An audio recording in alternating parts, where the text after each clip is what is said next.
Ну что, ребят, всем привет, кто уже зашел на трансляцию, или кто только заходит на трансляцию, или кто уже зайдет потом. В любом случае, всем привет. У нас осталось 15 минут до официального старта TwitchRivals. Потихоньку стримеры тоже уже все заходят, у кого есть доступ.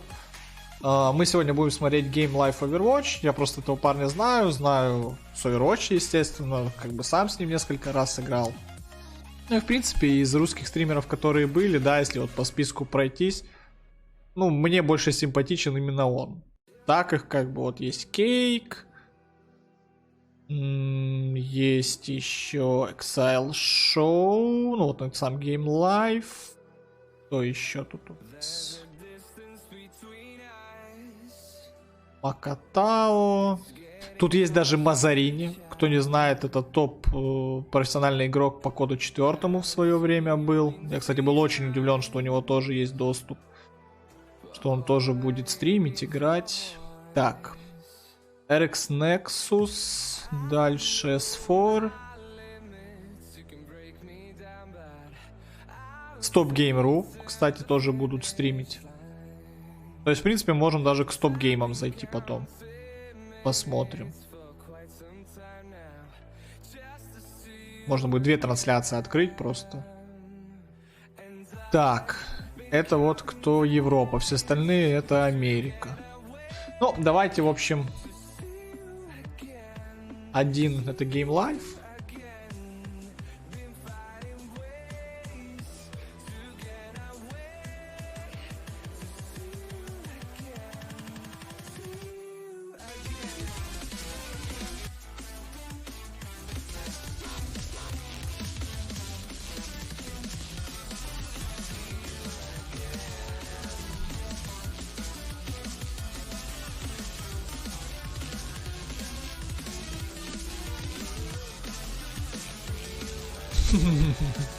Чисто все дропс. Ну, вообще, по сути, те стримеры, у кого будет включен дропс, у них здесь должна быть подписка снизу. TwitchDrops. То есть он вот здесь скидывает ссылку. Сейчас так не успеешь, конечно, на нее нажать.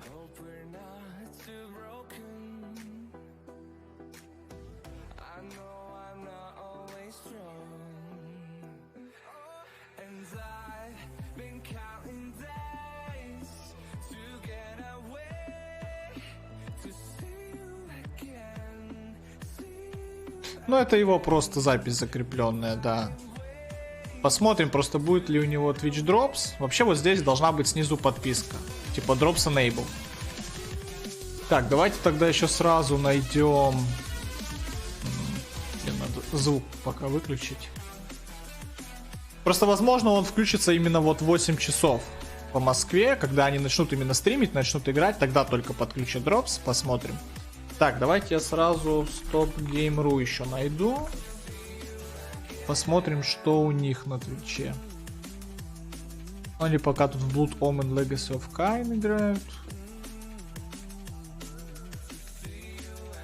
Сейчас заодно в чатике спросим, будут ли они стримить действительно.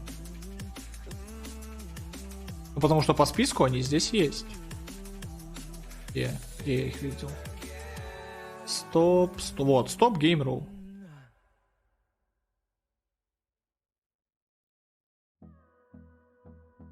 Так, TwitchRivals, кстати, уже запустился. Можно к ним тоже зайти.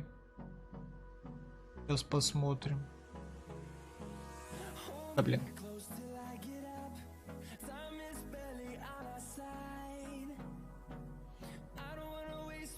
Стоп-гейм, они тут во что-то играют. Давайте у них спросим. А, чат только для фолловеров.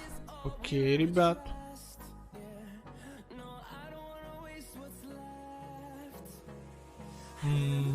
Так.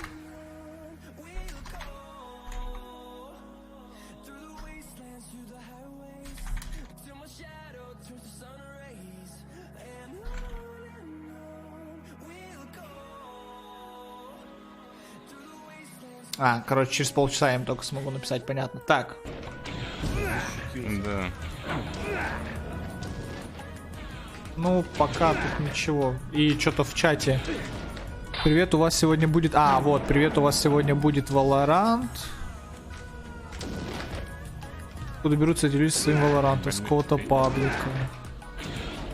Откуда инфа, бла-бла-бла. Понятно, короче, не факт, что у стоп-гейма будет. Ну ладно, если будет, то хорошо. Теперь смотрим, что TwitchRivals. Что у нас здесь официально?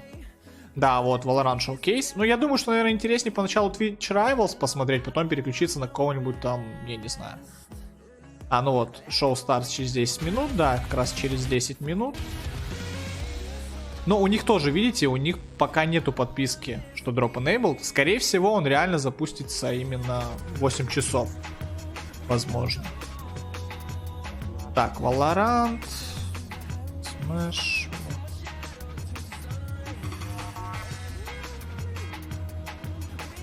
Так, ну здесь потихо пока, кстати, идет описание со всеми скиллами агентов. Я думаю, давайте пока посмотрим. Тут, в принципе, может быть интересная даже слив какого-нибудь нового агента, которого еще нет. Да, ребят, в нижнем правом углу я вам скинул, получается, такую мини-инструкцию. Если вы еще не сделали, не подключили свой Twitch аккаунт к аккаунту Рио, даже не зарегистрировали еще ничего, обязательно сделайте, потому что без этих манипуляций вы ключ на ЗБТ никаким образом не получите. То есть вам потом нужно будет зайти в настройки Твича ваши.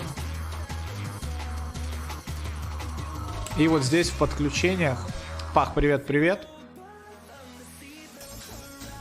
Вот здесь получается подключить счетную запись Riot Games. Если вы ее не подключите, вам ключ не выпадет. То есть вы можете просто зря провести 4 часа на стриме и вам просто ничего не выпадет. Поэтому обязательно это сделайте, обязательно подключите учетную запись.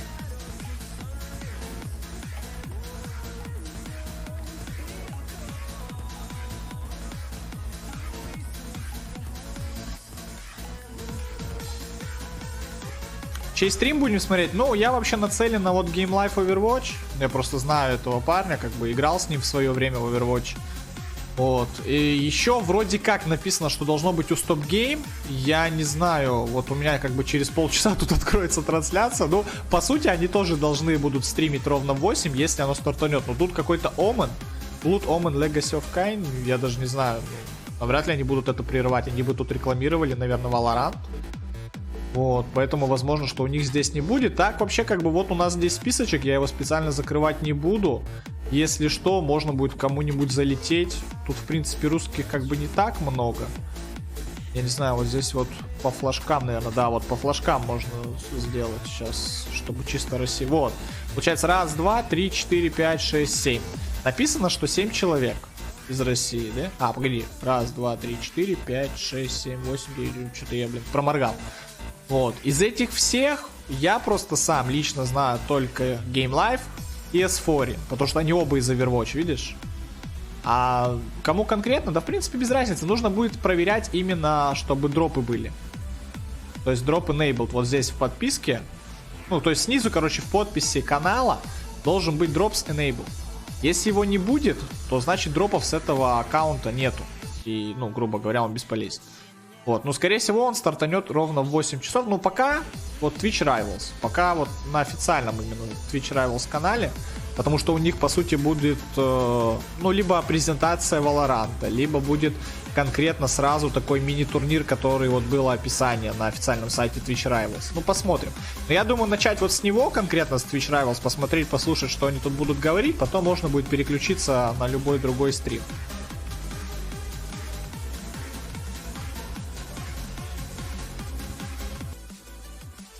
Звук включить пока. Ну вот, по сути, они здесь как раз таки, вот у них пока тут идут скрины, что как будет происходить. Тут, в принципе, как раз вот описывается, что кто как получит.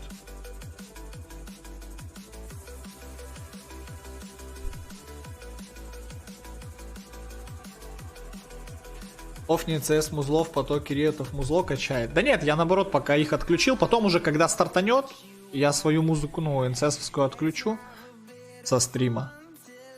И потом уже по факту, чтобы можно было слушать.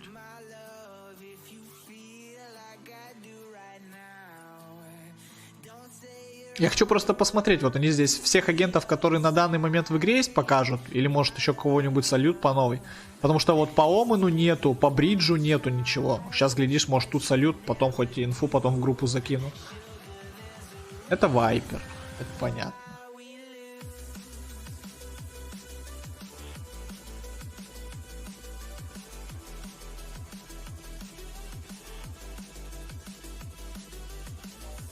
Это Сейдж.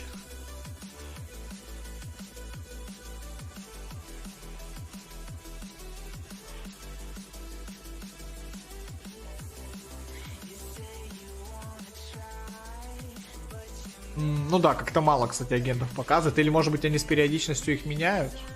Надо посмотреть.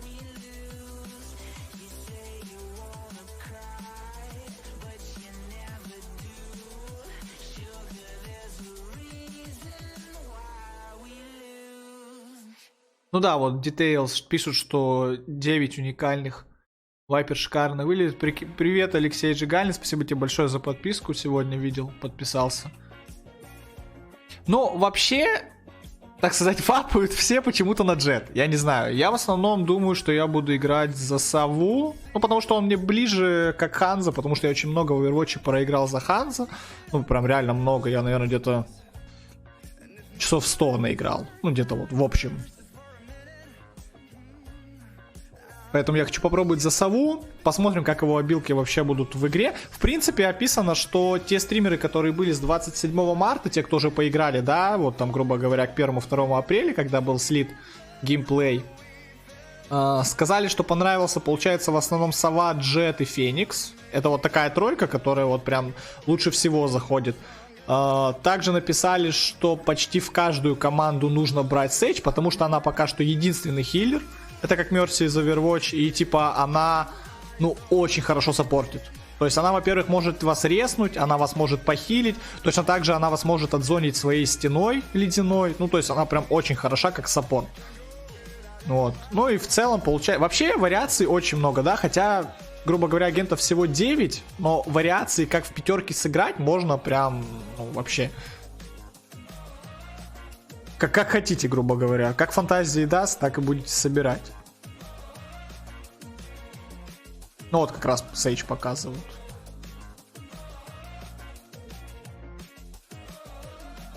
Как думаешь, Сову будут как-то нерфить из-за его имбовых способностей? Пока вообще про нерфить кого-либо не стоит говорить. Единственное, что я знаю, что понерфили перед стартом вот сегодняшнего дня агента Омен, это который тень. Это он, получается, у него там, насколько я знаю, есть невидимость, у него есть какой-то скрытый кинжал вроде как. Ну, по нему тоже информации мало. Я вот надеюсь, что сегодня кто-нибудь за него поиграет из тех, кто стримит. И хоть посмотреть. Короче, его понерфили, именно ульту ему понерфили. У него ульта, которая, получается, господи... ну инвиз, да. Вот у него ульта как раз-таки, по-моему, инвиз. И в его ульте, получается, не было слышно шагов. То есть ты в инвизе, и еще твои шаги не слышно. Вот его понерфили, получается, шаги теперь слышно. Слышно очень хорошо. И, по сути, грубо говоря, от инвиза, если ты в ближней дистанции, почти нет никакого смысла. Единственный там плюс, ты можешь в этом инвизе засесть где-нибудь на планте, тупо не двигаясь, ждать, пока залетит пятерка, поставит и сделать хайлайт. Ну, как вариант. Это единственный нерф, про который вот хоть что-то было написано. А так, в целом, я говорю, пока рано говорить про нерфы. Еще мы не видели, как агенты себя ведут, насколько имбовые и не имбовые у них способности. Я единственное, за что переживаю конкретно вот у Совы, да, за его ульту. Вот мне нужно посмотреть, как работает его ульта. Если у него эти 3 стрелы будут как 3 дракона Ханза, то это будет, конечно, имба, это будет бред. Это надо будет нерфить прям вот сразу. Но оно на то и ЗБТ. Сейчас народ поиграет, оставит кучу отзывов, кучу комментариев.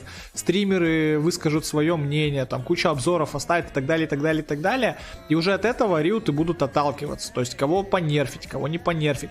Плюс они все-таки пока что будут прислушиваться к топ-игрокам, да. К тем, кто в этом варится там, ну, 5-7 лет, кто там профессиональный бывший игрок какого-нибудь CSGO или текущий профессиональный игрок какого-нибудь CSGO или Overwatch, да.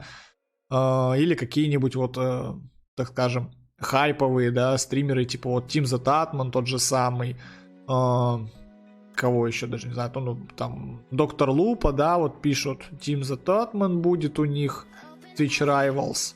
Ну, вот такие известные, короче, стримеры, сначала Riot в любом случае к ним будут прислушиваться. Потом кого-то по-любому там понерфят, как-то баланс изменят, выкатят патч, да, посмотрим. Ну, по сути, вот реально сейчас, пока что на начале, да, Валоранта, очень сильно его реально можно сравнить с Overwatch'ем, да, как Overwatch шел. То есть они его выпустили, они потом кучу патчей понаделали, кучу нерфов там, господи, нерф дивы поначалу это вообще отдельная история. Ее сначала нерфили, потом поднимали, потом опять нерфили, поднимали, нерфили. И вот я вангую, что Valorant, ну там в первые полгода ждет то же самое. Потому что людям нужно прииграться, и Риотам самим даже нужно понять просто вот как их баланс, который они строили изначально, как он выглядит в профессиональных играх. Потому что, ну, понятно паблики, да, понятно, что народ там, который будет играть просто так, который не будет стремиться там тренироваться, собирать команды, да и, ну, как-то вырываться в киберспорт, им вообще будет по барабану. Имбовые у него скиллы за агента, не имбовые, ему без разницы. То есть там просто, ну, как бы отдохнуть, поразвлекаться, пофаниться и так далее. Ну, как в Overwatch в пабликах играют. Вот. А для тех, кому получается именно важно будет... Ну все, кстати, стартануло, ребята, стартануло, вырубаю свой звук.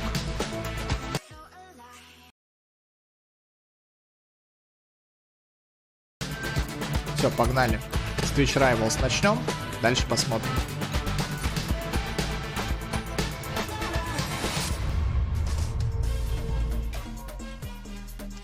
How's it going, chat? And welcome to a very special episode of TwitchRivals, the show about streamers and the games they love. We'll be watching a lot of streamers today, but I know all of you are here for one of arguably the most hyped game of 2020. We're going to be playing some Valorant and be giving you guys some drops as long as you've got your Riot account linked to your Twitch account and you're watching this stream or any of the streams where they're featuring the gameplay today. You can use that TwitchRivals extension over on that side. Так, смотрим. У TwitchRivals, кстати, видите, нету Drops. Если зайти там Stop eNe1Ro, что у них тут происходит? Ну, у них тут вообще ничего нет. Видимо, фейк. Сейчас Game Life Overwatch смотрим. Вот он тоже уже начал стримить, но почему-то у него здесь тоже дропсов нет.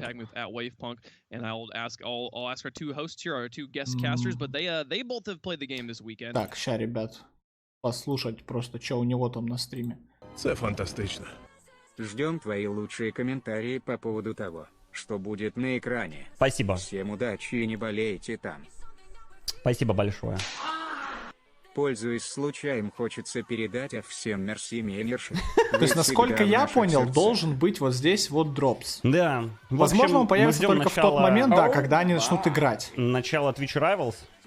А TwitchRivals уже вообще стартанул. Восклицательный знак дропс, восклицательный знак дропс, Лол восклицательный знак Desolation, дропс, спасибо. восклицательный знак дропс, восклицательный знак дропс, восклицательный знак дропс, восклицательный Кто-то знак там дропсов закинул. Ладно, давайте пока на TwitchRivals посидим. Когда уже игры стартанут, тогда будем смотреть. Сейчас Yeah, there are some like A+ gamers who are here today right now, and Golden Boy, you're here with us. We let the A+ gamers do the actual gaming, but we brought you on to talk about it. How excited are you to be here for the first ever Valorant show? Oh man, I'm pumped up, dude. It's gonna be sick. This game is awesome. I'm just gonna preface by saying that if you are hyped in the chat, if you are hyped in general right now, no matter what channel you're watching that has drops enabled, your hype is 100% justified because this game is everything and more. And I can't wait to get into the action because we have some great matches lined up. You guys haven't seen it. All I know is who's playing in the matches, and that just gets me excited. So I just can't wait. I just want to watch some Valorant. Yeah, no, some of the best gamers, some of the best content creators in the world have said that this is their favorite game, and they've only gotten to play it for 15 hours or something like that at max. So I'm super excited to see what today brings. I know everybody in chat is as well. So let's start to get into it here. Let's talk through some basics, some very fundamental basics of how Valorant works. Here's your beginner's guide, chat. This is one of the first games from the developers of League of Legends, from Riot Games, that is not set in the League of Legends universe. It's its own IP. It's a separate thing. It's actually set in the real world as we introduce you to the characters. Valorant можно сравнивать со всеми предыдущими играми, то есть это как CSGO с Overwatch. Механика игр и мира по раундам это CSGO, механика агентов это Overwatch. Все. Все описание игры сейчас, по сути, можно просто в двух словах.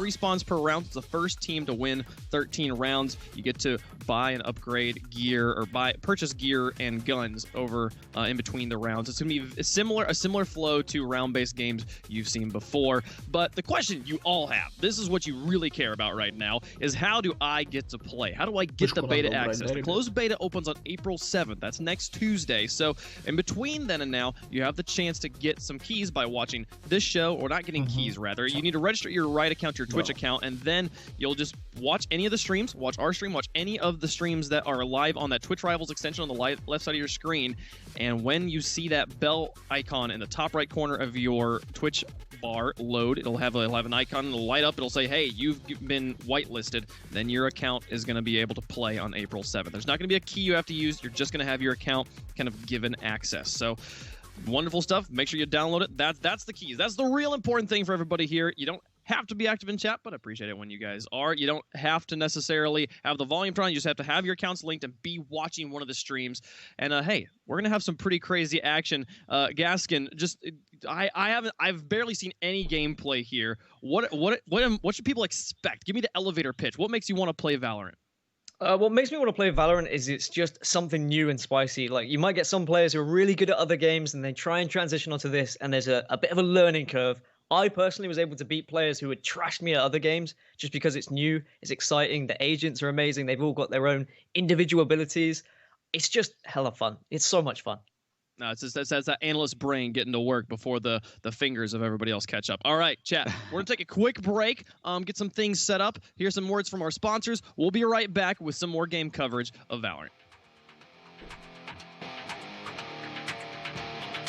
Так, через 3 минуты вернуться. Окей, слева, кстати, если кто не знает, я вам сейчас скажу, кто это был.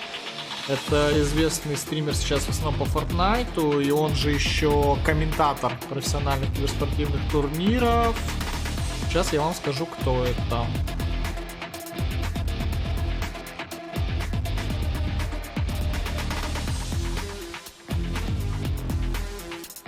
Или не скажу, блин, подождите. Нет, скажу, CourageGD. Вот. Он сейчас в основном Fortnite играет, Fortnite стримит, Fortnite комментирует, там даже TwitchRivals, который по Fortnite был, в прошлом году он прошел, тоже он комментировал. Так, окей, давайте пока у них тут мини-пауза, попробуем пробежаться по другим. Так, что там у Game Life-то? Стата, кстати, пиже, чем у него была, если что, все. Ну, вы поняли просто, да? Там и многими другими ребятами. Как получить доступ на закрытую бету. Расскажу, в общем, про все. Еще на выходных в конце марта достаточно малое количество людей из СНГ пригласили на онлайн-буткемп от Riot, где на 3 дня мы погрузились в Valorant, пообщались с разработчиками. Ну, это он свой видос, короче, какой-то было запустил. очень интересно, мы много общались, все играли практически нон-стоп и пилили контент, на основе которого я и буду... Задание Зевсом, кстати, и Вилону пизды дали, если что. Кстати, не вру, да. Буду публиковать все следующие видео. Смотри, короче, я сейчас, делаю ультимейт. Давайте, кстати, посмотрим. Тут вот прям видео с геймплеем. Я сейчас, сделаю ультимейт. И мне под него ты, под этот ультимейт ты просто ворвешься. Окей. Мы вдвоем ворвемся. Я сейчас ворвусь так, бля, пиздец, мужики. Он, кстати, за джет играет. Дропс включил. Ой, он по мне тоже попадает? Ну я его, в общем. А где ты видишь, что дропс включили? Вот, например, под ним не видно, что дропс. Там еще TwitchRivals мне показывает, что тоже нету дропса. Одного забрал. Где ты увидел дропс? Сори, я не знал, что твоя ульта на меня работает. А что, она тебя тоже застопала? Я в таком говне там был. По сути, вот снизу должна быть подпись, что дропс. Давайте сразу расскажу про ЗБТ, чтобы не было вопросов по ходу видео. Окей, оно начнется 7 апреля в 15:00 по Москве. Сейчас.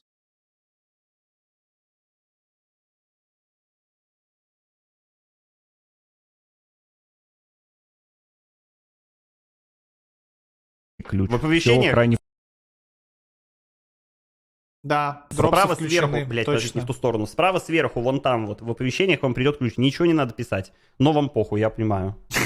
Так Народ, что, смотрите, спамит просто без остановки в чат. Да, в чат возможно, ничего писать можно не будет надо. получить ключ Так, раньше окей, с трансляции Game Live TwitchRivals хорошо или, опять же, с моих работает. стримов. Этот момент я еще буду уточнять, следите И за у информацией. TwitchRivals, наверное, Мужики, тоже, уточнил скорее этот момент, всего, да? сегодня можно получить. Я вам, зуб даю.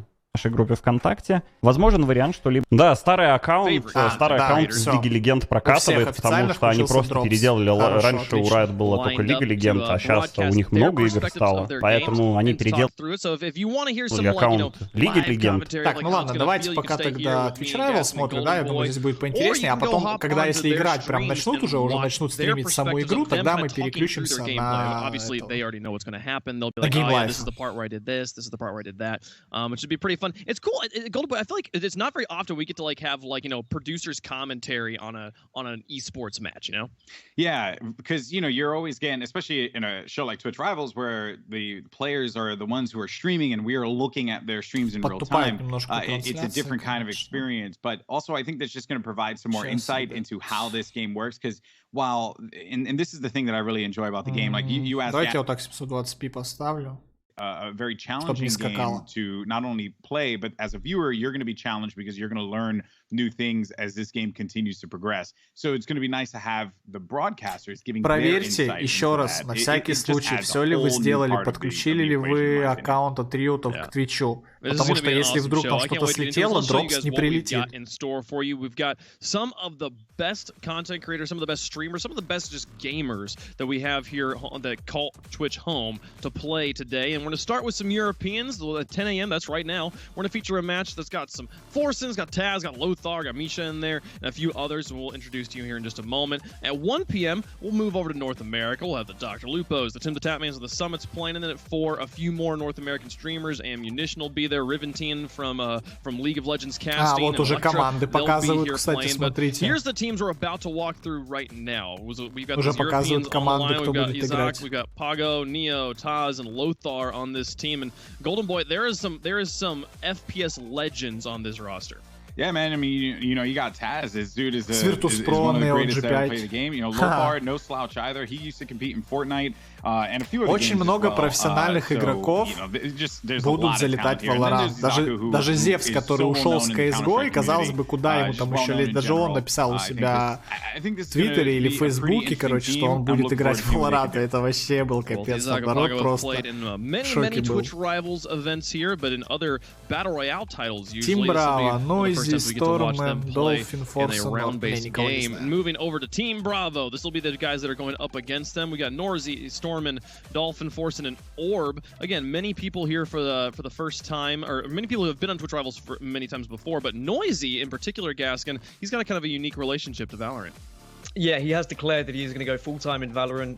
Previously played titles like Apex Legends. I think he'll be a key factor on this side. I'm really excited to see what he's done. He's been tweeting about how many sick clips he hit during the alpha, and I'm sure he's showing all of those on his stream as well.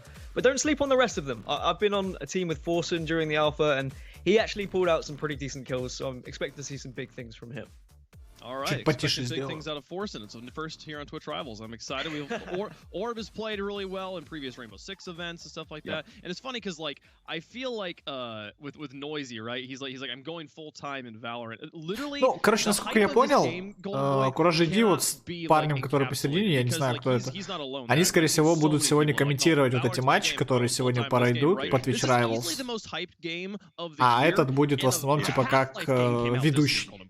Yeah, that's the context for you. A Half-Life game came out, and yet Valorant is more popular than that. Animal Crossing exists, and yet Valorant is going to topple that. The reason being is because we haven't had a hardcore tactical FPS game released like this in such a long time, and it's being done by a prestigious studio like Riot. Прикиньте, какой сейчас просто приток стримов и просмотров, ну и пользователей в принципе на Твиче за счет Valorant. Это вообще жесть. Там один только Valorant смотрит, по-моему, сейчас там 100 или 200 тысяч человек. Плюс с Ютуба такие, как я, еще стримят это все. Короче, вообще жесть. Такой хайп. Everything's been done purposefully. It really is that amazing how every nuance and detail has been thought over in Valorant.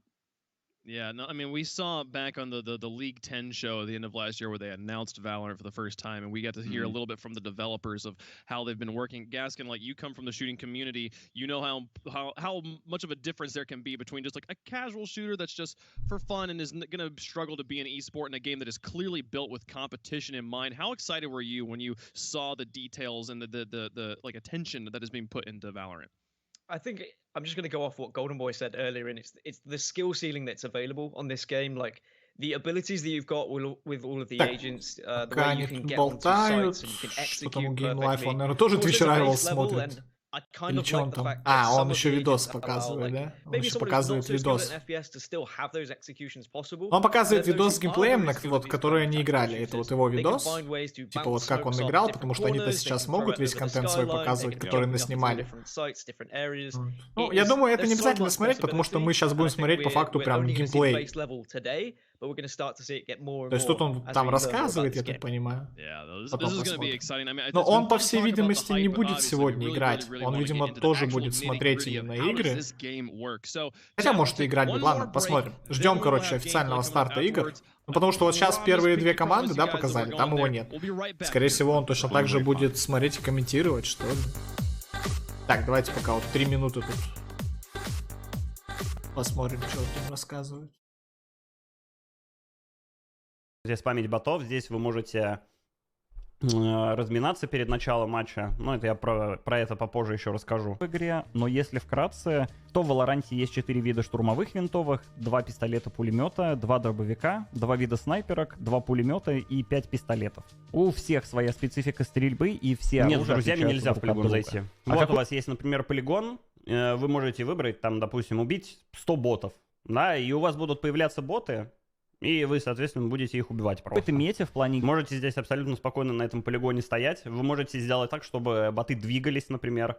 Можете сделать так, чтобы они статично появлялись. Также есть 3 уровня сложности. От уровня сложности зависит время, которое бот, он на какое-то время появляется, потом пропадает. То есть у нас сложным, например, он появляется там на полсекунды. Ну я про это, про все тоже на своем обзоре говорю. Пропадает. Героев или в плане оружия говорить пока что рано. Мы играли немного, и каждый просто покупал, что ему было по душе, и играл на том, на ком хотел. Безусловно, со временем сформируется какая-то мета по оружию, но правки баланса никто не отменял. Так что на данный момент могу сказать, что большинство пушек в игре абсолютно играбельны, и с каждой можно играть эффективно в определенных ситуациях. Осталось обсудить, пожалуй, только графон. Для многих это прям камень преткновения. Я попытаюсь объяснить свою позицию. Она не навязана никем, просто объясняю, как это понимаю я. В плане дизайна игра мне очень нравится, именно дизайна, уровней, способностей персонажей. В плане же графики у многих возникает Смотрите просто радиус стенки Вайпер, это вообще жесть. Я уверен, что многие просто всю карту перекрывает. Доделывать и переделывать. Второй момент заключается в том, что разработчики делали основной упор на киберспортивность и качество самого геймплея. То есть я уже рассказывал про тикрейт 128, низкий пинг, античит-систему. В совокупности с упором на массовость реалистичной графики не просто не стоит ждать, она противоречит самой концепции игры. VALORANT создан для того, чтобы быть максимально спортивным и доставлять удовольствие от самого геймплея. Я знаю много отличных игр, которые имеют проблемы с производительностью или оптимизацией, и как итог выглядит, конечно, все очень круто, но просадки FPS, фризы, всратый пинг... Ну, я тоже знаю одну такую игру, кстати, как и вот этот вот чудесный блогер, тоже одну такую игру знаю, где вот, бля, с топором еще любит бегать, долбоебы. Не дают нормально играть и портят все удовольствие от перестрелок. Какой смысл делать игру, делать сервера с тикрейтом 128 и отличной оптимизацией даже под старые машины, и херачить туда офигенный графон, который мало того, что определенную часть игроков просто вычеркнет из игры из-за системных требований, а другая часть будет испытывать дискомфорт из-за просадок FPS и прочего говна. Скажу даже больше. В игре Баха, что думаешь, джампить будешь пробовать? Не видите? Ну, насрать. Короче, представьте, что там мое ебло, ну, то есть вот в углу. С таким низким временем, отведенным на убийство, не может и не должно быть супер вычурного графона. Одно просто противоречит другому. Какой смысл от игры, где убийство занимает долю секунды, и при этом вы будете просто проигрывать другим игрокам, ладно, только тут, лишь из-за свой производительности? Видос рекламирует, надеюсь, я смог... сказывает. Что там, TwitchRivals? Или еще нет? А что-то, блин. 3 минуты было, они еще на 3 минуты закинулись. Ладно. Отличное, но это уже мое мнение. И кстати, видно, что у оружия скин изменен, и прицел за счет этого тоже когда мы изменился. играли в выходные, было доступно всего 2 карты. Может, на ЗБТ будет больше, может и нет, не могу знать точно. Карты по принципу Нет, напоминают про также топоры карты из CS:GO. это... Первое время будет доступен только Господи, режим боже мой. установки Короче, игруха, бомбы. которая На вышла одной после карте было Фортнайта, в стандартно нее 2 тоже много кто планта, играл, на она в карте таком под названием мультяшном Heaven было стиле в целых 3, Стиме из-за было. чего разнообразие стратегий и прохода трещики увеличилось Сейчас в разы, и скажу, больше что за мне игра понравилось была. играть именно на ней. Хотя разобраться было, конечно, в разы сложнее. Принцип работы бомбы, здесь она называется Spike, хорошо всем также знаком, устанавливаешь, обезвреживаешь, и здесь ничего нового. Ландшафт в игре довольно интересный, на многих картах также представлены возвышенности в виде ящиков или чего-то еще, куда какие-то персонажи попасть могут с использованием способностей для занятия неожиданных позиций, а какие-то персонажи не могут в принципе без помощи тиммейта. Джет, например, может взлететь на них, а Сейдж может поднять да хоть всю команду с помощью своей стены. Что по личным ощущениям? На момент выхода первых видео об этой игре многим показалось, что игра достаточно медленная. Смею вас заверить, геймплей более чем динамичный. Перестрелки происходят мгновенно, вот перемещение в меру быстрое. Вообще все карты сделаны так, что перемещение достаточно медленное, чтобы появляться где-то моментально, но достаточно быстрое, чтобы не тратить кучу времени просто на ходьбу. Здесь, как мне кажется, прям вот идеальный баланс. В целом играть было очень кайфово, матчи все интересные, клатчить можно хоть каждый раунд, и все, как я уже говорил, решает стрельба. Она здесь супер приятная и какая-то легкая, что ли, не в плане освоения, а именно в плане ощущений. Кстати, в игре уже доступны некоторые кастомизации, пока это только оружие, так как игра бесплатная, то это будет основной способ монетизации. Пока что набор довольно скудный, но общий принцип понятен, и на выходе, я думаю, магазин неплохо так разрастется. Что же по итогу? Будем играть, конечно. Напоминаю про все ссылки в описании. Ну, ссылки в описании, там подписывайтесь на канал, в общем. Там в описании стрима есть всякие ссылки на YouTube и так далее. Так, давайте... Подписывайся на канал. Да ёб твою мать. Ну, подписались. Свой видос не может запустить. Ладно, давайте вернемся в TwitchRivals. You'll see it like in the buy menus, you'll see it in the game itself when you're in the action. It's just a lot of info that's made available to the player. Ну, короче, если GameLive сам стримить конкретно не будет, именно играть, то будем просто TwitchRivals смотреть. Тогда без разницы. Единственное, что у него, наверное, все-таки больше шансов получить дроп, потому что TwitchRivals сейчас смотрит 30 тысяч человек, а его смотрит 285. А по сути количество ключей у всех одинаково, хотя может быть у TwitchRivals больше. Не знаю, наверное, все-таки у TwitchRivals больше количество, потому что их больше людей смотрят. У него там 285 человек, допустим, если у него 1000 ключей на человека, да, хотя, наверное, меньше, наверное, ключей по 500, да, или даже еще меньше, не знаю. В зависимости от количества, сколько стримеров с TwitchDrops. That is going to get you the information. He does that with two of his abilities. First, the owl drone, which you guys see on the screen. It's basically that. It is a drone that he can deploy. It doesn't last that long, but you can get a ton of information from it. And you can also find out where the enemy is going to be positioned. And then there's the recon bolt. The recon bolt, he shoots out an arrow. Now, what's really sick about the recon bolt is that you can actually determine how many times it bounces off of the walls. So you can set it to 1 or 2 bounces. Ну все, он TwitchRivals смотрит. Да, ребят, он смотрит TwitchRivals. Так что...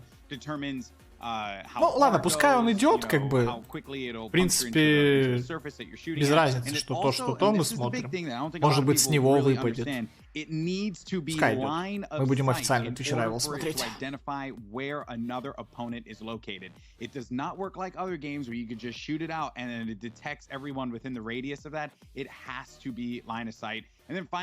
Нам, по сути, сейчас самое главное две вещи. Посмотреть геймплей и получить ключ. Вообще можно оставить стрим и пойти спать. Ну да, да, можно оставить стрим и пойти спать. Yeah, I'm excited. So if I'm being pinged by that recon bolt, do I get an alert? Does it let me know that I'm being pinged? You will see it, and you can also shoot it as well. Okay, cool. So it sounds like probably putting it on the ceiling is going to be the play we hope to see players go for. If you're talking about line of sight being so important. Маха, ты, скорее всего, будешь за Джет играть, потому что у нее больше возможностей для мобильности. New poly has started. Go what now? Ребят, если что, я на Твиче вообще не сидел и не сижу. Я сейчас первый раз лет за 10, наверное, зашел на Твич, поэтому я здесь ничего не знаю. Вообще, какие здесь фишки, что вылазит, кто пулин, что он хочет мне? Ничего он не хочет отвалить. Можно я уберу вот этот вот, да что ты, господи. send out the recon. Ну все, пошел геймплей. Наверное, так и поступлю. Не, конечно, народ, если вы как бы там хотите спать, идите спать. Я просто бодр как мамонт. Особенно с этим карантином режим полностью сбился вообще. Удачи вам, ребят, получить свой дроп. Давай, Алексей, тебе тоже удачи, тоже получай ключик от ЗБТ. Будем потом вместе все играть.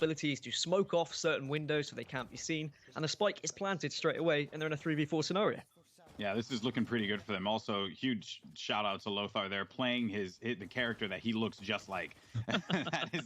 that is by far the best part about this whole thing. So Orb is able to get the pick there, but a nice pick up there with the pistol. It's going to turn around and will be a round win for our enemy team. Not the way that they wanted to start, but it was actually a good few plays there for Lothar. He picked up one in hookah and then got challenged by the player around. He heard the footsteps that would be popping up behind him. The sound in this game is amazing, by the way. You can tell where Hello, it's me. Привет, как поиграть в эту игру? Пока никак. Залетай на Twitch. Справа внизу инструкция, что нужно сделать, чтобы получить ключ на ЗБТ. Выполняй все эти инструкции, если еще этого не сделал. Если уже сделал, то залетай на Twitch. Залетай, пиши в поиске VALORANT. Сейчас покажу. Ну или TwitchRivals. Как удобнее. Мы сейчас на TwitchRivals. Получается, заходишь на Twitch, здесь в поиске пишешь TwitchRivals, заходишь, смотришь, получается, в течение трансляции падает ключ. Вот видишь, дропсы включены. Может выпасть ключ на ЗБТ. То есть сегодня 3 апреля, а потом 7 апреля будут вот такие трансляции, с которых будут падать ключи на ЗБТ. Ключ на ЗБТ появится вот здесь в уведомлении, что вы получили там то-то, то-то. Чтобы подключить, получается, аккаунт, тебе нужно зайти в свой аккаунт на Twitch, настройки, подключение. Это вот последнее, что нужно сделать.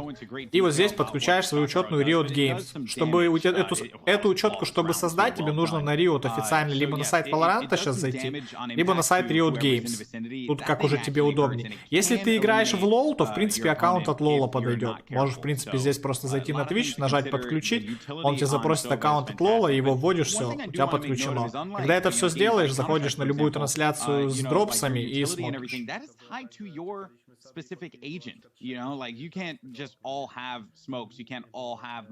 Играть официально с ключом можно будет с 7 апреля.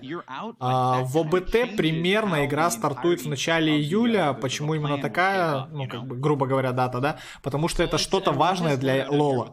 Какая-то очень важная дата для Лола будет в начале июля, и поэтому говорят, что VALORANT тоже примерно в начале июля выйдет в ОБТ. Вот, кстати, показано, как механика именно стенка ломается. То есть она ломается. Ее можно сломать, причем она ломается, видите, по кубам. 3 куба у стены.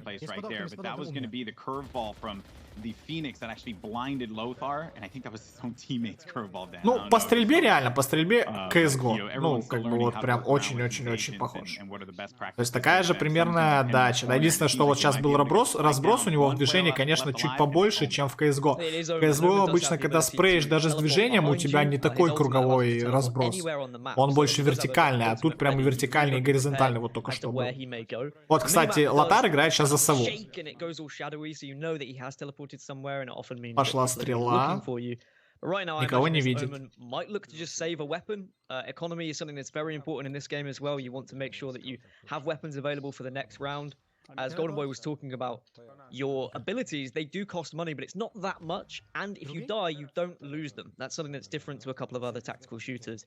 You will keep those abilities. You can continuously buy them round after round. And you usually will have the majority of your abilities throughout the entire game. Let's see now. They're looking for him. They're on the hunt, but it doesn't seem like they're going to be able to succeed in catching. Так, вообще, давайте посмотрим, какие агенты играют. Играет Феникс, Джет, Сова, Сейдж и Бримстоун, а во вражеской команде, получается, Сайфер, Омен, Сейдж, Сова и Феникс. Вот Омен мне интересно, блин, кто за Омена играет, посмотреть, какие у него обилки. Потому что я, по сути, только за него не знаю, как они выглядят. Вот он сейчас за Бримстоун играет. Это вот ульта Бримстоуновская. What we're looking at here now is another one of the agents in the game. His name is Brimstone, and Brimstone basically has Посмотрите просто, какой шар, просто вот прям, он огромный. Ты ничего не видишь. А, нет, погодите, это он сейчас не ульту сдавал, это он сдавал, ну, типа дымовую гранату, у него такие дымовые ракеты, он типа сверху бросает.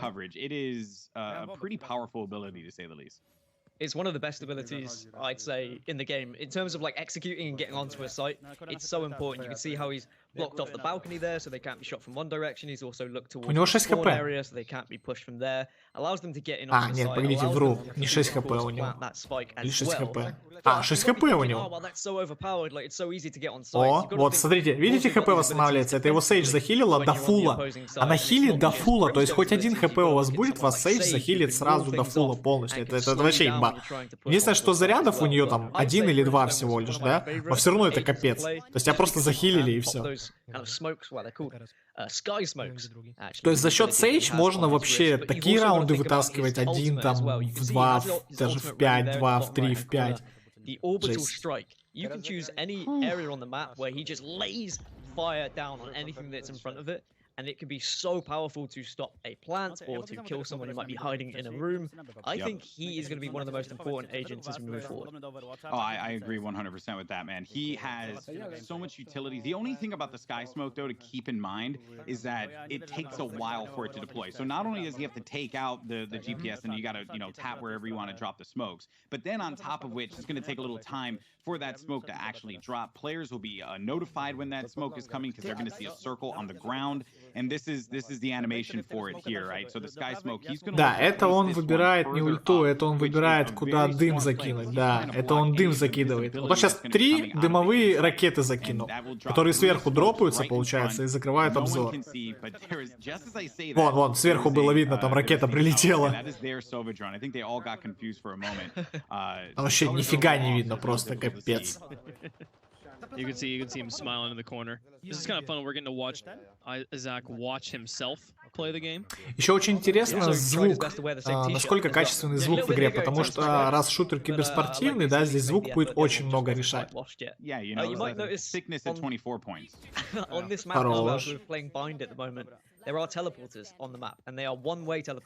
Один в 2 чувак остался. Ой, хорош. Ящик дошил. Wow, that was actually a very, very well done shot there. And does manage to pick one right through. Let's see now what Isaac is going to do. А, бомба выпала. Все понятно, бомба выпала. Его хакнули, кстати, его спалили. Только что была аура над ним, это его хакнули, спалили. Ульту. Airstrike. Во, смотрите, это Airstrike, это ульта. Вот это сейчас была ульта Бримстоуна. Такой вот удар с воздуха у него очень интересный. По сути, это просто огненный град какой-то, просто с неба падают такие болты огненные, их целая куча.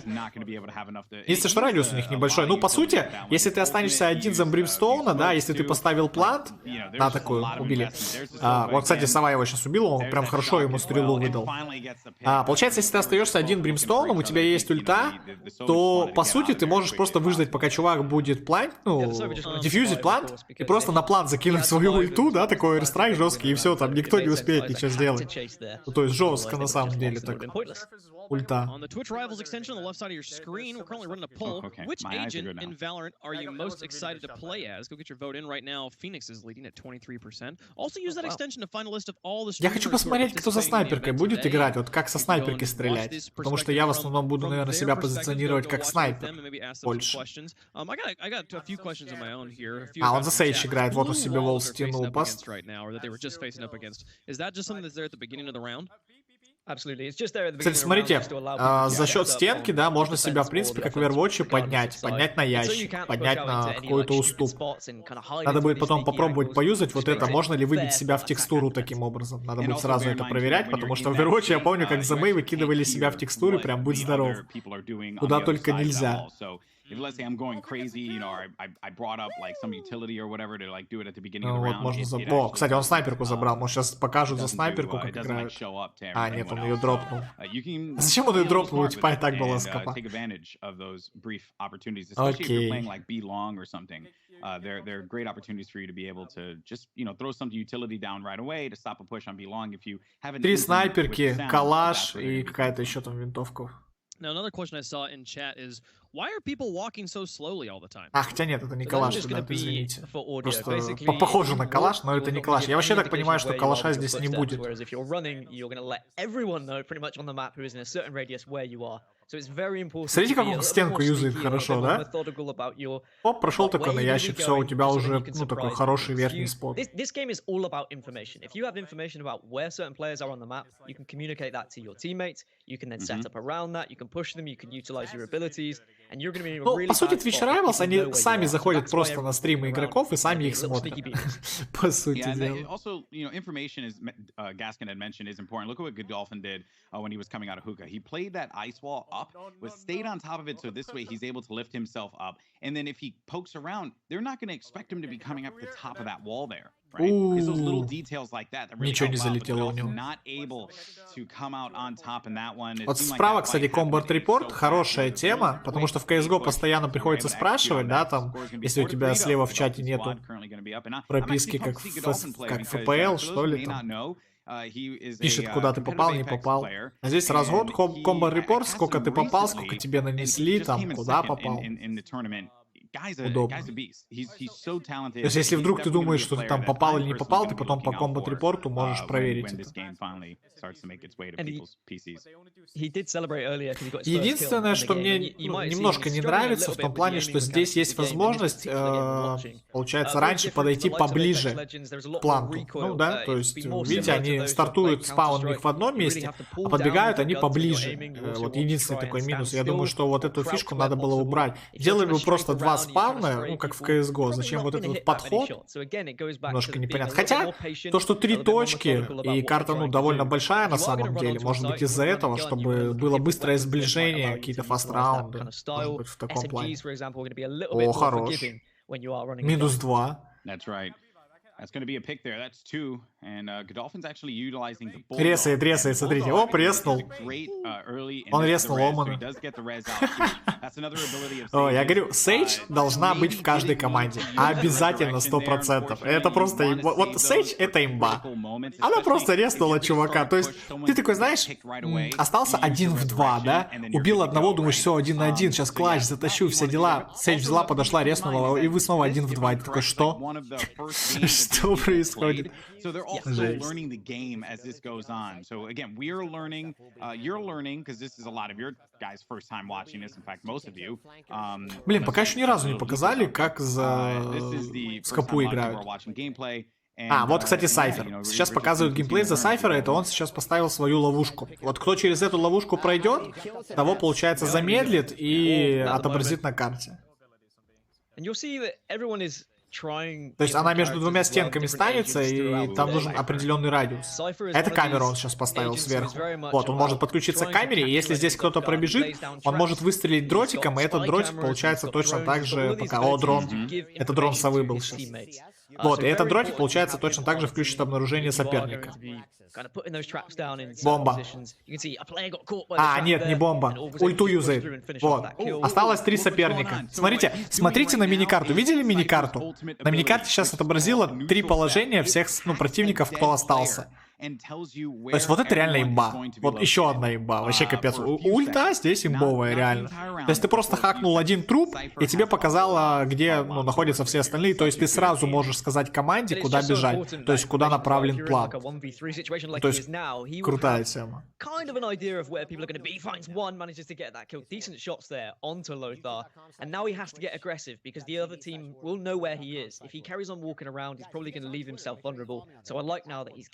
More aggressive and trying to push onto one of these sites. Now, Golden Boy, if I'm used to like Call of Duty or Apex or something like that, I'm used to basically having to aim down sight for everything. Кстати, ребят, я только сейчас заметил, знаете, что смотрите на карту. Точки для планта только 2. Это, видимо, нестандартная карта. Потому что вообще было нарисовано и написано, и даже в синематике первого раунда было 3 точки планта, а здесь почему-то 2. Может быть, понерфили, оставили только 2 точки? Может быть, поняли, что нет смысла от 3? Слишком много? На. Кстати, фейковать интересно. Почему-то никто не фейкует, все сразу садятся плантить. But you are going to have a slower firing rate for some of the guns, like the Vandal as well as the Phantom, which are the two, I would say, main ARs in the game. Those have slower fire rates. For the Bulldog, а, смотрите, слева показывает, как в CSGO, у кого сколько денег. И кто что закупил. То есть, потом для профессиональных команд, для капитанов будет очень удобно, можно будет быстро нажать Tab, посмотреть, у кого сколько денег, быстро сориентироваться, кому что купить. You've also got to consider the fact that when you do scope in as well, you lose 10% damage. Качество скакнуло жестко сейчас. People might be wondering, like, should I always be scoping in or should I be hip firing? For the most case, I'd say hip firing is more than adequate. О, прикольно, кстати, вот так вот в угол камеру поставил, сидишь себе, смотришь, говоришь своим, кто бежит. Тоже, ну, такая имбовая вещь. По сути, если вот прям приноровиться правильно использовать умения, да, агентов, тут реально можно такие комбы выдавать. Kind of similar to an AK-47, it will just pop heads from a distance. Yeah, it's a very powerful weapon. Shout out to Cash App for gifting 10 subs. Appreciate you guys showing up and giving some support. Another question from chat, and we touched on this a little bit earlier, but just for clarity, the ultimate ability they've got down there, it builds up over the course. Ну, по всей видимости, звук, кстати, в игре довольно хороший, потому что вот если смотреть по реакции игроков, по звуку, да, как они слышат, то довольно хороший звук. No way for you to buy time off of the cooldown. It comes through every round, but there is a way for you in game when you're in round to be able to get a few more ticks toward your ultimate. And what that is there are these little orbs that are around in Сделай ульту. Покажи, как твоя ульта работает. There's one over by the teleporter on the A site near showers, and then on B. У него еще 2 стрелы, он кластерные стрелы. Во, так. Кластерку закинул. 2 кластерки закинул, не попал. А, он убежал просто. Он просто убежал, время закончилось. Они бомбу не поставили, он просто убежал. Мне интересно посмотреть ульту совы. Вот как она просто выглядит. Так, Шторм. А, вот, за сову он играет как раз таки. Ну-ка. So you have to always ensure that either someone's there to support you or you have an ability that might be able to just pitch it away from your opponent because it can be important. Like that ultimate. О, смотрите, распрыжку пробует. Build up that ultimate ability as well. That's why you will sometimes see. Ах, надо будет учить, короче, джампить. Джамп, баунс, стрейф. Yeah, exactly. If you are just shredding in the game, right? When we look at that there. Спалил кого-то. The Sova arrow did identify. Я бы не сказал, что распрыжка прям очень сильно работает, но вроде как до 2 раз. Так, дрон пошел. Пошел дрон. И попал. Ага, он попал в дрона. Он отметил дрона. А вот, кстати, смотрите, вот он отметил дрон, отметил вражескую сову. И, ну, где-то секунды 3-4 он его видел. Нормально. Нашел ворб. В ворбе, кстати, видите, хп не тратится. Manipulate the map to your favor. If you know that there's an ultimate ability, for example, on one of your opponents, you need to make sure you're not putting yourself in a dangerous situation where they can take advantage of that. You also want to learn their abilities. When you see sticky stuff on the floor and you're thinking, okay, should I walk through that? Should I not? I'd usually say don't walk through anything on the floor that looks like it's fire. О, ульта, ребят, ульта. In some way. Sage's ice that she puts down, that will slow you, and you'll also make loads of noise. So again, он кого-то убил. Он убил кого-то ультой. Короче, ребят, ульта совы — это 3 стрелы, которые на моментальной скорости пролетают через всю карту и убивают. Это вообще бред. Ой, жесть. Если у Ханзо в Overwatch стрела была... Ну, она как бы летела довольно долго, да, от нее можно было уйти, то здесь вообще он просто делает 3 выстрела, причем у него есть на это время, и он может все 3 стрелы дать, ну, в любое вообще, ну, в любую сторону, в любое место. Это капец. Жесть. Короче, ульта здесь, как в Overwatch, очень имбовая.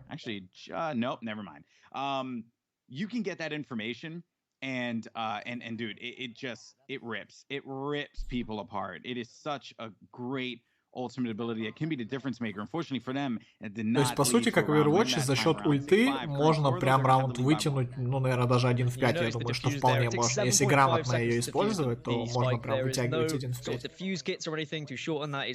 есть, вот эти сейчас 3 стрелы, которые он пустил через стенку, причем это вообще было моментально. То есть, я даже не представляю, какая там скорость стрелы через стену.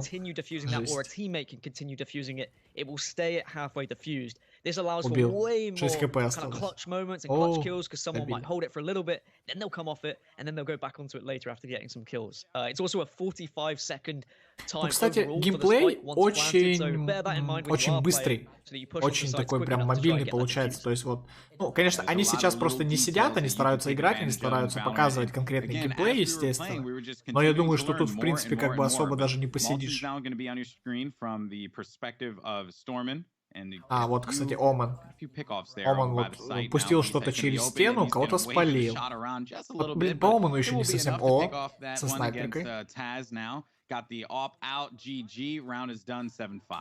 And you might have seen Phoenix's face there. It was kind of covered up by some blur. That is one of the abilities of Omen. He kind of fires forward his ability, and it kind of blocks the sight of anyone that it hits just at a short radius. They can only see maybe like 10 meters ahead of them. Anything further than that, they can't see. So Phoenix was almost blind at that point, which is what allowed him to go in. It's kind of like a flash ability. However, it's not too powerful because they can see things short distance still. Yeah, the flash ability from Phoenix, what makes that utility so fun is that it wraps around the wall. So if you want to get a little cheeky with a few plays, and you know that you're going to have some people pushing up, you throw that flash around the wall, you catch them. And so again, there are all these different, like every character has something that, you know, it's either like a smoke or a flash, as you were mentioning before with like with Omen. They have like these little tiny things, and then they have certain abilities that are just completely unique to Valorant itself. Like, for example, Phoenix's ultimate ability, he literally creates a replica of himself that he's able to push up and even get kills with. And if he ends up getting eliminated with that particular ultimate ability active, he then goes right back to his other body, so that this way he's able to get right back. Дрону совы не наносит урона. Он только отмечает, где соперники, там, на несколько секунд. So little tiny details, and if you know exactly where that guy popped Phoenix ult, you can push him and be able to take out the Phoenix. So if the Phoenix dies, and then there's nothing that he could do.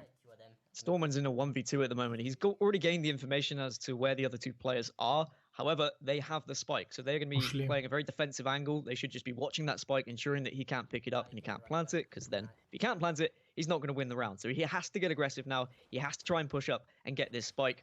But he should be watched from several angles. He managed to pick it up, but you can see they are starting to push him from both sides. He gets one, looks for the second potentially. Taz goes down. This could be a huge 1v2 for him. Он не может ультануть, он ульту не набил.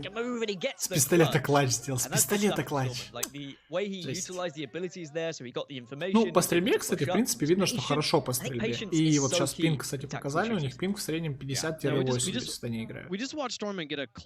О, снайперка. Ну, возьми снайперку, ну поиграй. Ну, блин. Тут две снайперки, кстати, Маршал и Оператор. Оператор очень похож на снайперку из CSGO. По внешнему рисунку. There are a variety of pistols as well, but yes, the pistol can do a lot of damage, and like any other tactical shooter, if you have good enough aim and you can pop someone in the head a couple of times, you're going to be in a good position. Or you can buy a more expensive pistol like we're seeing from Noisy here. This is like kind of a deagle / revolver type gun that can do absolute bits. Like, that is going to kill someone in one headshot. It's called the Sheriff on this game. And this will usually be the weapon you'll see people buy when their economy's a little bit low, but they still want a powerful weapon that they might be able to catch someone off guard or walking around a corner and then steal their gun. Чувак, кстати, с револьвером, револьвер примерно как дигл с CSGO. That's the thing about the Sheriff. It is such a fun weapon to use. Simple бы тут сейчас понавыдавал хедшотов с него, я думаю. It doesn't matter what, you know, game I'm playing, I'm just always not good with single shot weapons. Сам себя сейчас поражает. А, нет, он захилил SH. of this ability Удобно, here кстати, for смотрите, him. показывают And сразу that описание was обилки. actually something to note as well, because the blaze that he plays out, it's a Molotov for other people, but it heals Phoenix. So that is just I believe it is so the strong. no, or is it Hot Hands? Sorry, it's Hot Hands. Hot Hands is the thing that he is able to play. It heals him, does damage to the enemy. You can literally use that to push. Like, just such a good ability. But Phoenix also is so good. it does damage your teammates as well, which I unfortunately That's found true. out on several different occasions when I Давайте had ради angry интереса people shouting глянем, at что me because там I у killed them. геймлайфа. Oh, well, feels bad, man. Does feel bad. Feels, No, it only heals feels you. Hot Hands, man. Yeah, it only heals you. It doesn't Это heal like Бримстоуна, the только он opposite огонек Phoenix, такой if there's two кидает, он Phoenixes тоже or anything приземляется like на that. землю, Ну, тоже тоже дамажит смотрит, огнем, как дамажит сказали, неплохо, можете Standing даже on a ёбнуть, corner and there's если someone чел around the wall, 3 you can секунды throw будет hot hands стоять, down, вот, you он can heal умрет. yourself whilst potentially damaging an opponent, and then you can push and get aggressive. I know you said in the chat that a lot of people wanted to try Phoenix, which I'm a big fan of because he's from the UK, so it's good to see that people are standing up for the UK character in the game. Yeah, there's a dead heat right now between Phoenix and Jet on the top of the Короче, poll. получается как? Question from Получается, chat, играют can we explain how одни, bunny hopping а все остальные works in просто this их game? стримят. Is То it есть a они special просто mechanic? точно так же стримят So саму bunny игру. hopping is possible. I don't actually know То есть how все to do it стримеры, as of которые yet. I сейчас have на seen Твиче, posts. они не life, играют, I'm они just только jumping. стримят. There is the ability to do it though, and actually one of the cool things Играют is конкретно that те, with кто на Sage's TwitchRivals ability сейчас when she находится. throws down that ice and it slows people. If you can bunny hop successfully, you can bunny hop all the way across it where you won't be slowed down. So keep an eye on all these pros that are going to be working out how to bunny hop. I think at the moment it's pretty similar to other tactical shooters and like Counter-Strike.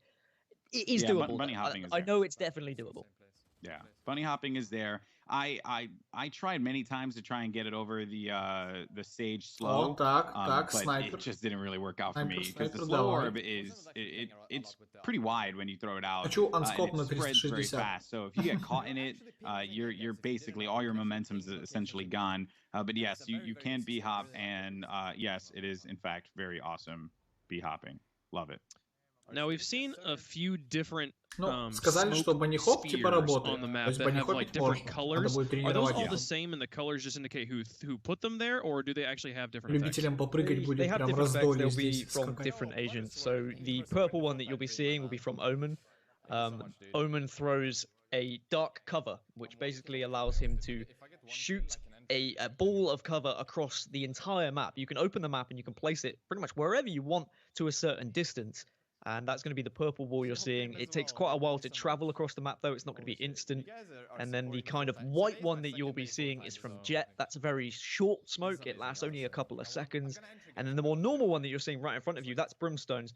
That lasts for a lot longer than the Кстати, себя очень классно можно So they're all gonna be засейвить different вот в characters этих who have these орбах. different kind of smoking Если ты, например, abilities that остался 1 в 2 или 1 в 3, ultimately you just want to и be примерно blocking понимаешь, sight куда runs пойдет through. план, то ты And можешь that себе actually is просто going to be the кинуть на ultimate орб ability и сесть в for этом орбе и Phoenix, ждать, пока mind начнут you. So you плантить, see he и gets потом picked просто off, but he сделать gets клатч. the information, he goes right Как back to his вариант. character's body, but there is going to be that animation before he's able to push onto the site. They did get the information they needed, and now they're going to be trapped inside of that Sage Firewall flow. пошел.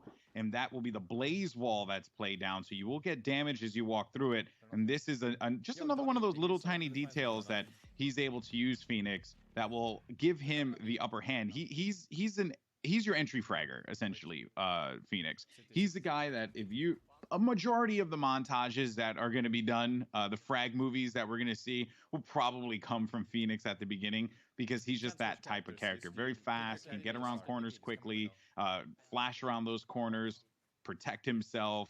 There's just so much that this particular agent can do. It is very, very impressive. In the hands of someone that will be a threat to the server, that will certainly be something that I'm just pumped to watch, because I know, like, people like Noisy, for example, they're already getting a lot of it down, and this is like one of the first games that we're seeing here at the beginning when we were filming this.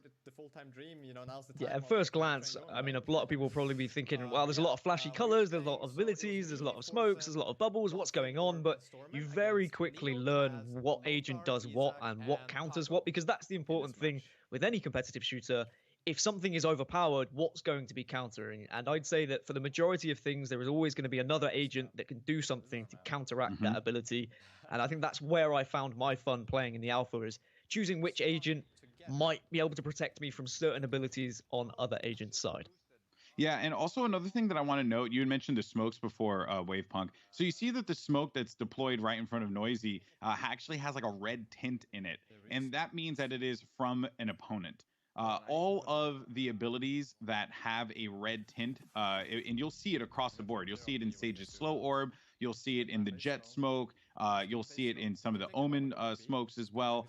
You'll see that red tint in there. That means that that comes from an opponent. So that also is just another little detail that will give you the knowledge. Because in other games, if you throw down a smoke, it looks exactly the same no matter who threw it. But here, you get that information. Also, another thing of note, when you just saw Noisy get picked off there by that player coming out of that door is a one-way teleporter. It goes from the A site to the B site, which takes you from A short to hookah.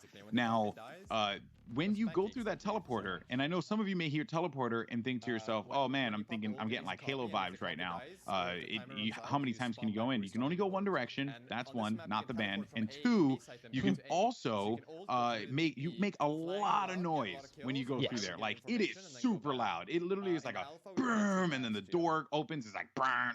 Like, that's literally. I'm not even lying here. That's literally how it sounds. It's like burn, and then that's it. Everyone on the map is gonna hear you, and they are going to turn around. One of the cool things, though, is the doors don't open until you walk towards them, so you can teleport through, and you can stay in that room if you want. So you could stay in that room, and you could bait the teleporter. Someone might come through, and you could just be watching it. Or you can just bide your time, hope that someone forgets that you're in that room, and then you push out. You can also send some abilities through teleporters as well. That's something you've got to remember. Some of these cool abilities like flashes or some of these damaging abilities as well, throw them through a teleporter and it could hit someone on the other side. Yeah, I'll try. Here's an interesting question from chat. In y'all's experience playing, how did the economy feel? Did you guys have to save a lot of rounds? Was there, in relation to other tactical shooters, how often were you having to save versus buy? So personally for me, I found a lot of success with the Spectre, which is kind of like an MP5 with the more expensive SMG. I could buy that near enough every round unless we got absolutely trashed in the first couple. If you want to be buying your AK-47, if you want to be buying like one of the snipers, then you are most likely going to have to save a little bit. I think the economy is a bit more forgiving than some other tactical shooters. However, you certainly have to keep an eye on it, and you also have to communicate with your team as well. You all need to be on the same page. If only a couple of you are saving, then it is going to be a bit of trouble when two of you are walking around with a pistol and then the rest have snipers, for example. По сути, сегодня очень странная фигня происходит. Получается, TwitchRivals стримит стримеров, которые стримят игру. Это на самом деле вообще такой прикол. Где еще такое увидишь? Right-click on whatever it is that you want and say that you want this. You can actually see it enforced in screen. It says buy and then it says want. So if he wanted the Ghost for whatever reason, although he is more than capable of buying it for himself, but let's say he wanted a Phantom and his teammate had enough cash to be able to give him that, you can request it and it will go immediately to your hands. It's not something that you need to pick up. It just goes straight to your hands. I'm fairly certain, Dan, you can correct me on this, but you can't give out cash though. That is the only thing that I believe you can't give, right? Or abilities. You can't buy someone else's abilities for them as well, but it certainly makes it more user-friendly. You don't have the clunkiness of necessarily throwing a gun to one another. Вот это сейчас как раз-таки, кстати, Omen. Это вот Omen, получается, сейчас играет. Он, получается, через стенку бросает вот эти синие сферы, которые обзор, получается, убирают. Плюс только что был какой-то телепорт. Скорее всего, это телепортация обычная. И вот с ультой. Ну, ульта должна быть инвиз. По сути. Ой. Что с Аимом, боже мой. Прям то жестко прокосячил. То, что мог промазать, промазал.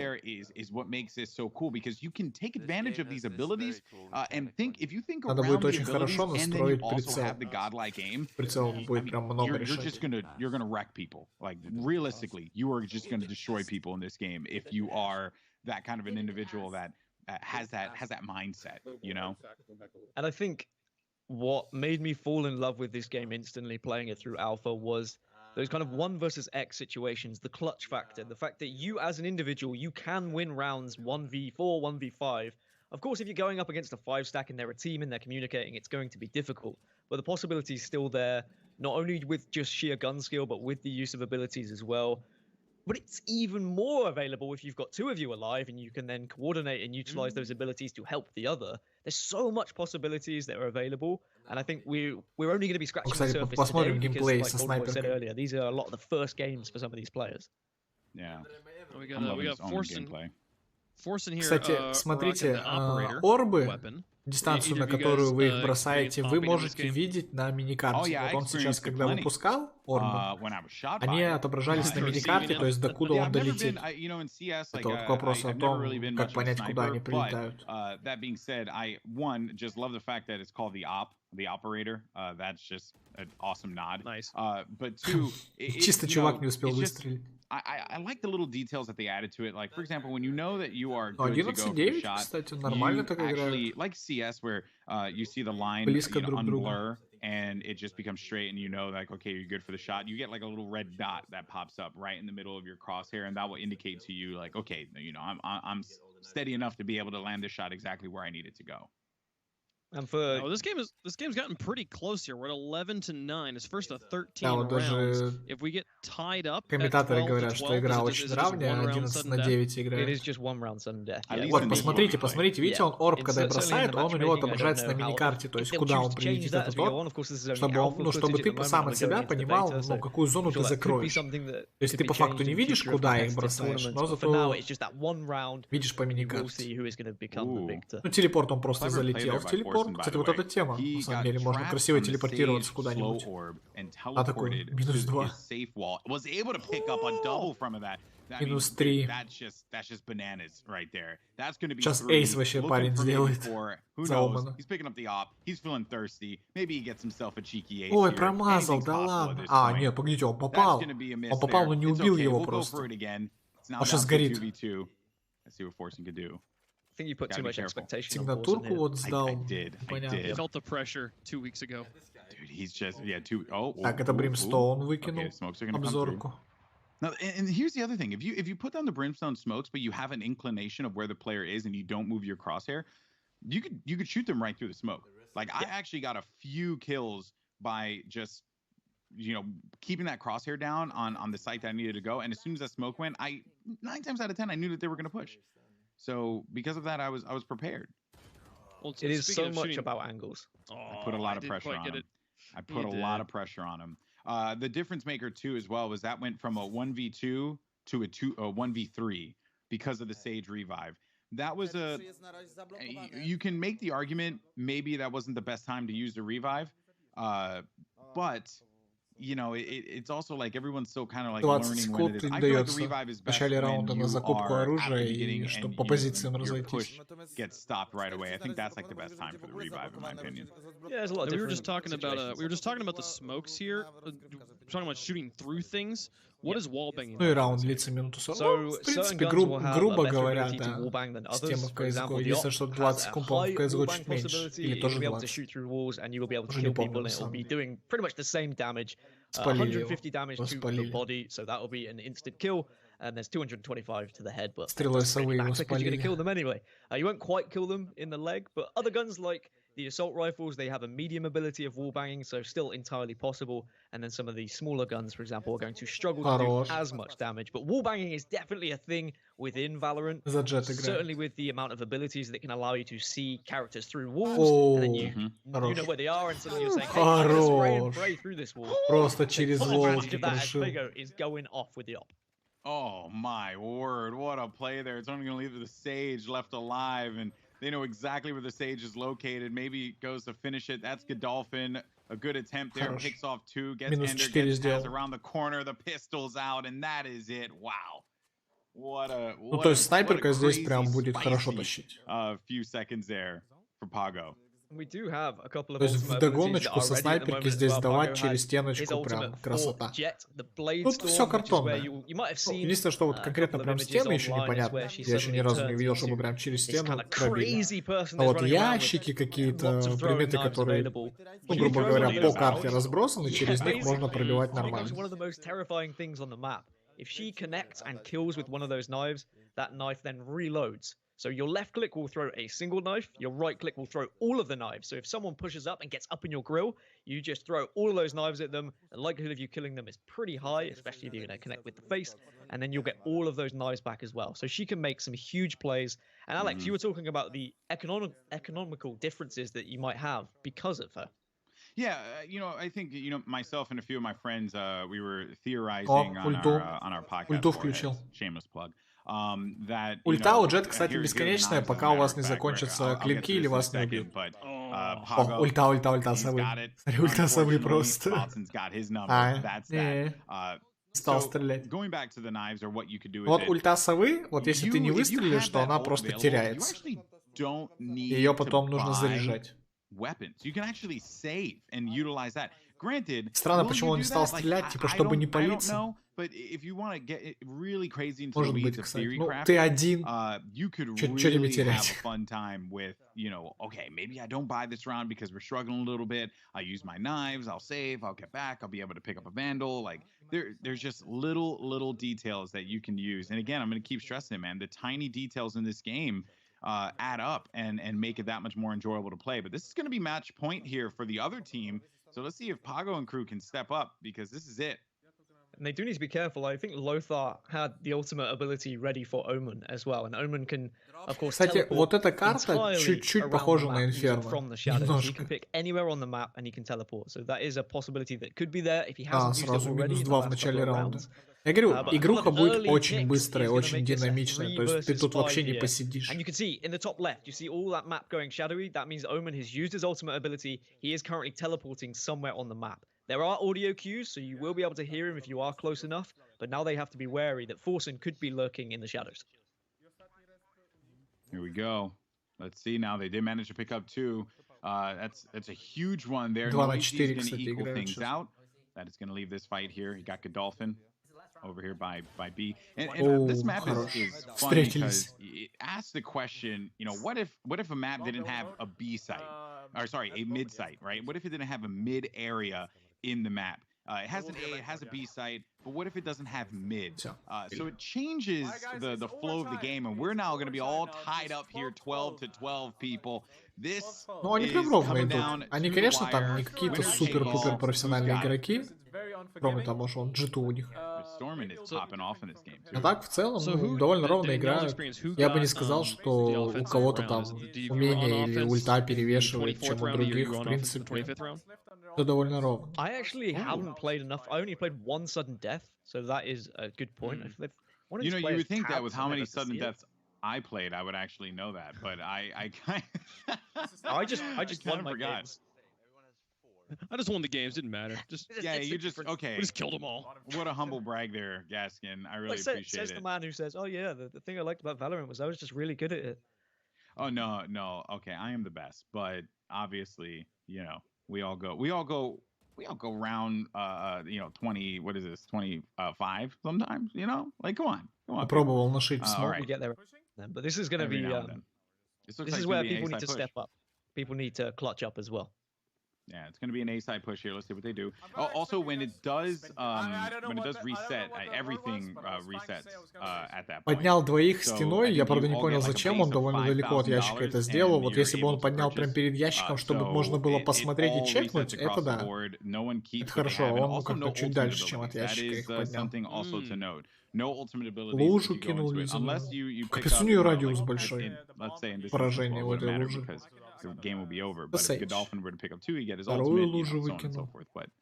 Но тут, кстати, видите, тут еще прикол в том, почему здесь деньги тратятся быстрее, чем в CSGO. Потому что в этой игре нужно еще покупать свои умения. То есть у тебя есть сигнатурная, которая всегда у тебя постоянно, а все остальные умения победили. 13-12 победили.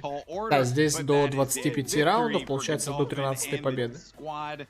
И получается, если у вас 12-12 счет, в каждой команде дают по 5000 денег, каждому игроку, чтобы нормально нормально можно было отыграть полноценно. То есть не остается таким образом, что у вас, например, у кого-то пистолет, а у кого-то винтовки, как в КСО. Здесь все на равных условиях, команды просто 5 на 5 остаются с по 5000 денег на руках, и вы уже прям грамотно решаете, что вам закупить и как сыграть.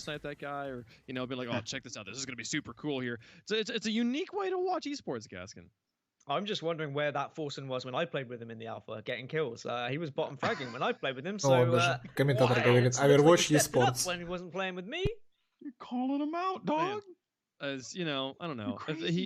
Every dog has his day, dog. We'll see what happens with Forsen in the future matches. But folks, that's game one in the books. It was an exciting one. Not sure how we're gonna top that one, but you know what? It's okay. So we'll keep on rolling. Go say hi to our streamers. We're gonna take a quick break here on TwitchRivals. We'll be right back with more Valorant gameplay.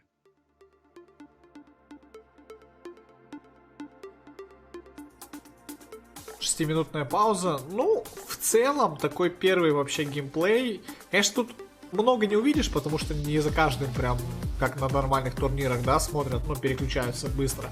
Тут за кем-то одним просто стримером смотрят, и он уже смотрит конкретно и что-то объясняет. Получается, TwitchRivals стримит стримеров, которые стримят и смотрят TwitchRivals. Немножко они как-то странно эту систему сделали. Вот. Ну, в целом нормально. В целом, в принципе, какой геймплей хотели увидеть, тот и посмотрели. Единственное, что я не увидел, здесь никто не играл за бридж. Это вот, который странный такой. Про которого, короче, инфы нету, агента бридж. Ну, вроде как бридж его зовут. Не играли за него сейчас. Может быть, сказали его не анонсировать, не показывать пока.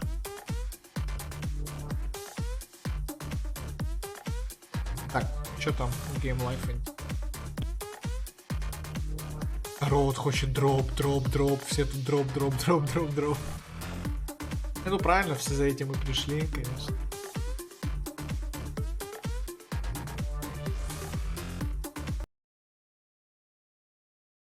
Допустим, я на карте за защиту, я быстро вылетал с позиции, вот как таймер дотикивал. Там в обороне вам дается 30 секунд для того, чтобы занять позицию. То есть там есть такие стены прозрачные. За эти стены вы выйти не можете. Но за эти 30 секунд вы можете выбрать позицию для себя, выстраивать оборону там свою и так далее.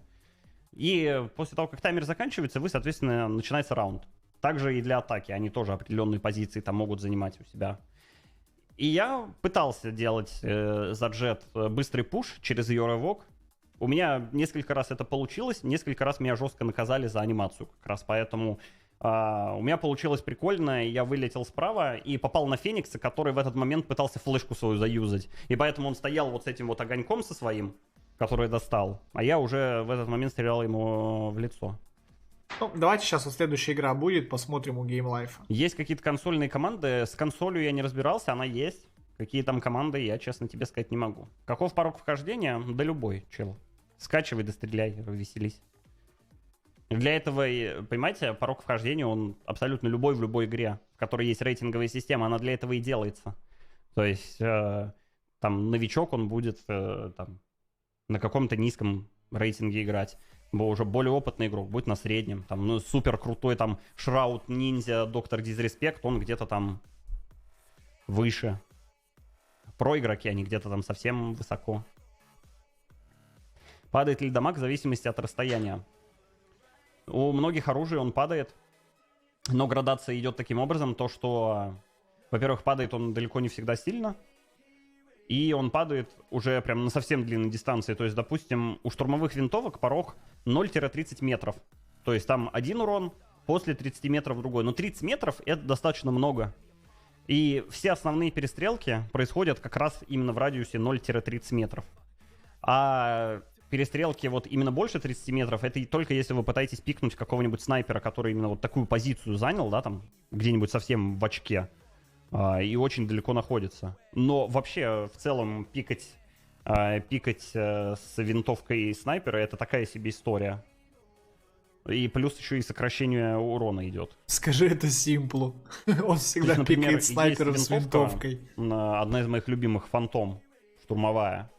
У нее как раз идет такая вот схема, то, что у нее урон в голову 156, по-моему, 156, Но если ты перестреливаешься дальше, чем 30 метров, у тебя урон падает до 140, что не ваншот в голову с тяжелой броней.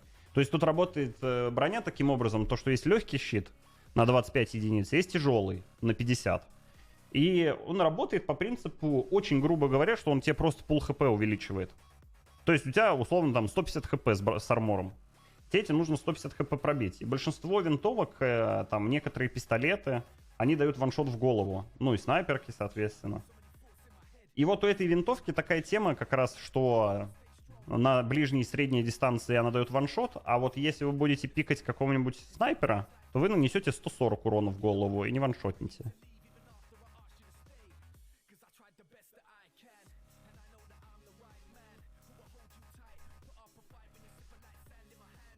Что за заряды по карте валяются? Есть на картах пару мест, в которых появляются такие шарики. Один шарик равно один заряд ульты. Можете их собирать. Они респаунятся каждый раунд. И таким образом вы можете быстрее добивать себе ульту. Проблема вся в том, что они собираются примерно 2-3 секунды. И вас могут изи пикнуть за это время. Поэтому это очень опасная затея. И плюс есть очень специфический, довольно громкий звук, когда вы их собираете. А эмоции у персонажа есть, как у оверя? Нет. По крайней мере, на данный момент нет. Friendly Fire во время ганплея. Вот мы играли в квикосы, грубо говоря, а там нет. Контроля в игре... Контроля, вот как конкретно стана нет вообще. То есть застанить в этой игре нельзя. Такого, что вы не сможете вот прям стрелять, таких обилок нет. Есть флешки, есть зонящие всякие обилки, замедляющие обилки, есть оглушение, но оглушение не значит, что вы не сможете стрелять. То есть у вас может упасть fire rate, типа скорость стрельбы вашей, с оглушения, плюс камеру может потрясывать, но вы даже в такой ситуации вы можете все равно выстрелить. Да, выдача ключей только сегодня, а потом уже после 7 числа. Управление отдачей есть. Да, вы можете абсолютно спокойно мышкой контролить отдачу. Golden Boy, кстати, это чел, который ливнул из УВЛ, если вам интересно. Вот этот вот. Вот.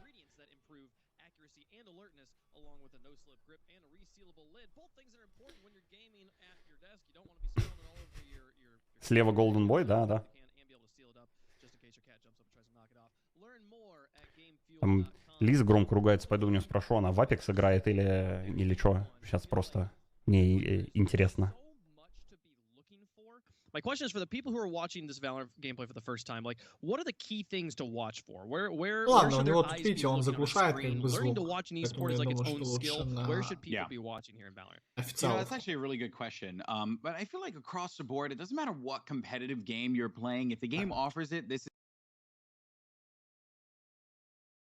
tell you where your teammates have fallen. It will tell you where your teammates are positioned. And if you're a Sage player, it will give you the indication, hey, is this going to be a safe area for me to be able to resurrect my teammate or maybe even wall off? Because also in this game, as I mentioned previously with the Sova ult, you can see the trajectory of the ultimate on the minimap. So that is kind of how you can measure where you want to place that particular ability. And in fact, a lot of the abilities do the same thing. I don't know if you saw in that last game, the Omen was putting his smoke and then he was measuring it with the map just to make sure he got it perfectly right.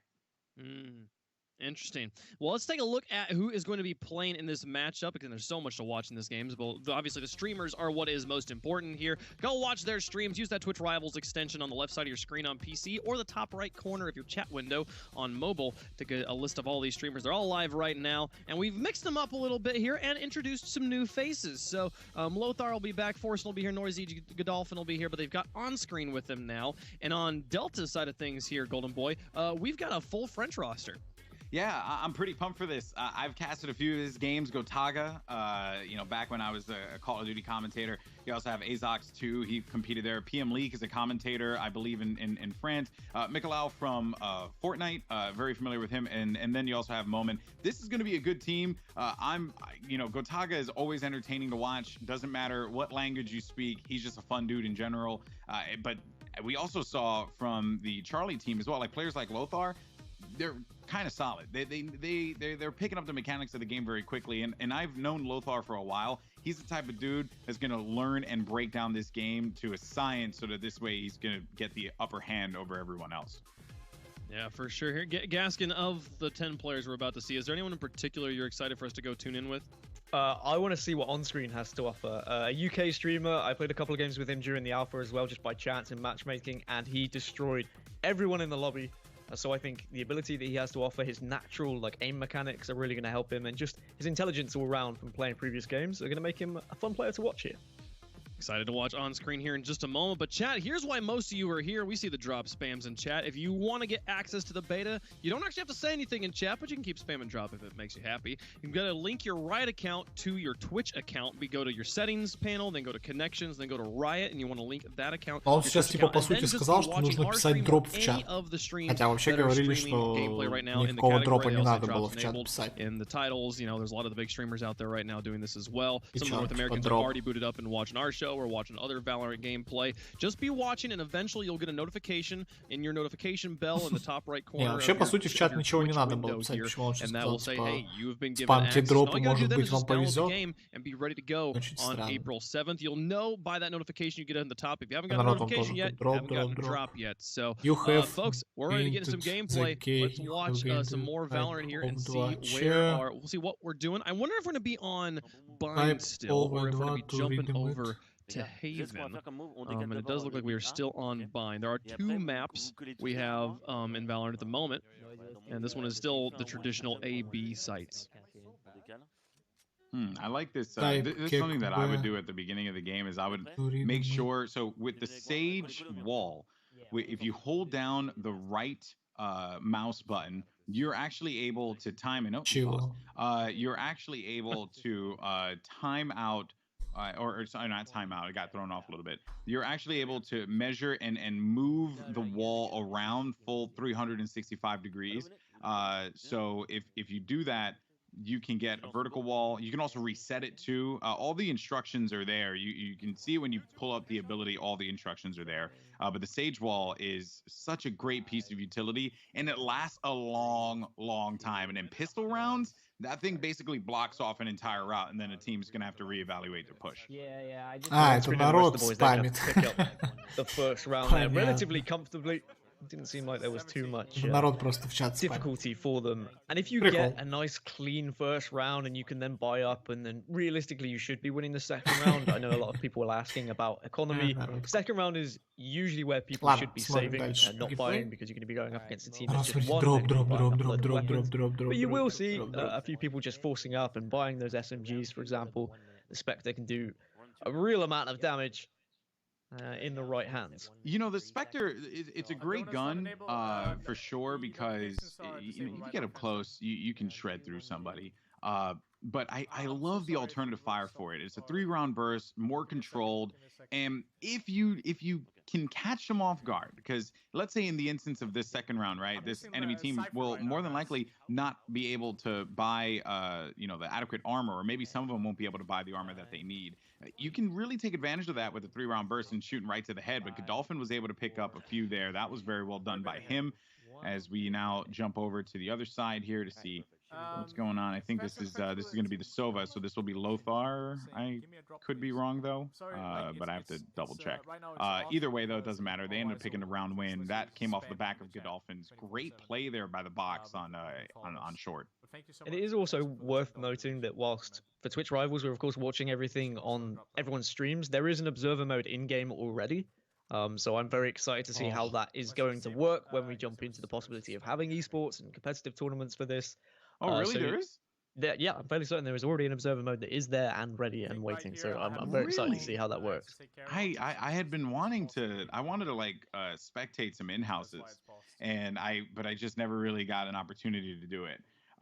So I was like not sure if it was even in there to begin with. But even then, that's still exciting. And you know, I think it just goes to show you, right? Like just the dedication that's being put toward this to make this into a very competitive game, to make this into even an esport.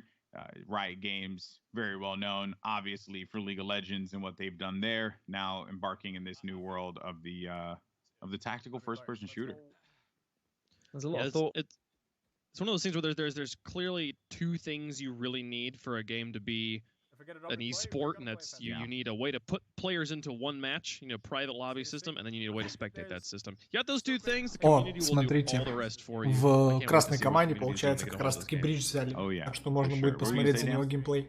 I was just going to say, you can see there's a lot of thought going into each round from these teams now. Like, I imagine that some of these games that were recorded, we're getting a little bit further into their playtesting from the Friday, I think is when they played it. So this will still be their first day. But people are starting to experiment a little bit more now with abilities and the placement of certain traps. So Cypher here trying to utilize his trap wires, and you saw in the previous round his cyber cage. When someone walks through that cyber cage, which is what he just threw there, they will light up and you'll be able to see where they are. So you can really take an advantageous position and ensure you get the right spray down on them. I had an opportunity to play with some players who actually played the game a little earlier as well, and I was seeing how they were playing around with Cypher. While throwing down this tripwire here, it's very useful because it will give you information. The player is not going to be able to push through there without shooting the tripwire down. So that will reveal the position already. But the other thing too is on the rotation as well. If let's say you pick off someone here by hookah, for example, but you know that they're going to be over by the other side and you might get pushed, you can put the tripwire down and stop them from running and chasing you down to begin with. Again, those small, intricate details that a lot of these agents are able to bring to the table. And if you're just rushing, like if you're going chasing after the fight, or maybe you're going for the rotation from one side to another, you may not pay attention to that tripwire that's there. And then you're going to have to shoot it. It reveals your position. And just a whole mess of things can go wrong if you're not paying attention to the ground and where that tripwire is placed. Golden Boy, we've seen a lot of people playing with ARs, with SMGs, and a few snipers as well. I haven't seen much love for the machine gun classes or the shotgun classes. Are these weapons underpowered, or are people just not figured out how to use them properly yet? I mean, the weapons all have a varying degree of strength, and I think it's really, I've found that every gun in this game and everything in this game, as a matter of fact, has a purpose. It may seem, oh man, he gets the shot right through the blaze. I like that. Every weapon and every ability in this game has purpose. From what I've gathered, even the LMGs, because in a game like Counter-Strike, the LMGs are a little bit more of a novelty rather than it being something you can actually take advantage of. You may see some people use it, excuse me, but I don't think you're necessarily going to get much value out of it. And maybe it's going to be the same thing here in Valorant. But the LMGs have the highest wall-banging potential. Like, it's so powerful through surfaces that maybe you could use it to spam through something if you know that a person likes to play through a particular area, or, you can get a little cheeky with it and build a strategy around it. Also, shotguns, too.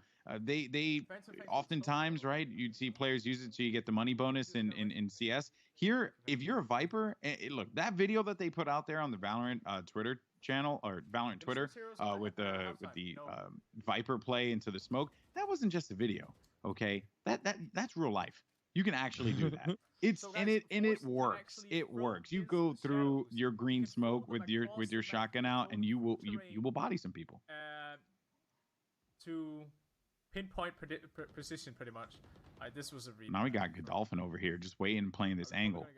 And that's the other little bit about Cypher's cage, is he deploys it, but he has to activate it. So, he's going to find a few players there. Noisy's going to get the pick. That's going to be the slow orb that actually drops him back. And then on screen, coming around the corner, getting two of his own. Just very well done. They were so preoccupied there by the Cypher cages, the cyber cage, that they were just trapped on short, and then they just got obliterated on the flank.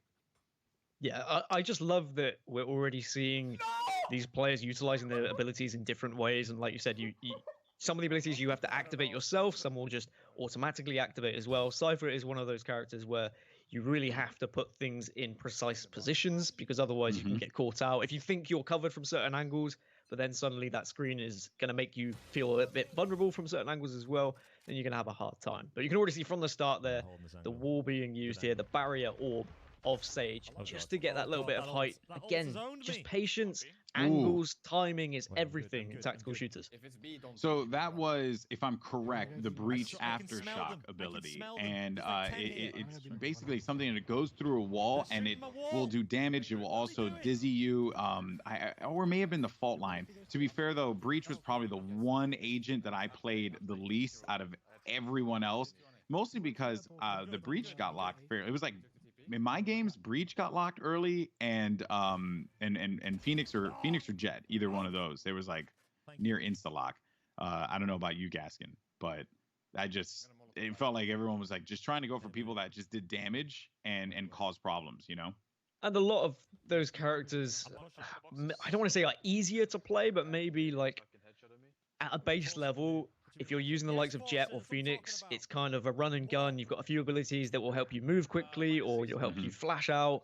So you can get your main damage dealers or your people who like to just get in the face of their opponents. Whereas some of the other characters like Brimstone, for example, like Breach, are a little bit more tactical.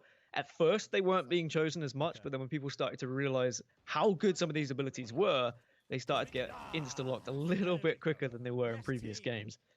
Oh, good push there from on screen. So something to note, you saw the Viper wall go up. So the Viper wall that she's able to deploy works very much, and that's the toxic screen. It works very much like Phoenix's Blaze ability. The difference is that Viper has a tank of gas that she is able, and it sounds pretty funny. I have a tank of gas on me at all times, by the way. But she has a tank of gas that will actually deplete when her abilities are out. And she can also pick up her abilities as well. So you can also throw the Viper wall over buildings and get it completely across to the other side. That alone, oh no, oof, man, that actually looked pretty bad. That was the Brimstone ult. So the utility that you get out of something like that is something just you got to respect, because there's just a lot you could take advantage of if you're smart with it. You did see how he survived the orbital strike there from Brimstone as well. Like a lot of these ultimate abilities, whilst they're very powerful, you do get a clear indication of when they're arriving, and you do have a small amount of time to get out of the way of them, or even if you're just tagged a little bit. Most of the time when I've seen orbital strike really deal damage is when someone's planting the spike, because you're just so vulnerable. Like you either have to stop planting the spike or you hold it and you're just going to die. And here's Viper's ult as well. Viper's ult is what you were talking about, Alex, and it can just allow that guaranteed plan. I've seen Viper win rounds just because of that ultimate ability. Yeah, it's called Viper's Pit, and it is massive. And also, I want to give a shout out to whatever Riot developer came up with that name, because Viper's Pit, very close to Piper's Pit, the legendary Roddy Piper.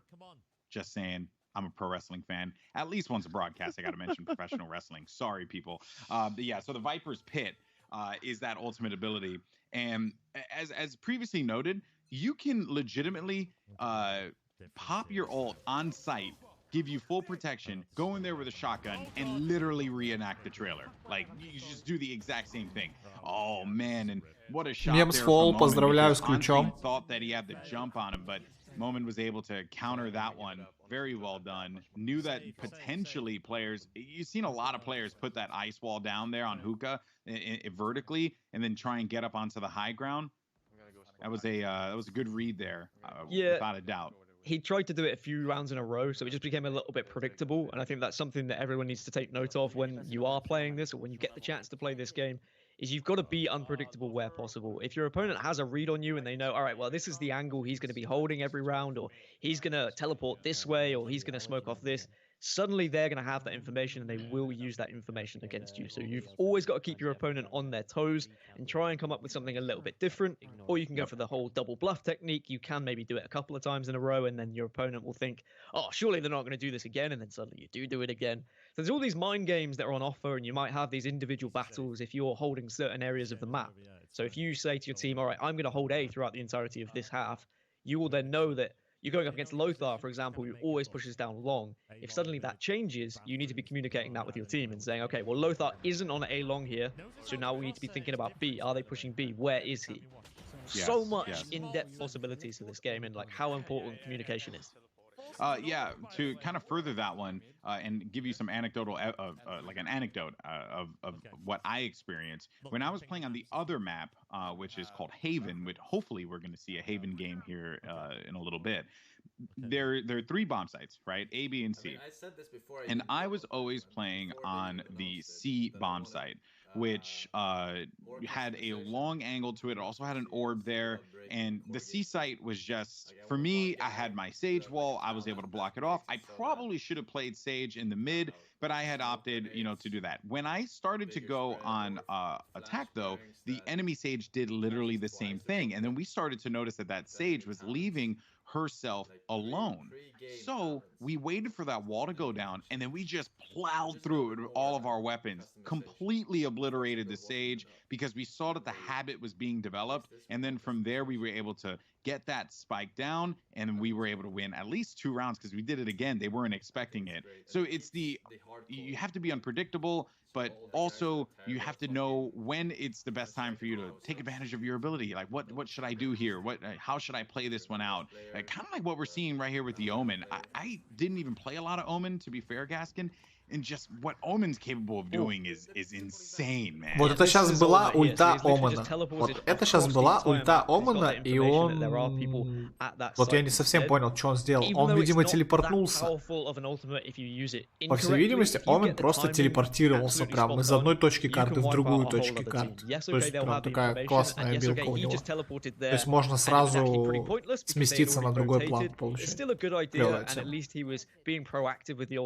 Rather than trying to do it too late on, as it's a 3 versus 2 scenario at this point, and he does have a decent angle here, but they just need to push. Someone needs to get this spike defused.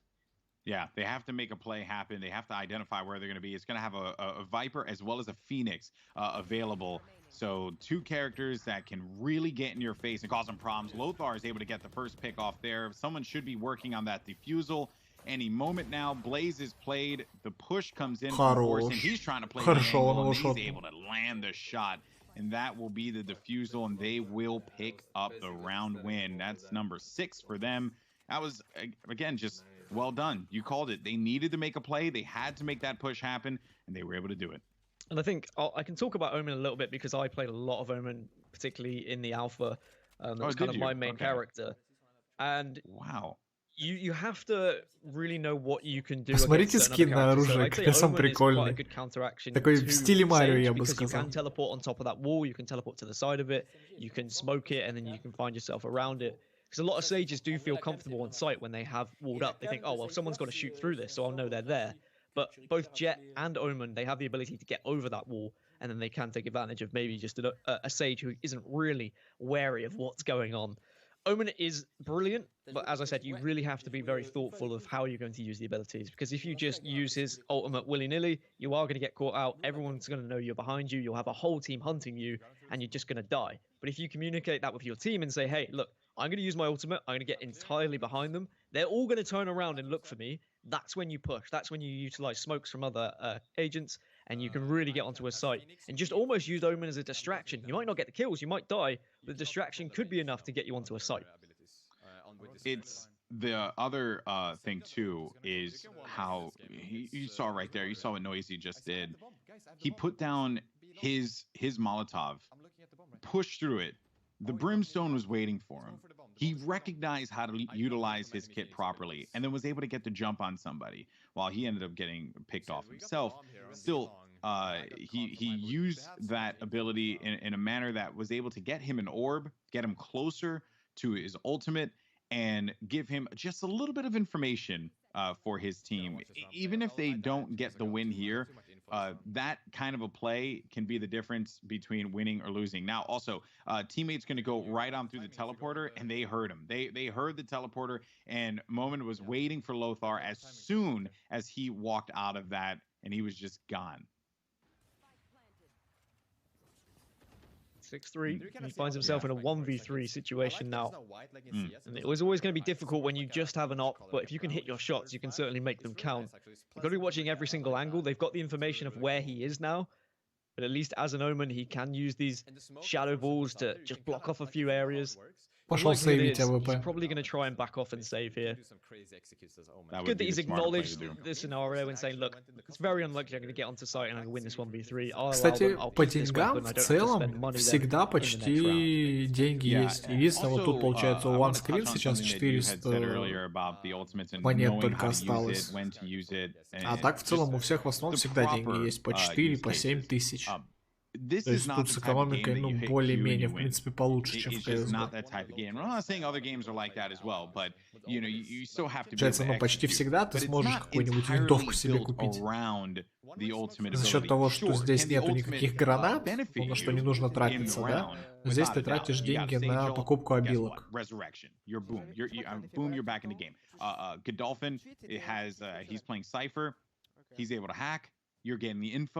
You're able to push onto a site, and thus that could theoretically lead to you getting the win.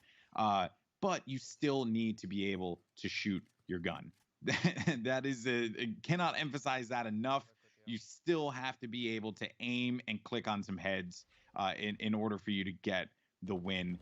It's the ultimate's not just going to do it for you. Yes, there are cases where the Brimstone ultimate or the Sova ultimate can win you around, but those use cases are, in my experience, so. Вот, кстати, еще интересно посмотреть, какие обилки у вот этого Бридж. Вот только что парень за него играл, он вот какой-то огнемет хотел запустить или что-то в этом роде. Вот пока не показали ни разу за Бриджа, как играли. То есть мы, по сути, из этой трансляции уже увидели ульту Совы, как выглядит, посмотрели обилки Омана, как выглядит, посмотрели, получается, ульту Бримстоуна, вот этот Airstrike его. И, ну, в принципе, пока все. Остальные все ульты, в принципе, уже показывали до этого в официальных роликах. То есть у Джет мы знаем, у Вайпер знаем, а у Сейдж, вот, я не помню ульта. Какая вот у Сейдж, кстати, помню. Вот, смотрите, вот как раз сейчас, может быть, за Бридж показывают геймплей. Вот что это у него за рука какая-то, огнемет? Что это такое? Сейчас посмотрим. Сейчас, может, покажет. But we saw the defensive half get out to a strong lead. Is Bind a map that you guys, in your experience, particularly noticed being more defensive? Вот, идет заряд, потом он выпускает... но это не огнемет, это какой-то электрический заряд, короче, происходит. Это флешка. Вот, кстати, еще показали, как выглядит флешка на оппонентах от Феникса. То есть, как она флешит. Какие у него вот еще обилки? Вот импульсный заряд. Окей, хорошо. А что вот эти еще две обилки у него остались? Хорош. Пинг 20, посмотрите, у них пинг 20, 30, жесть. С таким пингом, конечно, вообще приятно играть. Не сравнится с 200. A decent amount of abilities is going to find your way into a site as well. Aftershock, Flashpoint, Full Line. Посмотреть бы, как у него обилки вообще выглядят, вот что он делает ими. So the two maps that we've played so far have had that, you know, little tiny detail. In the case of Haven, a pretty big one, but you know, the detail that changes it and mixes up the play style of a lot of the players and how they're going to try and push. Also, what agents you use is actually going to be a big deal, because maybe some agents could perform better as we continue to play and learn on other maps. У Феникса ульта еще, кстати, не помню. Ну, описание есть, по-моему, еще не показывали. Именно на трансляции ульту Феникса. Ну, он, получается, весь в огне, и если вы его убиваете, он перерождается. Jet is able to jump up on high ground, and there is a notable high ground on the A site. FPS, кстати, смотрите FPS. FPS 120-140. Сервер тикрейт показывает 127 почти стабильно. Ну, то есть с FPS вообще все хорошо. Yeah, and certainly in the alpha, anyway, when you're searching in matchmaking, you won't know what map you're actually going to play until you get into the game. So you do have to be thoughtful of that and say, all right, В основном мы мало знаем по ультимейтам, потому что основные обилки агентов, про которые есть видео в официальной группе на сайте, они все известны, а вот ультимейты почти ни у кого не показаны. То есть ультимейты мы изначально знали, как выглядит у Вайпер, и у кого еще ультимейт? Еще ультимейт... нет, Бримстоуна ультимейта не было, у Бримстоуна это был ускорение. Да, это скорость атаки у него, просто маяк просто. Ну получается мы только ульту Вайпера знали, и все. Это единственное, что показывало. То есть получается все остальные ультимейты мы ни разу не видели. То есть, вот, это хорошо. Это то, что уже, в принципе, можно с этой трансляции себе взять на заметку. И ультимейты вообще у агентов есть.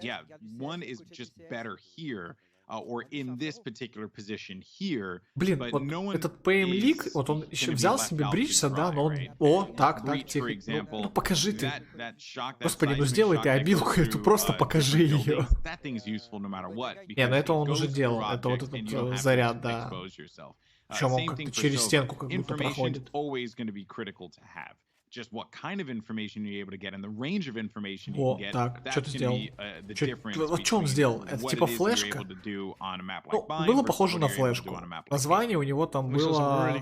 holding of the site from Poiril there. Aftershock, when Omen's shadow ball kind of came towards him, he did have a little thought and was like, well, is there going to be an Omen Я потом inside буду this делать shadow? обзор по... And so he had a little peek, and lo and behold, Получается, he по did тем find an обилкам, Omen just которых sat there, не very показывали, vulnerable и as по ультимейтам, Phoenix runs in которые and мы здесь tries to увидели. flash, Я еще but раз Omen пересмотрю, says, "No, man," как у него and обилки Noisy вообще will be taken называются. down. Может, And по that's the названию можно important thing. будет I think понять, when в чем you hear смысл. footsteps and you know someone's going to be rushing you, you need to be thinking, all right, what character, what agent could this be? Are they going to be flashing me? Do I have to be prepared to look away? Do I need to be trying to position myself so I'm not going to be seen by a certain line of sight ability? All these various different things you need to keep in the back of your mind. Again, the sound is amazing in this game. There's so many times as I was playing, I couldn't believe how accurate it was. Just listening to where someone was going to be coming around the corner, what kind of surface that they were walking Вот, on. кстати, смотрите, For example, наглядно on показали, this map когда он here, дефьюзил the плант, building that's что у behind него не Azog, that is сбросился all metal. So if you hear счетчик, someone получается, clanging and banging against the разминирования. metal, То есть видите, как он сделал? Он начал минировать, разминировал до половины, посмотрел, осмотрелся вокруг. Это вот вместо фейка, да? То есть здесь даже можно не фейковать, здесь можно, например, начинать разминировать, часть разминировать, потом отстреляться, убить и разминировать дальше. То есть, ну, в этом, короче, огромный плюс, что здесь даже фейкать не нужно. Нужно прям разминировать. Тут прогресс не теряется. Это вот круто, кстати. Это может вообще игру прям очень сильно, еще динамичнее делать. Потому что ты не знаешь, то ли он фейканул, то ли он стоит прям дефьюзит, или может быть он там уже сколько-то себе поставил на дефьюз, да, и отошел оттуда. То есть он может себе половину поставить и отойти спокойно. Вы такие, ну, в непонимании, что происходит, залетаете на план, он вас убивает, и у него там остается совсем чуть-чуть. So if you're in a 5-stack, of course, you're going to be in the right situation. You're going to be able to tell the team where to go. But Forsen's getting aggressive onto the site here. But he has taken a chunk of damage, only 31 health remaining, no armor either. Yeah, he got chunked up there. Spike, well, will be in the hands of the Cypher. This pops around the corner. Well done there. The site should be clear. He's going to look over at Lantern to see what he finds, but his teammate gets picked off. Ну, тоже игра, кстати, такая довольно ровная. Видите, 8-7. Round lost there. As Gotaga had the site with the Guardian. The Guardian we haven't really dived much into as far as a weapon. So it is a single shot weapon. And its accuracy is disgusting. It is very strong from the hip. It's very strong for ADS as well. It's a good gun to use. And if you pride yourself on your accuracy and being able to get that crosshair right on top of the head of an enemy player, maybe the Guardian's going to be for you. Yeah, 65 damage to the body, 195 damage to the head. So even if you take into consideration the 10% damage loss if you're going to be scoping in, that's still going to be enough to just a one-click headshot. So those of you who are accurate, those of you who are disgusting at games, the Guardian might be for you. It's semi-automatic, it's single fire, but you can rapidly tap away like we've just seen Forsen do. Yeah, it's a good weapon, and it's cheap too. That, again, cannot just... I can't stress it. Every gun in this game has so much utility. Every gun in this game is valuable. I'm not going to say that, you know, you should go out there and the first gun you use is an LMG, I'm not going to say that. That's not a statement I'll ever say publicly.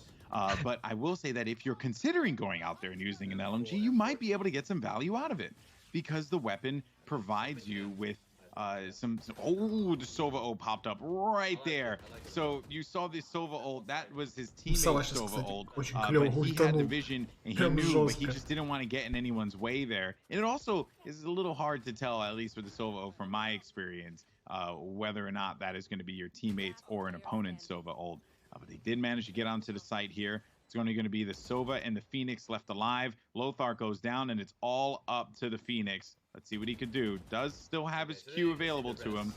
Totally fucks up, but you can actually kill. Pops around the corner. He's looking for the target. Finds one all the way in the distance. There goes the revive. You can get shot on the revive, but it just threw him off there, and they're able to get the win. And that revive actually was pretty smart because it pulled the attention of the player to the Sage, and it pulled the player to that revive that was coming in and allowed the Brimstone to start to make the push. Yeah, after you've kind of experienced a few games and you know how long some of these animations take, in that certain situation, you'd say, okay, he's reviving him, but I know that that person who's been revived isn't going to be able to shoot me for a couple more seconds. So I'm actually going to try and focus on the other players and the Sage first, and then I'll move over and try and take down the Phoenix. And also, he was kind of strafing around. He didn't have his feet planted. If you plant your feet, your shot's going to be far more accurate. If you're strafing around, those bullets could go here, there, and everywhere. Usually everywhere, in my personal experience. They just fly over their heads. And then sometimes you're like, but why didn't my shot hit? And I'll be like, oh yeah, it's because I was moving. And if you are crosshair was on the target. Exactly. If you've come from a background of playing other FPSs where you can kind of run and gun, you can move and shoot, it can be a little bit frustrating at first. But as soon as you get used to kind of just either crouching when you shoot or stopping when you shoot and then kind of stop and starting with those strafes, you slowly but surely get used to it and you'll start to pick up more kills. I spoke to a few of my friends who compete in battle royales like Apex, for example, and as a matter of fact, the Dolphin was one of the guys that I talked to, and I asked him, I was like, hey, do you think that you maybe will compete in this one? He's like, I want to, but it's hard, you know, it's hard. It's a different kind of experience, and I think a guy like a Dolphin can easily get used to this and you know, grow as a player, but it is challenging. If you're coming from games like battle royales, это вообще что это было? Это какой-то был сверхэлектрический заряд. Вообще какая-то непонятная штука у него. Come around the corner, slow down as he approaches, go for the shot. You can't just charge against someone and hope that you'll get the shot off. And what we're seeing here is just from PM Leak is insane. What a play from him, and just the composure that he had coming out of spawn was just nasty. Yeah, a lot of the times if you try and push onto a site and you're not using an ability at all, so you're not using a flash, you're not using any sort of smoke, you're going to find yourself just getting headshot because people will just be watching one spot with either a sniper rifle or an assault rifle, and they will just one headshot you. If they are good enough, as soon as you walk around that corner, bam, you're done and you're out of the game. So you really need to be utilizing abilities. It's exactly the same as if you've played Counter-Strike, you're trying to get onto a site, you need those smokes, you need those flashes. But I will say, I think smoke and flash abilities in Valorant are a lot more user-friendly, and they don't take as much learning. With Counter-Strike, you have to learn like all of these angles where you have to bounce a smoke off left, right, and center. And even though there will be the possibility of doing that in Valorant as well, at a base level, some of the things you just kind of point, click, and they are there. You can even, for Brimstone, for example, you just open up the map and you choose where those smokes are going to be. I think that's going to be really helpful for those that are first getting into tactical shooters and maybe aren't as familiar with them. For those who have played things like Counter-Strike and Rainbow Six, I think they'll be more familiar and they will certainly excel to start with. Yeah, I like that you mentioned the Brimstone, because not only does Brimstone have that smoke ability, we didn't even talk about Brim's other very strong ability, and that is the stim beacon. So the stim beacon, he plants this object on the ground, and it gives him a faster fire rate, I believe it is, not stronger, but a faster fire rate. Now there's a trade-off though, because it also applies to your opponents as well. So your opponents can get inside of that, and they can also take advantage of the stim. So there's a trade-off. but you're going to get another bit of utility that's going to be very helpful for your team. I foresee a lot of new players when they start up Valorant for the first time going to agents like Brimstone and Sage. If they come from a background that's not necessarily CS, where they're used to entry fragging, I could see them going to those agents first because their kits are fairly simple to understand. There is going to be nuance. You will learn it. You can get that slow orb for Sage into some pretty wacky spots off spawn. I've seen it happen. You can be creative, but at the base level, it should be rather easy for you to take advantage of this. You don't need to open up, and watch a few videos or open up a strategy guide or I mean, I'm sorry, I sound like such a boomer there. Open up a guide in order for you to be able to know where to place these smokes. Yeah, when we were... Get your Prima guides out. During the alpha, and the devs were kind of telling us about like what had happened and how to use certain characters, I'm fairly certain like the sky ceiling, there isn't really one, or if there is, it's very high. So you can fire things so far across the map. So if you can work out a really kind of nerdy I believe they angle, said there was no skybox. I believe they said there was no skybox. I don't think there is one. So you can come up with some incredibly difficult plays that might be able to really make things tough for your opponents. But it will just take a little bit of research.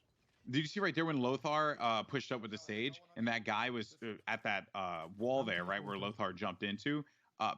Interesting, you can wallbang right through that. So in another instance, I think as the game evolves, you'll see that player just go for the shot because your bullets are going to go through that wall, and you will get the kill.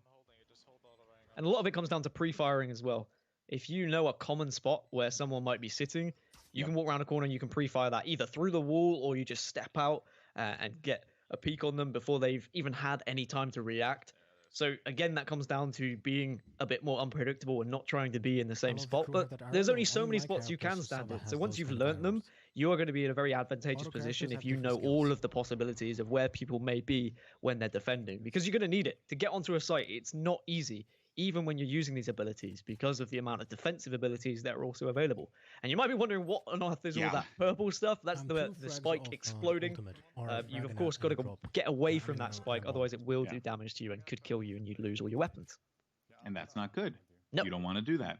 So if you come from Call of Duty and you're used to playing your sweaty GB S&Ds, word of advice, get away from the bomb. Far away from the bomb. You don't, and you also have that time. I want to continue to hammer on these points because we're going to have a lot of players that are coming from different games into Valorant. And because it's a game that actually welcomes a fair variety of gamers, you will see things that you maybe haven't quite expected to see in the past, like what you saw with the bomb site there. Little things like that you'll have to keep in the back of your mind as you're playing. Don't stand near the bomb site. Don't try and run around all over the place. Do not jump around a corner and try and go for a crazy jump shot. Like, if it happens, cool. Put it in your frag movie, dude. Put it on Twitter, get it on TikTok. I don't know, whatever it is you guys want to do. But chances are, unless the Valorant gods are on your side, that shot is not going to connect. Entirely surprised that a boomer like you knows what TikTok is, but for sure, okay, well, words hurt. I got him. Okay, Wave, where have you been this whole time? All right, and then you just come in here and say, "Got him." I've just been listening to y'all's luscious voices. I don't appreciate any of this, any of this slander. I'll have you know, I am the What Face, the most popular emote on Twitch by a country mile. Billions of people use it a day. Okay. I've just been typing drop in chat. Have you? Just hoping. It hasn't worked yet, but. Has it not worked? Hasn't Rocket League taught you anything, Wave? I'm gonna thank you for the Twitch frame, by the way, after the game, okay? This is another one right now. 10-10, again, a very close game. Yeah, this is a super close game. It looks like we're probably looking like maybe another sudden death, though. I'm not quite sure. Yeah, well, I did just get word, though. I heard that we are going to go to a break. We will be right back with some more Valorant, so don't go anywhere, folks. Right here. TwitchRivals using my stream? Hello, everyone. You can use the Twitch Prime on my channel as well.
We are back, and we are going to be starting to transition chat over to watch some North American streamers. If you were excited about that game that we were just watching, go check that TwitchRivals extension. The game's still happening on the streams of all the people who were playing in that match. So if you wanted to see how Gotaga's going to do, go jump on his stream. Go watch Gotaga's stream.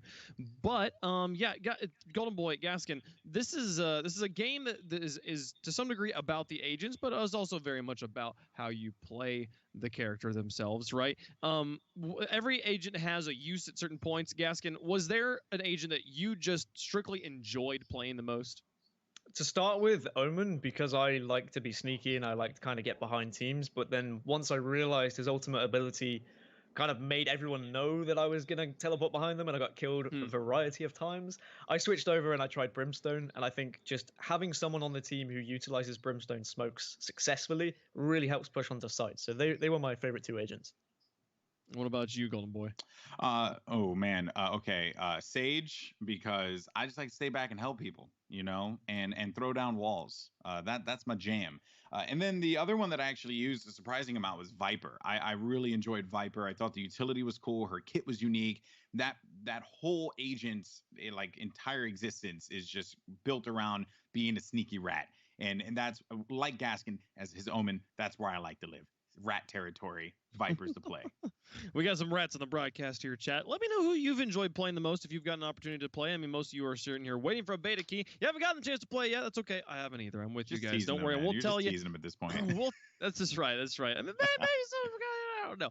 Anyways, we'll tell you how to get those beta keys in just a moment. Again, there's not actually a key, but we couldn't do any of this chat without the support of our sponsors. Thank you so much to the U.S. Army. Join millions of experts in their fields. What's your warrior? And also Mountain Dew Amp Game Fuel. Game Fuel has ingredients shown to improve accuracy and alertness, along with a no-slip grip and a resealable lid. Learn more at GameFuel.com. Go get yours today at any local convenience store or order it online because you're not supposed to leave your house. And we're all practicing social distancing. So yeah, send me some over.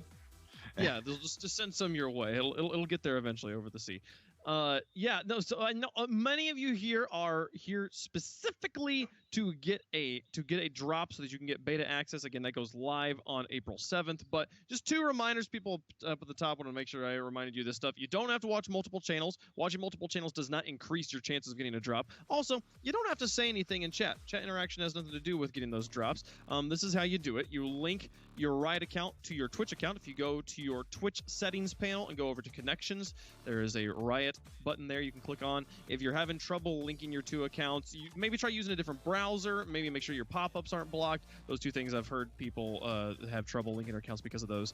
So once you've done that, just watch our stream or watch any of the streams and under the VALORANT category that have drops enabled. They'll all have it in their titles there.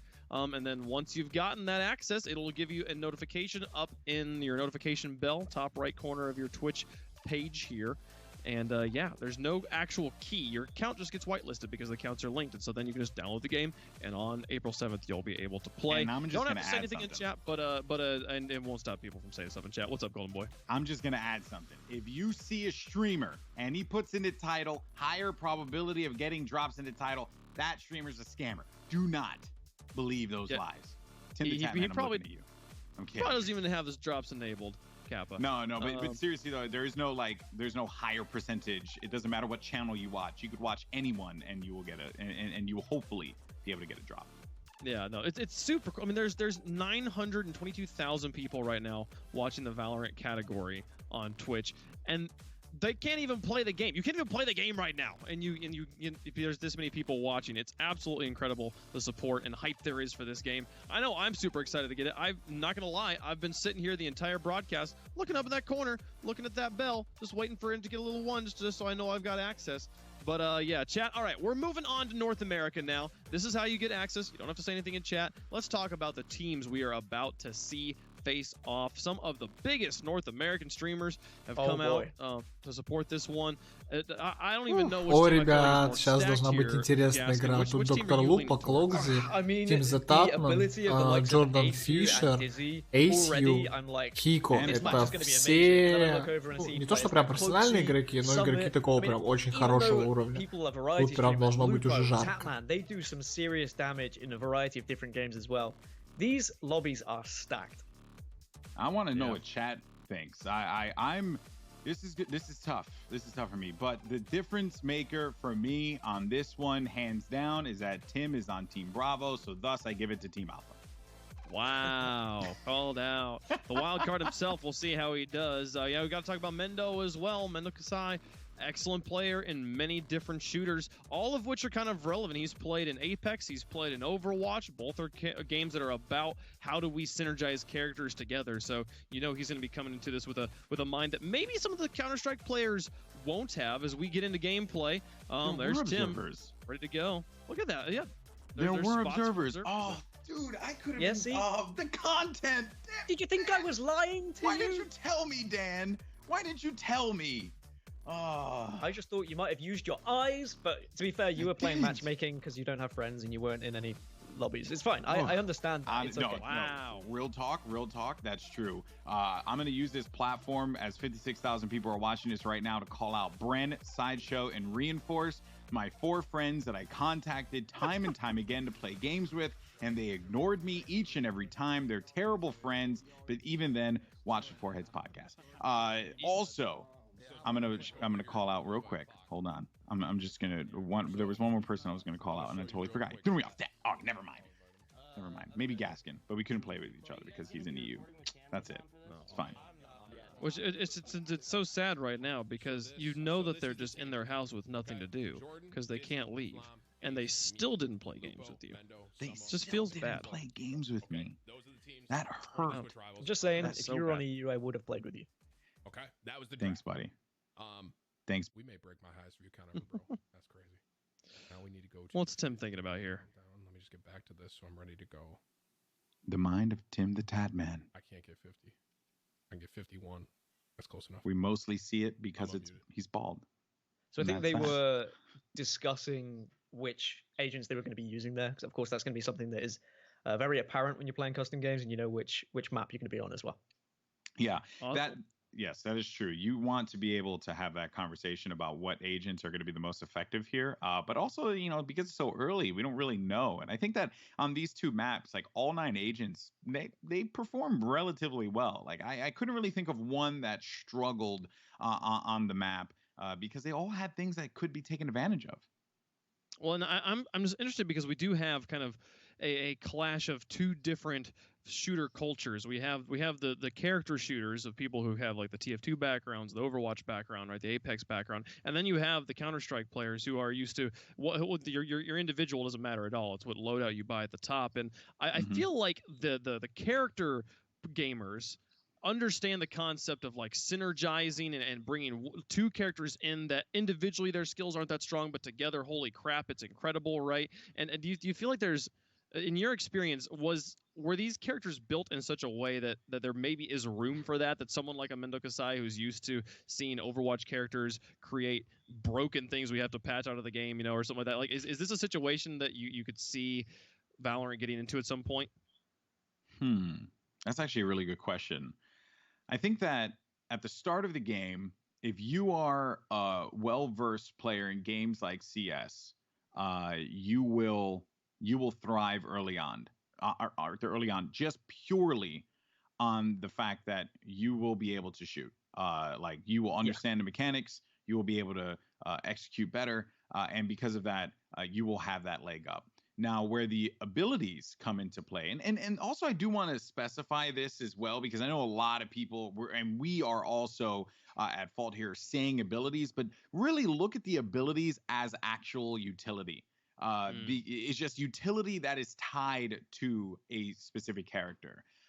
Maybe in the instance of someone like Sage, where there's a heal as well as a wall. Those are 2 things that you do not have in games like CS at all. You have these characters that are able to throw down fire onto the floor like a Molotov, smokes as well. It's just not tied to it's not tied to the buy system. It's not open for everyone. It's hooked on to one particular character. So I think because of that, you're going to have a lot of the Overwatch players, a lot of the hero shooter crowd. They're going to understand how to use those abilities early on, and they should have the leg up when it comes to defending sites and throwing down walls, when to place those smokes. I don't know, Dan, what do you think? Like, I feel like that there's going to be pros and cons to both. I'd say mechanically, those that have played like the hero shooters are going to be more familiar with more keybinds and kind of knowing which buttons to press and like on the fly, quickly dropping a wall. But I would say players who have played Counter-Strike, they know how to hold angles. They'll learn repetition. They'll know where people are going to be pushing. They will destroy. I played a lot of CS pros throughout the alpha, and even though they didn't really understand maybe some of the abilities or the utilities that were available, they would just pick a character like Phoenix or like Jet, and they would just be straight up just walking around the map and headshotting everyone. If your aim is good, you are going to be successful at the start of this game. Yeah, for sure. And it does seem like the abilities are significantly less potent. And it was interesting to me, like seeing like a character like Sylvain, where his utility leads into his ultimate ability. Like the biggest synergy I could see when I was just like speculating, I was like, okay, we got a guy who could shoot through walls. The ability to see through those walls is the thing that would make him strong, right? He already does that himself. He doesn't need a second character to synergize that with. So I feel like the people at Riot, the developers at Riot, are already thinking through that stuff. Yeah, you have to consider that, you get that intel, but you're also going to be giving up, one of your recon arrows, and you're also going to be giving up your ultimate. So if you have a teammate in that position, maybe they're the one that's going to be able to make the call out. What if there's going to be someone hiding in a corner and your teammate knows that he's there, but he can't really push on it because that teammate's going to be there and there's also another angle being held? That's when the Sova ult can come into play here.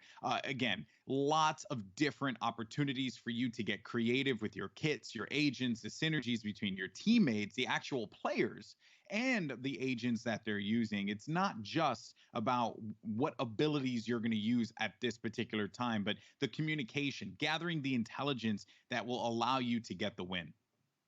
Awesome. Well, hey, chat, while we wait for us to get this game booted up and going, get those VODs all playing at the same time, there was so many amazing moments that happened through the course of this closed alpha, and we put together a montage of some of the best plays. Watch out. In Valorant, a single clutch play can turn the tide of a match. I'm Golden Boy, and I'll be running you through the top 5 best clutches from the Valorant beta. Starting us on a lighter note is Noisy, who miraculously survives a 4-man charge. No, this is take. Fuck off.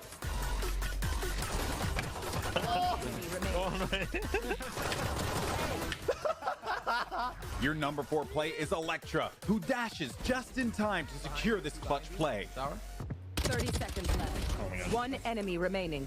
This is off. My ult.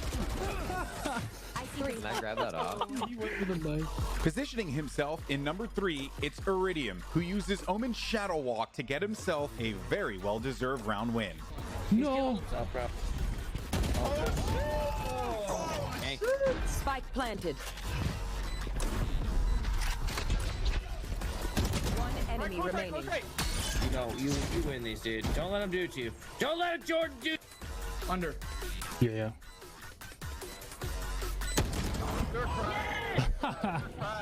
At number 2 comes Stylosa, who stays cool and collected during this heart-pumping clutch play. Too late.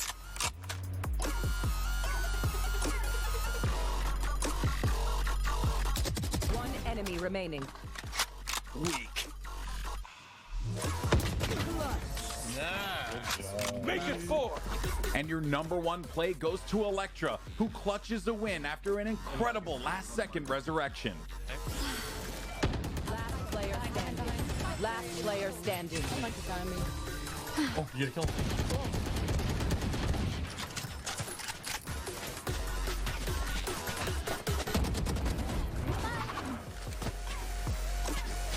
Blocking here.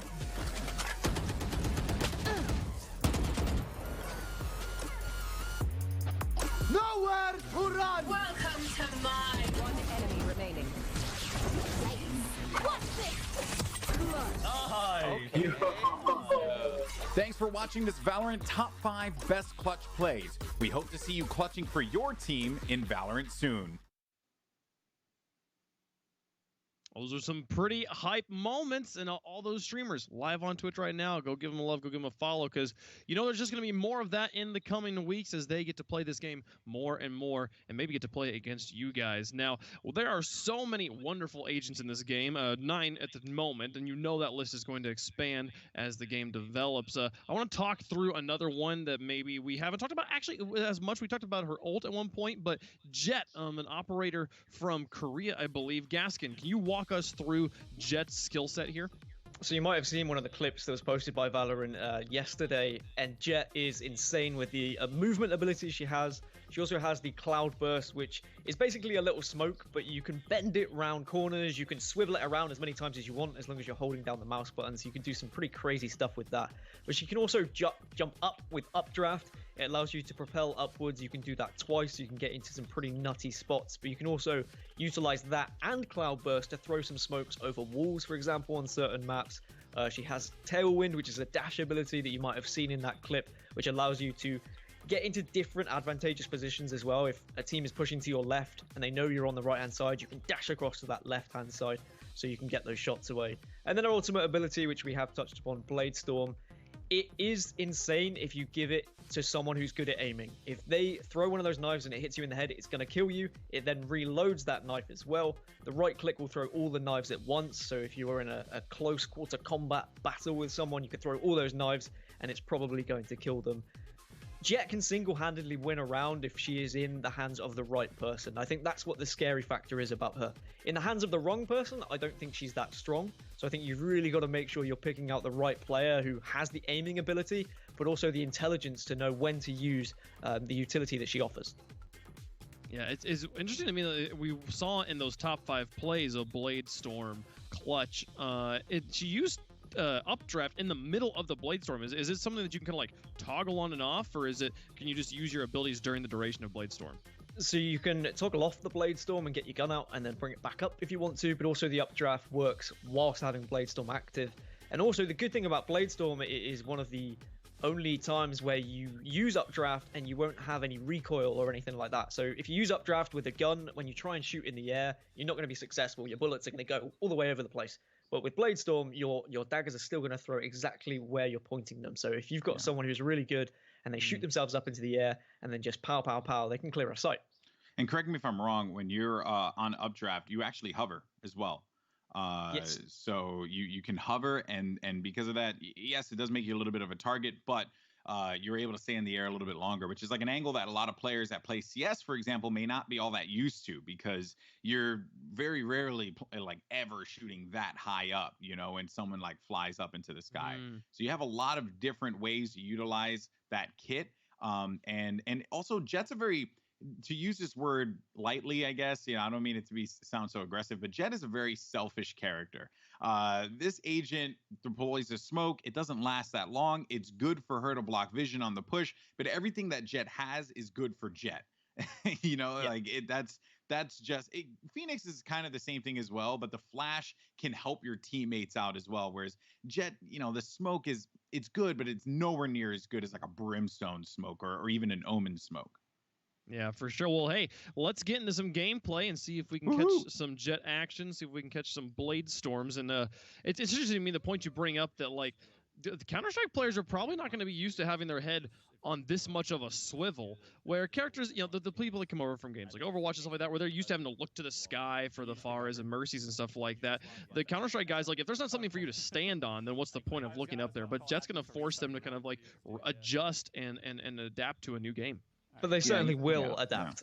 And that's the scary thing, is imagine players with the aim from CS suddenly learning how to utilize these abilities to their best. They are going to be a formidable force. And Alex, just to quickly touch upon what you're talking about as well with the updraft and with the hover, you don't actually have to use updraft to hover with Jet as well. Just a normal jump. If you hold down jump, she's going to hover in the air slightly. So this is a good way to manipulate the map so you can get to different places where someone else might not be able to. For example, on this map, if you go over towards the B site, you can actually jump onto the crate in the middle. You can then use her ability by hovering to get over to a crate a little bit further across without even having to use updraft. So someone might not expect you to be there in a certain round, for example. So all these different things that you have to consider when you're both attacking and defending.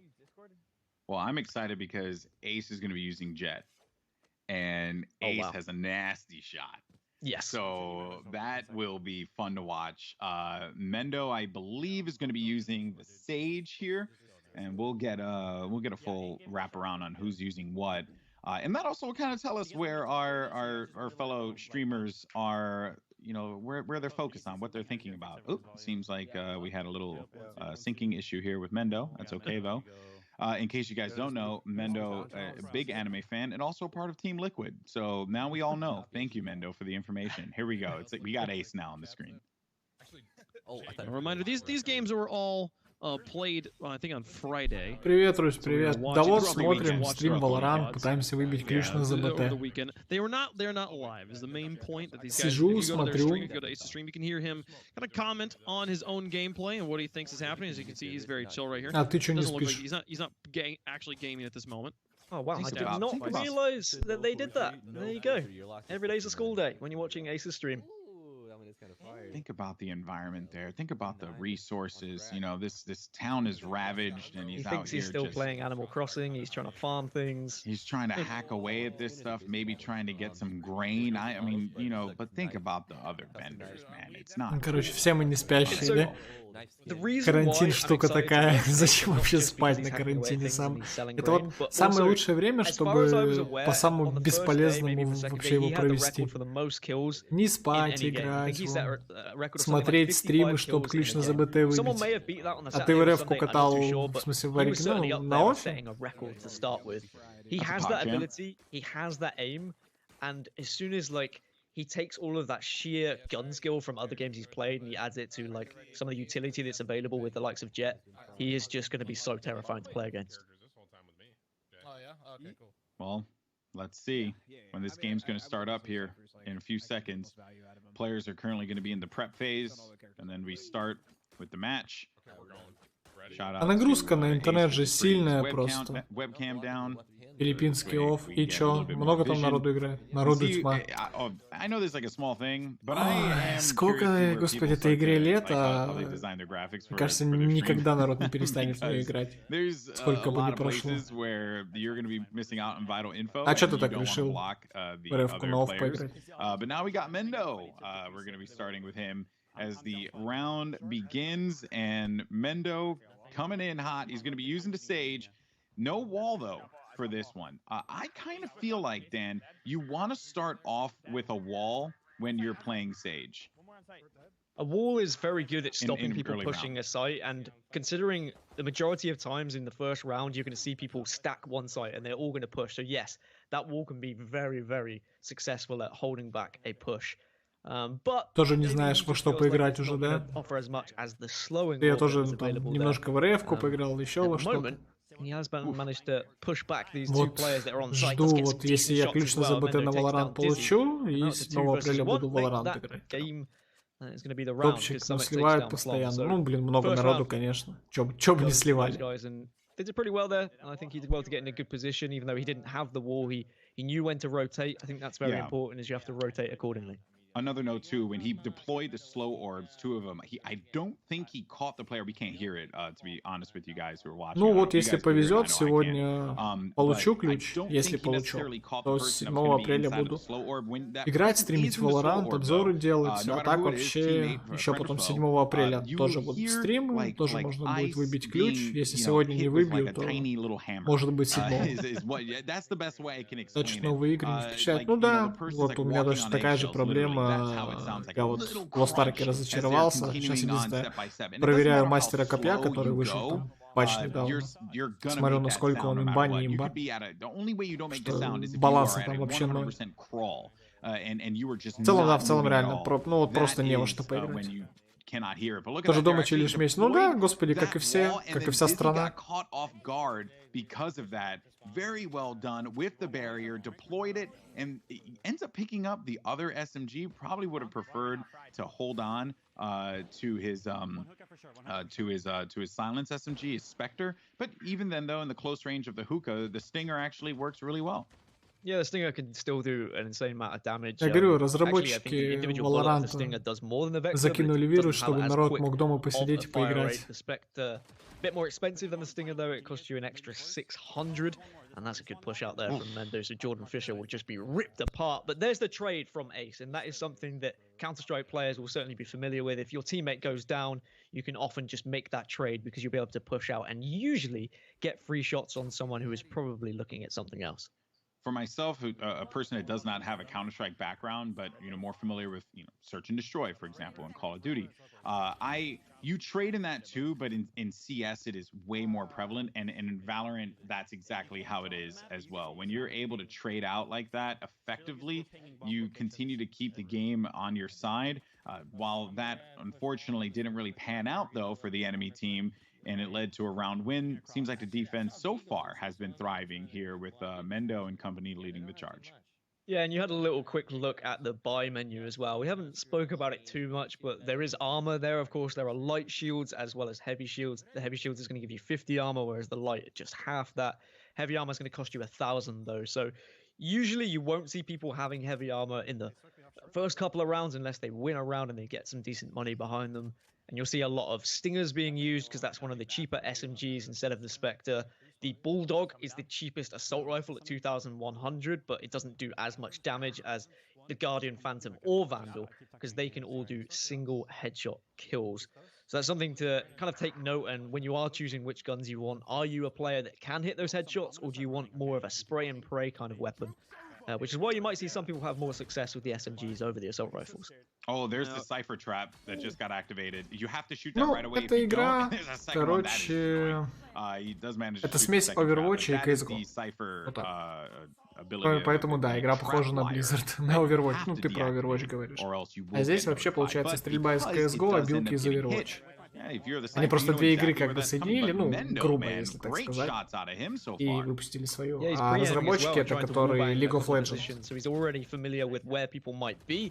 Does get taken down by Tim the Tapman of all people. Summit though will get the trade, and Dizzy will finish the round onto Summit. And there's going to be the first round then for the attackers. They were able to just get into and onto a site eventually. У меня, если что, в группе есть парочку обзоров, там новости я по игре выкладывал, можешь посмотреть, почитать. Ну, в целом вообще, что за игра. Yeah, and that A push is what fell apart so fast. So retaking that site is going to be very challenging to do there.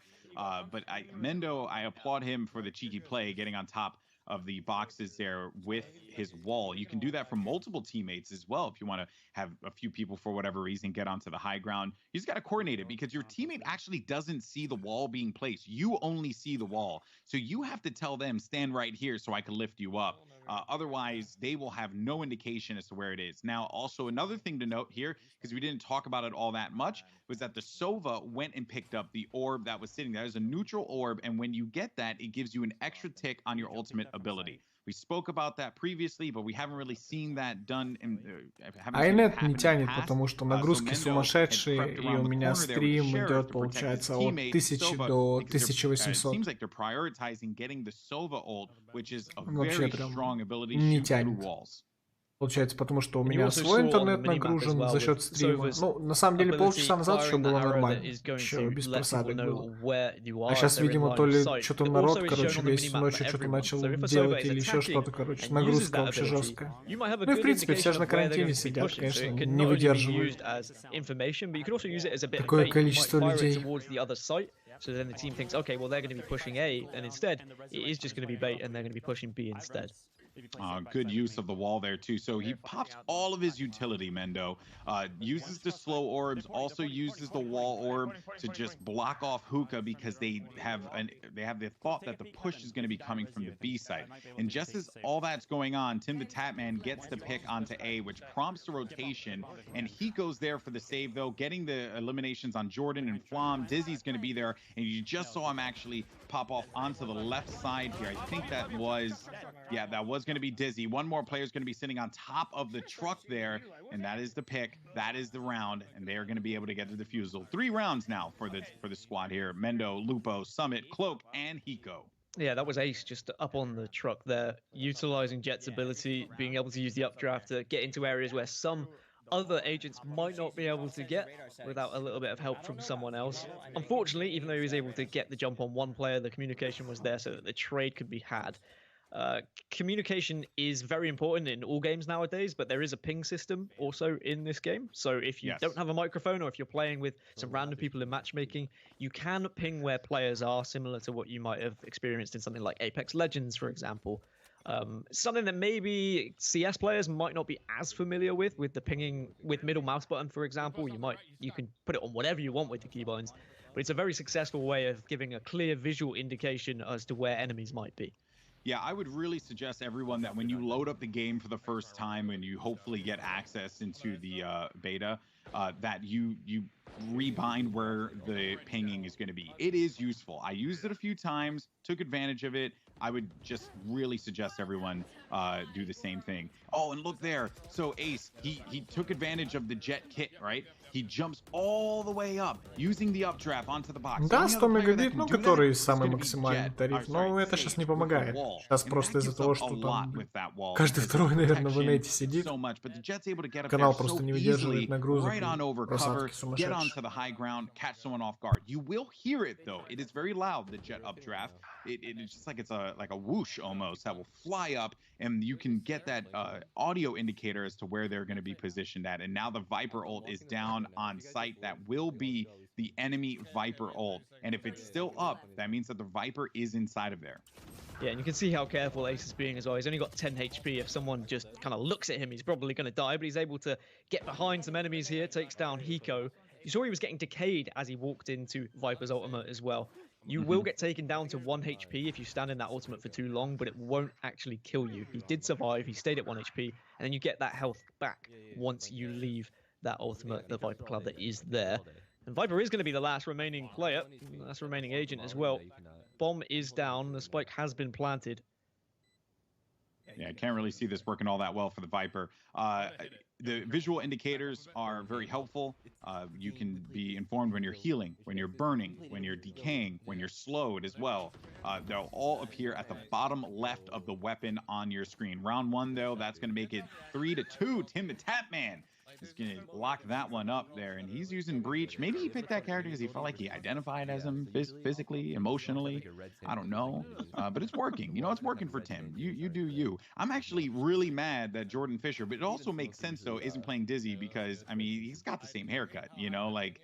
if there is ever a Valorant movie, get Jordan Fisher to play Phoenix, because that's just an easy casting opportunity, and also he's a great actor, so you know that too. That also helps. I don't know though for sure. He's also good at his job. You know. He's also good at his job.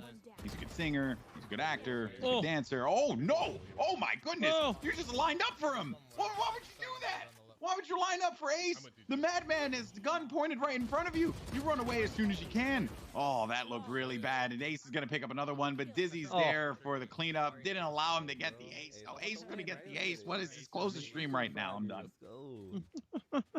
Chad, if you got any questions for our casters here, let me know. And I'll pass them on. These guys got to play during the alpha. I have all the info. Oh, Summit's in the game. Hopefully he doesn't get burned. Why would you bring that up straight away? Like the first thing you say. We've managed to pick out Shade on Forsen, Summit, and Tim the Tatman. Golden Boy, it's very brave of you. It is. Well, you know, my friends, and they'll make fun of me too. Well, yeah, that's easy. Yeah, exactly. You know, I take my opportunities where I can, where they're defenseless and can't say anything. I do it to Lupo all the time. Then he does it back to me. It's just our relationship. What a shot there, by the way, from Summit. He knew exactly where that player was going to be coming because 9 times out of 10, with the way that Ace was moving there, he heard the footsteps. So he was able to time that out and line up the shot. And Summit has that Counter-Strike background, so he knows exactly where to place it. And once you get an idea of you know, the hitboxes for the characters and also just the size of the characters too, you'll easily be able to level out your aim for a weapon like the Guardian and just pick up a few headshots. And I am fairly certain that all characters have the same hitbox as well. I am pretty sure that is a thing that I remember being said. So don't worry if you're thinking, oh, well, maybe is my character going to be a bit bigger than other characters? Am I going to be susceptible to a little bit more damage? Smaller, you know? Exactly. They're all the same hitbox, so it's all fair and even on the playing field. But what Summit does offer him, because he has that background of Counter-Strike, is just reticule placement. I think that's something that the crosshair placement is something that's so important in games like this. You can see him using the Sova ult here. When you tag someone with that ultimate, they will appear on your screen. So you've got to try and track them to hit them again. It's not going to kill them in one shot, but if you can hit them with 2, then they're going to go down and you will be able to get the kill. Yeah, I completely forgot about the tag with the Sova ult, because when you lock that down, it becomes even more challenging for you to get away. Not only you get hit, you start to slow down, but then you're trying to jump away from it, panicking, getting a little frantic, and then before you know it, you're waiting and you're watching your teammates trying to win the round for you. Someone gets the kill. Oof. And that's just easy for him. When someone's not looking at you and you have the aiming ability of the likes of Summit, I mean, you're going to be in a fantastic spot. You're going to be, it's just easy pickings.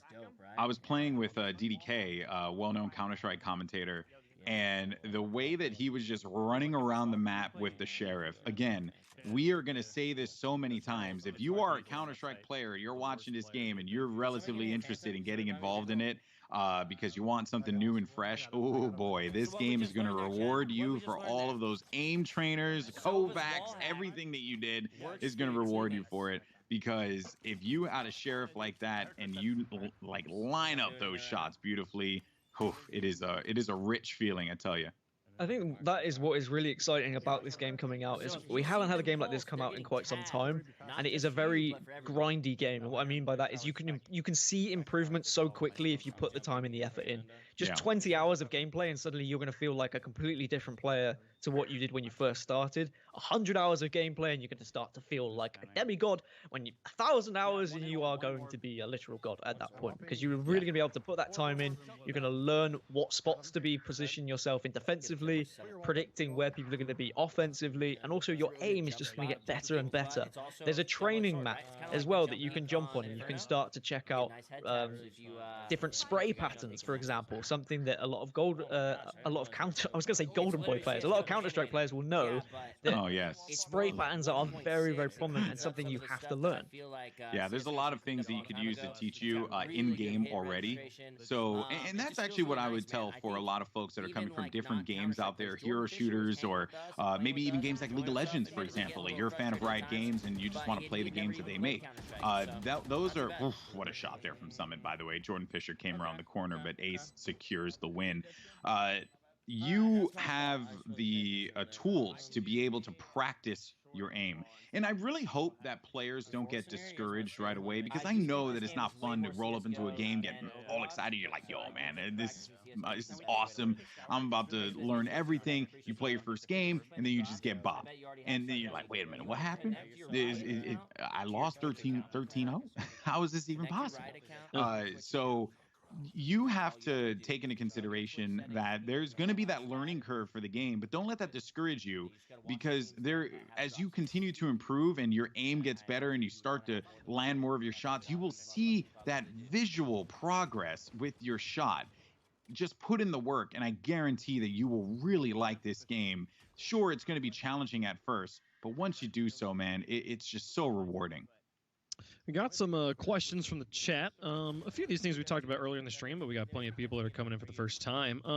With your abilities that you get that are kind of like your utility in this game, if you buy an ability, and it's called an ability, right? So it's something I can do now, and I live the round, do I have to rebuy it the next round?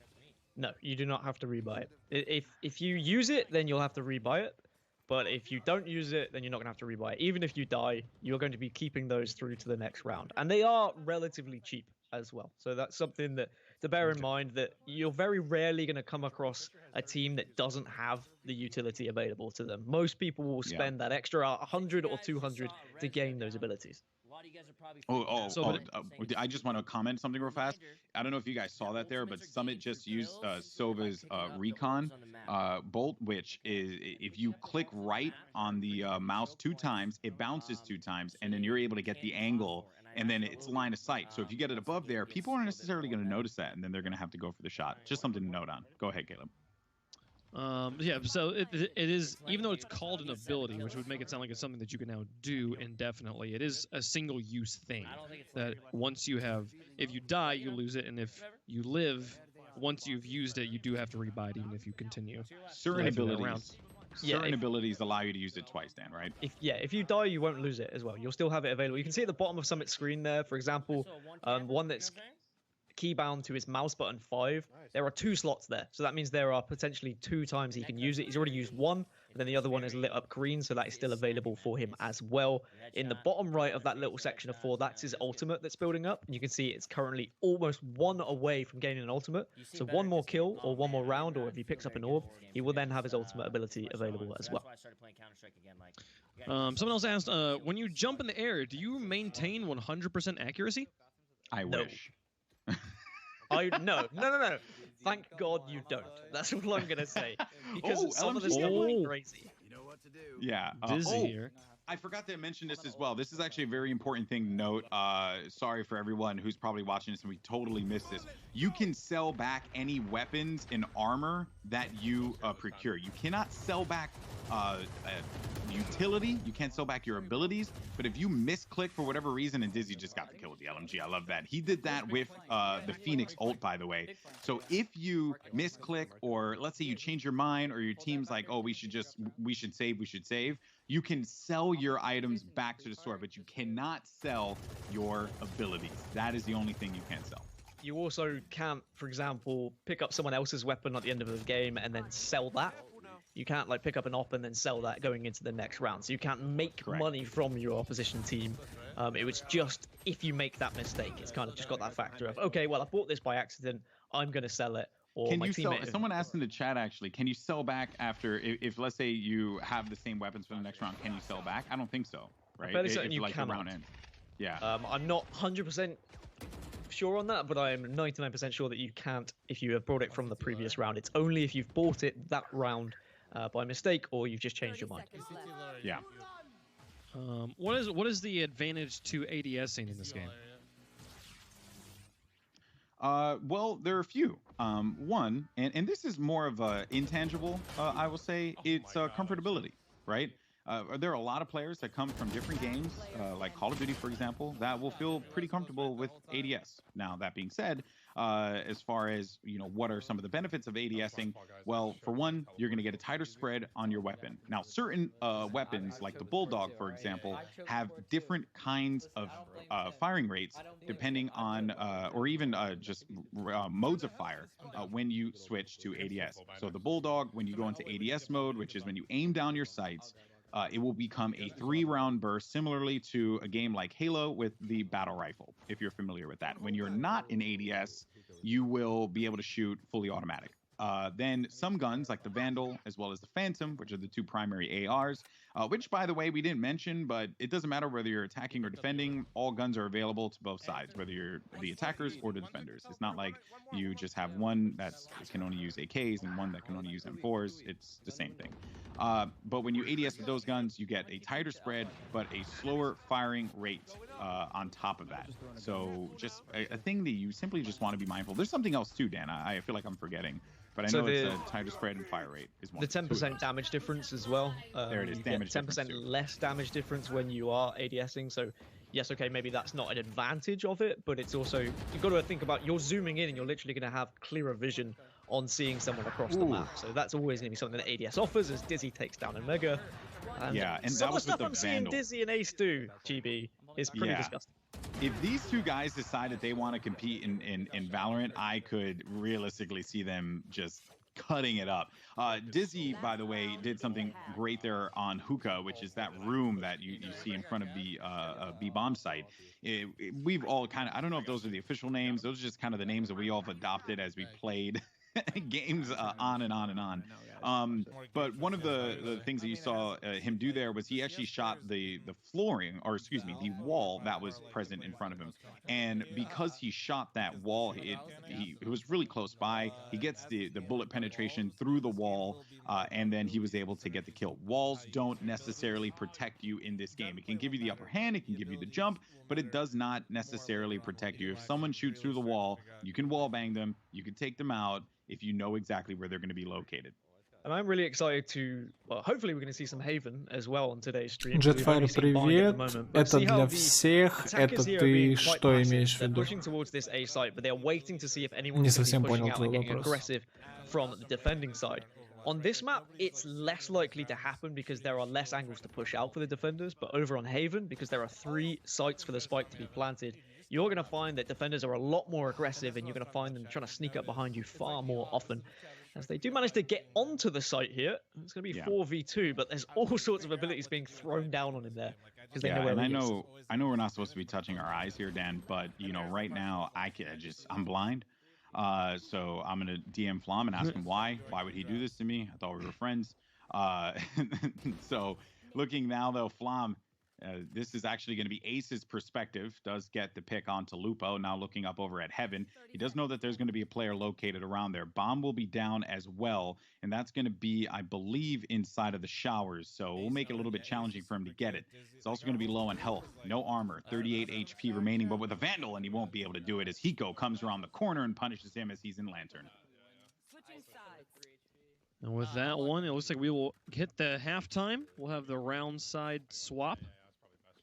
Yep, round side swaps, and you know, this also is a little bit, because we can't hear it. I can't hear it right now. You know, there's a lot of crazy stuff going on here, but there are a lot of awesome audio indicators in this game. There is, for example, when the round is at halftime, someone on your team, and this is great for newer players, right? Someone on your team would say, this is the last round before the half, buy everything or use all your money. The game tells you, like they inform you to use all of your cash because you're going to lose it going into the half. Some of the voice lines are awesome as well, I've got to say. True. Like the voice acting in this game has made me laugh so many times.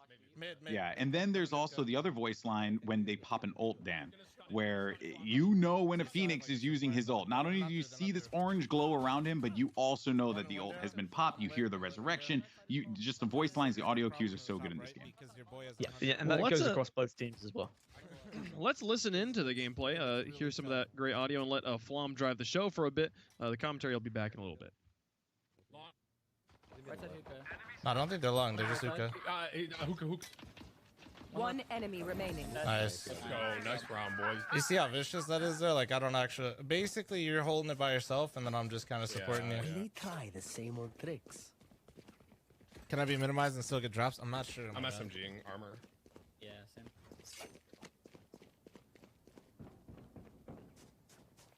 I have to get the real close on that, right? I'm gonna run it, and when we're close, yeah, it's just like you just one shot shotgun headshot.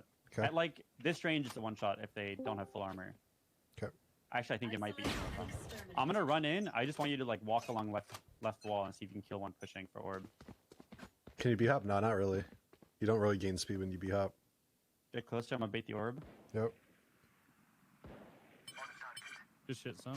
I hit him hard. Hit him for 72. Perfect. Perfect. Oh, kill, nice. Look at that trade. One more close. Another one. Close, Pride. Nice. Look at these trades on this eco. 3v2 right now. There's a pistol that's a shotgun, dude. MP5 down. You got a gun. Another MP5 down. Come get this gun summit. Yeah. Add TwitchRivals. Someone has a scout. You can keep it. I could. Do you want me to change title? Let's try to work short a little bit. Okay. 3v2. You guys got this. Oh wait, somebody already did. It says TwitchRivals now. Jordan's the last one alive. He lurks. Was there skins? Literally Jordan and Tim. That's all I'm gonna say. Hey. I didn't want to actually say it. I'm super surprised at how good Tim is, to be honest. Interesting. Kappa? That's interesting. That's a cap right there. Why is your cam off? My cam is on. What do you mean? It's live. Why is there no present here, Cam? Because there's nowhere to put it, really. I think I feel like people would rather have it tagged. Nice. Behind, flank. Nice, nice. Oh, thank God. I wasn't sure if I could escape there now. Good shit. Should I go switch it? Yeah, it might be. It's more expensive for sure. It's like $500 more. Just with that. Anyone need a gun? I probably will. I can. Yeah, I got you. Thank you. Push, Lupa, push shower with me, and I'm just gonna use the SMG. Okay. You think if you're 36 out of 50, you get armor, or you think I save it? I think you save, especially if you're sniping. Oh, you're running the SMG? I'm running yeah, just entry. Well, I'll get myself. You shower with me, and then I'll get the orb, and we can just fall. Snuff them out. You got me, Lupa? You me? Yeah. I'm gonna step wide and look. This game will kill CS guy? Nah, sorry, dude, it won't.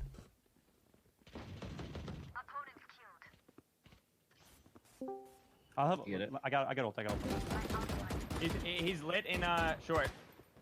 Like, I think he's U-Haul, right? My flash. I'm darting in. My wall's going down. My wall's down. Dart, you see him right there? You see him right there on the left? He's in the U-Haul. 100% Do we have bomb on our side? Okay, I'm gonna wall this and we plant. Plant default. Go. I'm moving up. I'm planting the corner right here. Summit. Jump with me, and you can peek over, by the way, towards their like entrance. That could be flanking us. It's very possible. Oh, default on default. God, man. Yo, he has an air on short. Do you think this game about Pro League? Yeah, absolutely. I think I flank. I have flank. Well, up top, heaven. If anything, it'll probably kill Overwatch before it kills CS. I don't think anything's gonna kill CS ever. Nice kill. Nice res. Oh my God, I'm dead. I feel like a lot of the Overwatch players like this game better than. Oh, you got me. Just ran inside. Alright. 1v2? Possible? 1v2 chat? I messed up here. He was blind too. I hit him with my Q, but he was close enough so it didn't matter. Say that again? No using that ADS bullshit. It's not worth, man. Not worth. Big agree. Yeah. You're hurting your own repo. Point click. Okay. I think we can force this. I think we can. Yes, sir. You can take. Okay, there you go. And shot multiplier? I don't know the exact number. I mean, they're just balanced to work different ways in case people have armor. Like Vandal always one tap head. Deagle always one tap head. I mean, so I mean, if they're like hard playing, I'm gonna do my flash peek up here. The orb around, you can ghost one shots if they don't have armor up close. I think it might one shot if they are up close. Don't take mid, we can just walk it late. Folks on the right, I'm holding. They'll be ranked. You flash peek if you want. Not seeing here. On you should flank that, and I'm just gonna hold Mark you flank. I'm playing back to you, Flam. I think it's gonna be Deagle isn't always one shot. It's always one shot unless you shoot through a wall. There's too long B. They picked up I'm the flanking Marky right now. Yeah, they're B. They're gonna hit B. I'm stunning it through. They take it. Oh, that timing, bro. Marky one.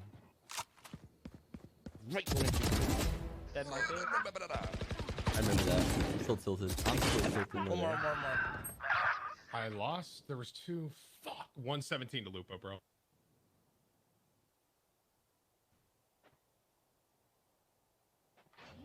It shouldn't be in hookah. Come on, let's go! Spike planted. One enemy remaining. Last player standing. Damn. Clutch. Oh. Dude, that was my bad. I should have easily killed Lupo and I whiffed. God damn it, Ace, you piece of shit. What the? All good, brother. All good. Did you ult, let's save one. Yeah, he ulted, but I think it ran off just in time. I think it wore off. When it wears off, you teleport back to your spot. Like, he just straight died. Really? There's not like a duration on it? There is a duration, but when the duration wears off, you teleport to your body. So wait, it glitched? So Dizzy just straight died. I'm back, sorry.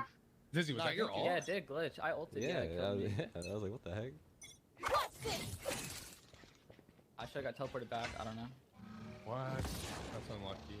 I mean, there's no bugs in this game. What are you talking about? Yeah, hey, true. We got to watch, listen to the team comms. These guys exploring the game for the first time. The game is in alpha, so, you know, there were things that maybe, there's always a possibility you run into a bug here or two. But I just want Ace to share the Capri Suns. Yeah, and get some, like, come on, man. Share the love, dude, you know? Here we see a display of Blade Storm. Pop, got one. Ooh, there it is. Oh! Ooh, there it is. There it is. Looking for the 3. Ah, Lupo is going to end the Blade Storm. So I did want to issue a clarification real fast. As I had previously stated before, you can sell, you know, all the things that you get, right? Let's say you misclick or something like that, or your team wants to recalibrate and maybe do a save round or something, eco round. You could totally do that. The one thing I did say was that you couldn't sell back abilities, and that actually is not true. You can sell back abilities, but if you bought, let's say, you know, a slow orb or something like that, going into the next round, you cannot sell that ability back. So if it was with you for another round, you can't sell that back. So just a little small thing to clarify: you can sell back the things that you buy if you bought it that round and you're, you know, waiting to, you know, complete the round or something. But again, it all adds to the communication, it adds to the strategy, you know. Well, this game's been it's not one-sided just yet. A 3-round advantage for Ace and Dizzy's squad here. Well, a 3-round disadvantage actually for Ace and Dizzy's squad. They're losing right now. Yeah, I'd say for the majority of games that we've seen, they've been pretty well matched up, and I think that's probably the point, is that we've put some of the best players on from other games on certain teams, and some other players who may not have played these types of games on the teams as well, and it's balanced out quite nicely as to why we have these very evenly matched games.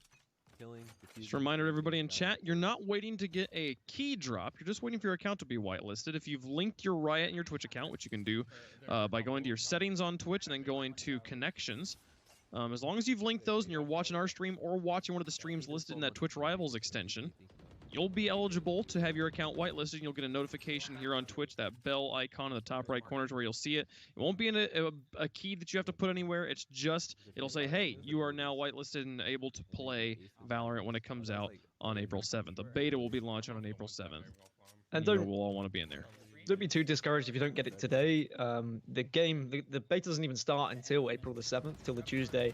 And you can still get drops on April the 7th as well, when everyone starts streaming their closed beta coverage. So don't worry about it too much today if you don't get it. There will still be chances to get it on a later date. But Dan, I want it now. And if I'm able to spam drop 15,000 times, but gosh darn it, I'm gonna do it, bro. Even if it doesn't help, if it makes you feel better, then go for it. It doesn't help, but like, what if it did? Help. What if it did? Like, what if they didn't? They just didn't tell us. They just want to see who was most dedicated. Don't do that. You don't Rocket League it, okay? With your what a shot there from Ace! My word, that's gonna secure the round. Hiko caught in hookah. Goodbye, my friend. I need this. All our pings went up. When will we get a notification? You'll get a notification as soon as your account's been whitelisted. It'll happen immediately. So if you don't have one yet, don't worry. Just keep watching. I haven't got one yet. I'm sitting here watching it. Yeah, Wave is hosting the show, and he doesn't even have access to the game. Dude, I am one of you, chat. I am down in the trenches with you guys. A man of the people. Yeah, he's not in Twitch chat because, you know, he wants to engage. No, he's in Twitch chat because he really, really wants a key. I'm just here for the copy pastas and the golden kappas, man. Golden kappa check? Anybody got it right now? Golden kappa check? I have a golden what face. You do have a golden what face. That is the 5th time you've mentioned the what face this stream. I have been ticking it off. That's number 5. Have you been really keeping track of it? I don't think it was 5. I think that you mentioned it quite often, so I just wanted to check how many times this stream you were going to say it, and that's 5. Is Golden Boy still calling ASU Ace? I mean, look, I go ASU Ace. It could be. It could, you know, I'll message him, and if he yells at me, he'll yell at me. Okay, guy. Ooh, oh, wait a minute.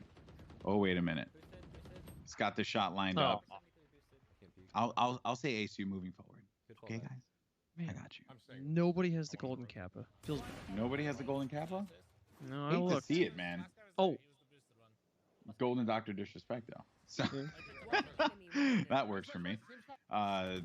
Let's see here. I think Mendo did get the res on a cloak, and although the res did go through, it was not enough. And that is going to be another round win here. Getting close to being able to tie this one up. Not a bad game so far here, though, for our opponent, our opposing. Excuse me, words are hard. Opposing team. And could go down to the wire. Unsurprisingly, ACU's aim is incredible. Already got that recoil control, the spray pattern down to a T. For those who are out there and they're wondering about spray patterns and like, are they going to be the same? Can you learn them? You can learn them to a point. As far as I'm aware, the spray patterns are the same up to a certain point, and then they become random. So you can learn the first X amount of time, but then after a while, if you're just spraying for too long and going for the spray and pray, then it becomes random. So you're better off just learning that initial bit of recoil rather than an entire amount of recoil that you might see in other games. Yeah, don't, and again, don't be discouraged if you're not learning it right away. It's something that's simply just going to take a little bit of time to adjust, and that's perfectly fine. Oh, I love that strategy, by the way. The wall, though, did not block them fully, but they were able to get down the spike. That was a pretty cool play. And certainly, I guess, if you are new to a game like this and you are struggling with aim, one of the biggest tips that I could give you is A, stand still, B, pull your cursor down as you shoot, because your bullets are naturally going to go up, and you can also utilize crouching as well. So if you start shooting at someone's head and then you crouch, you're automatically going to lower that crosshair, so you're automatically going to be able to improve your recoil control just by crouching. There's all these little things that you can do when you're moving into a game. I know a lot of people watching this will be very familiar with how to control recoil in games like Counter-Strike, etc. But I know there are people out there who will be coming into this game and they will struggle with aiming, because I have friends who have just come from console shooters, for example, and they're not used to this kind of aiming. So it's worth noting. Yeah, it is, because it's different. It's just it's a different kind of beast. Sometimes too, when you're going for too long, your reticule won't actually refocus and center. Because you've been shooting for way too long, so like the recoil has kind of just gotten out of control. I know that a lot of people love static when they play games like this, like static crosshairs, but I just feel like for me, I just like to know when I'm good to go, right? Like when I have the all go ahead, all clear to be able to go and fire my gun again, because it's just something that I'm used to, you know, coming from the background of games that I play. And you can see it on Lupo's screen, for example. He does have a crosshair that you'll see is slightly opening a little bit when he's moving. So that's just notifying him saying, well, you're not going to be having like pinpoint aim right now. So make sure you do stand still. Now we got Lupo and Hookah. He's going to have his teammate with him here. That's going to be Breach trying to push him back. Breach is one of the agents that, you know, I did not get a lot of opportunity to play, but it just seems like the utility is like really fun to use, you know? And this is going to be the ultimate ability there. It deployed, I believe that was. I'm sorry, that was not the ultimate ability. Again, it's just an agent that I have not had a lot of opportunity to play, but that was going to be the fault line ability of Breach that throws out that seismic blast. And it actually, it's pretty devastating. Now, the Rolling Thunder, what you saw there, that was the ultimate of Breach. But unfortunately, just as they got the spike down, the plan fell apart, the wagon fell to pieces, and that is going to be the round to the other team. That was a pretty cool looking ability. I can't wait to do that myself. Well, it's cool when you activate it, but let me tell you, when you're in it... it's like you can't move, everything starts to get real shaky, the screen gets darker, like it is rough, but it is a super cool looking ability. Like some of the ultimates in the game, like Breaches, Rolling Thunder, or the Orbital Strike, those they're so cool looking. They just look like they're fun to use. I'm not sure. I'll tell you in a second. And then of course it's Blade Storm, which everyone wants to use. I don't see anything. And on the other side, you can see defensively how you can use Breach as well. As Tim the Tapman is just going to be charging it up and just making sure that he can flash anyone that's going to walk through. That's one of the abilities that is available for Breach. You kind of fire it in a direction, and anyone caught in that, anyone who has line of sight of it is going to be temporarily have their vision disabled.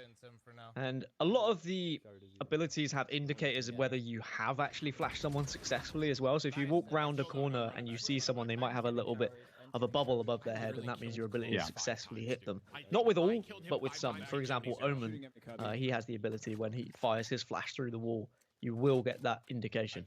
Yeah, same thing with Phoenix as well. When you flash them, their eyes are going to be like bright and cloudy looking. You're not going to get the indication in your HUD. Just to clarify, you will not get any indications in your HUD. You have to physically look at the player in order for you to get confirmation that you impacted this player in that particular way. But you'll typically see it in their eyes or something like that, like on their face. That's my noise.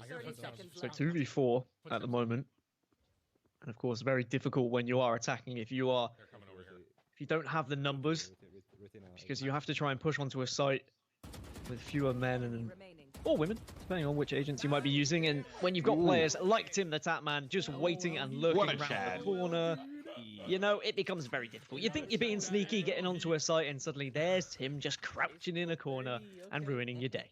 There's that cheeky smile there from Tim. He was so proud of himself with that play, as he should be though. They did not check their corners. They came around the side. Hookah is such a hot spot on this map. You always have to be cautious about it. The issue is though that if you do come around the side, you have those boxes there, and those boxes that are positioned against the wall should be able to protect you a little bit against whatever player is going to be on the opposite side, more towards site. So you should theoretically just pop around corner, check your wall, turn around real fast, and get right back into the action. But you have to check your corners in Hookah, because that place, there's always someone there looking around trying to get a double. And patience is just so important. You might think, oh, well, isn't it a little bit boring just kind of waiting around the corner and crouching and, oh my god, he's camping? But it's so important to have someone who is prepared to be that patient player, to lurk around. And what I mean by lurking is, if you're an attacker, you might move over towards A site whilst the rest of your team has gone B, just so you can lurk around a corner and wait for maybe some aggression from the defending team. Because if players are on B and they're waiting and no one's there, they might start to push up the map a little bit to try and flank you. If you're lurking successfully, you'll catch them off guard when they don't realize you're there. Having someone who does have that patience can be so important. Look at the way that he's utilizing the seismic abilities of Breach. The Rolling Thunder first, and then tossed out the fault line as well. That is going to be on a cooldown, though. A few players are going to be creeping around the corner there, coming from B long, and they need folks on the rotation to have their back. Thankfully, there is going to be one player located close by. Dizzy did go in for the fight, but Lupo gets the answer back. He got a guy hanging out here in the corner, though. Another one's going to be residing inside of Hookah. Players located now by that B site. Now, here's the thing that I want everyone to keep in mind as this round concludes here and his team successfully holds it down, is if you notice that the players rotated aggressively over to site and you have yet to take it, there's a portal right next to B long that you can jump right into, and it'll take you to the shower side of the map opposite. And that is a bit there that I don't think a lot of people would really recognize, but it's like an instant rotation for you and your team. And that was just a great game all around. Yeah. Great intense match there. Team Bravo, despite having Tim the Tatman, maybe actually because of Tim the Tatman, I don't know. You have to because of Tim the Tatman. Because of Tim the Tatman. Also thanks to ACU's like 30+ kills he got there, which is funny because chat was like, "Why are you calling him Ace? His name's ACU." Interestingly enough, Golden Boy, the Twitch user that has the Twitch handle Ace, ACE, is in chat, is watching the show right now. So he thought we were talking about him. No, we're talking about Ace.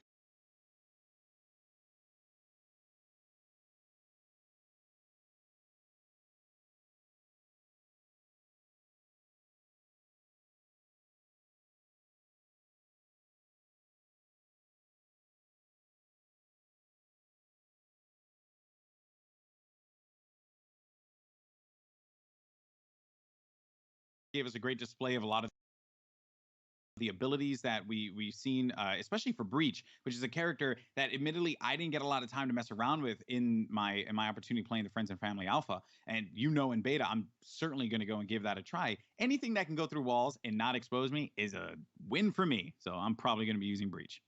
All right. Well, we'll get to see some more Breach gameplay here in just a little bit. We're going to take a quick break, get the next match set up and ready to go, and we'll keep coming back here on TwitchRivals with more Valorant action.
Oh, we are back, and I've got two wonderful friends here. We are going on this Valorant journey together. I'm Wavepunk, I got Gaskin and Golden Boy here. Gaskin, like, what's been the craziest moment for you so far? The moment you've enjoyed from our streamers? I think it's just seeing the shots that some of those streamers are able to hit. Like the aiming ability, that the way they've transferred from game to game has been very impressive. Some people have struggled, like obviously that's going to happen, but those who are at the higher end of other games, they've really just shown how individual skill can matter in this game. You can 1v3, you can 1v4 if you can just hit headshots. Absolutely. And folks, we here at TwitchRivals have been enjoying putting on the show for you, but we couldn't do any of this without the support of our partners. Thank you so much to the U.S. Army. Join millions of experts in their field. What's your warrior? And also, Mountain Dew Amp Game Fuel. Game Fuel is shown to improve accuracy and alertness, along with a no-slip grip and a resealable lid. Learn more at GameFuel.com. And guys, it's time to get into another North American match. We're going to have many of the same content creators we did earlier, maybe kind of mix up the teams a little bit here, see a few different people in a few different places possibly. Who was there anyone who like I feel like Ace is the obvious answer to me, right? But was there anyone who like kind of like stood out to you in this first game we watched, Golden Boy? I actually saw some pretty good plays from Mendo. So Mendo he's always been a good player, like across the board. Doesn't matter what game he's playing, he's always been a solid player. He adapts very well. He dissects games quite a bit. Like I'm actually on Twitter right now, and Mendo was responding to something from Aberlelli from TSM, saying like, oh, I think Jet's just selfish, and then Mendo's like, no, because here's the reasons why Jet is so good. And it's like this is the kind of player that just breaks everything down. Yeah, no, the brilliant tactical galaxy brain in that guy. He's not been a pro in multiple games for nothing here. Yeah, I've enjoyed watching Tim's play in the game as well, having a good time, holding his own amongst some hot shooters. Honestly, you know, like Tim gets a bad rap for being the wild card and being all about fall damage and stuff, but genuinely, the guy has gotten really good at video games recently. Yeah, I mean, if you consider the fact that he's playing against some of the best players at other titles, like he's holding his own. Like he's not just going up against random people in matchmaking here, he's playing against some incredible Counter-Strike players, for example, amazing Apex players. He's a variety streamer and he is good across the board. He is pretty amazing. And we'll get to watch him play again in the match we're about to go into here. But let's talk about Sage real fast. We're still introducing everybody to all of the different characters. Golden Boy, walk me through Sage. Oh, Sage is my boo. I love Sage. I've been playing Sage like all the time. I tweeted it. I said, this is my main, and I've committed. So Sage has a fantastic kit that is built around the idea of locking down a location, preventing the other team from being able to overtake the site. So the slow orb, for example, it's a great ability that when you throw it down on the ground, players who walk on it are slowed, as the name implies, and they also make a sound effect, as I jokingly said before. It's kind of like a little tiny hammer hitting like glass. That's how it sounds. It's an ability that just stops anyone from trying to walk it, and it has a wide range. The barrier orb is very simple. It's a wall. You put up that wall, but the difference here is that Sage can actually move that wall in a full circle, as well as allow herself and her teammates to get lifted by that wall. It's very strong, and in the early game, this wall can be quite formidable against all the pistols that players will be picking up. Ultimate ability is the Resurrect. You'll get that a few times as you pick up kills, as well as orbs. And probably one of the most important things when she's in the game is the heal. When a teammate's low, she can heal them right back up. All right, well, let's see if we get any Sage gameplay as we get into our next match here in North America. We got Dr. Lupo, we got Flom, we got Tim the Tap Man, we got Mendel Kasai, we got ACU, we got all sorts of wonderful streamers here participating in this match. Use that TwitchRivals extension over on that side of the screen, and you can go and find all of them. Go watch it from their perspective, ask them some questions about how they felt about the games. You can ask us questions also in our own chat, and I'll pass those on to our casters here. One question I saw earlier was someone being like, do you know if there's any other game modes that are coming here? And obviously, all we have right now is this primary game mode, but it did kind of get me thinking, like, what other game modes would be fun to eventually see here in Valorant? For me, I've always been a fan of, like, Capture the Flag. I don't know whether that would work necessarily in this game, but I love those kind of games where you have to push into someone else's base, take something, and then retreat back, so that it gives the opposing team like two chances. They've got to try and stop you from taking the flag, and then they've got to try and get that flag back from you. I don't know whether it will happen, but that's just me spitballing. Oh man, Trindamere just gifted 100 subs to Dr. Lupo. Nice. I bet that's Riot Trindamere, the Riot developer. That's super cool. Love to see the love going around from people here. Yes, it is nice, Golden Boy, to get 100 subs. You know, must be nice. Stop being jealous, okay?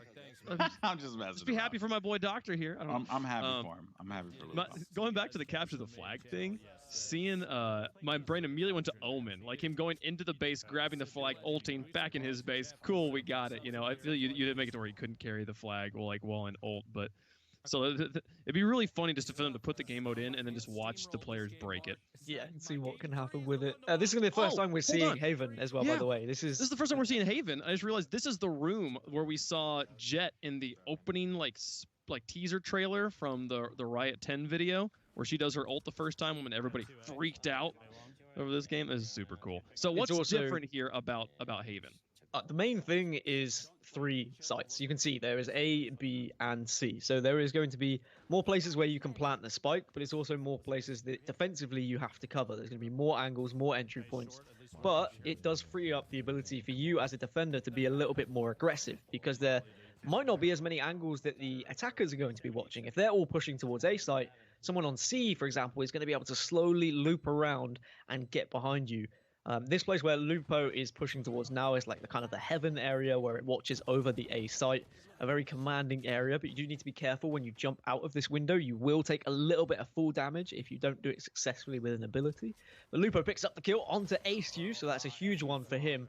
However, he is in a 1v3 here, so he has a lot to do, and Flom will just pick him from across the map.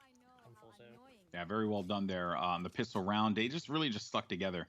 And sometimes I've noticed a lot of players in the early game when I was playing like matchmaking and stuff, and this is probably just because of the nature of matchmaking, people were just grouping up together early and going and chasing after the fights rather than concerning themselves too much with trying to, you know, just be sneaky, play around sites. Everyone kind of has their own style and how they go about it, though.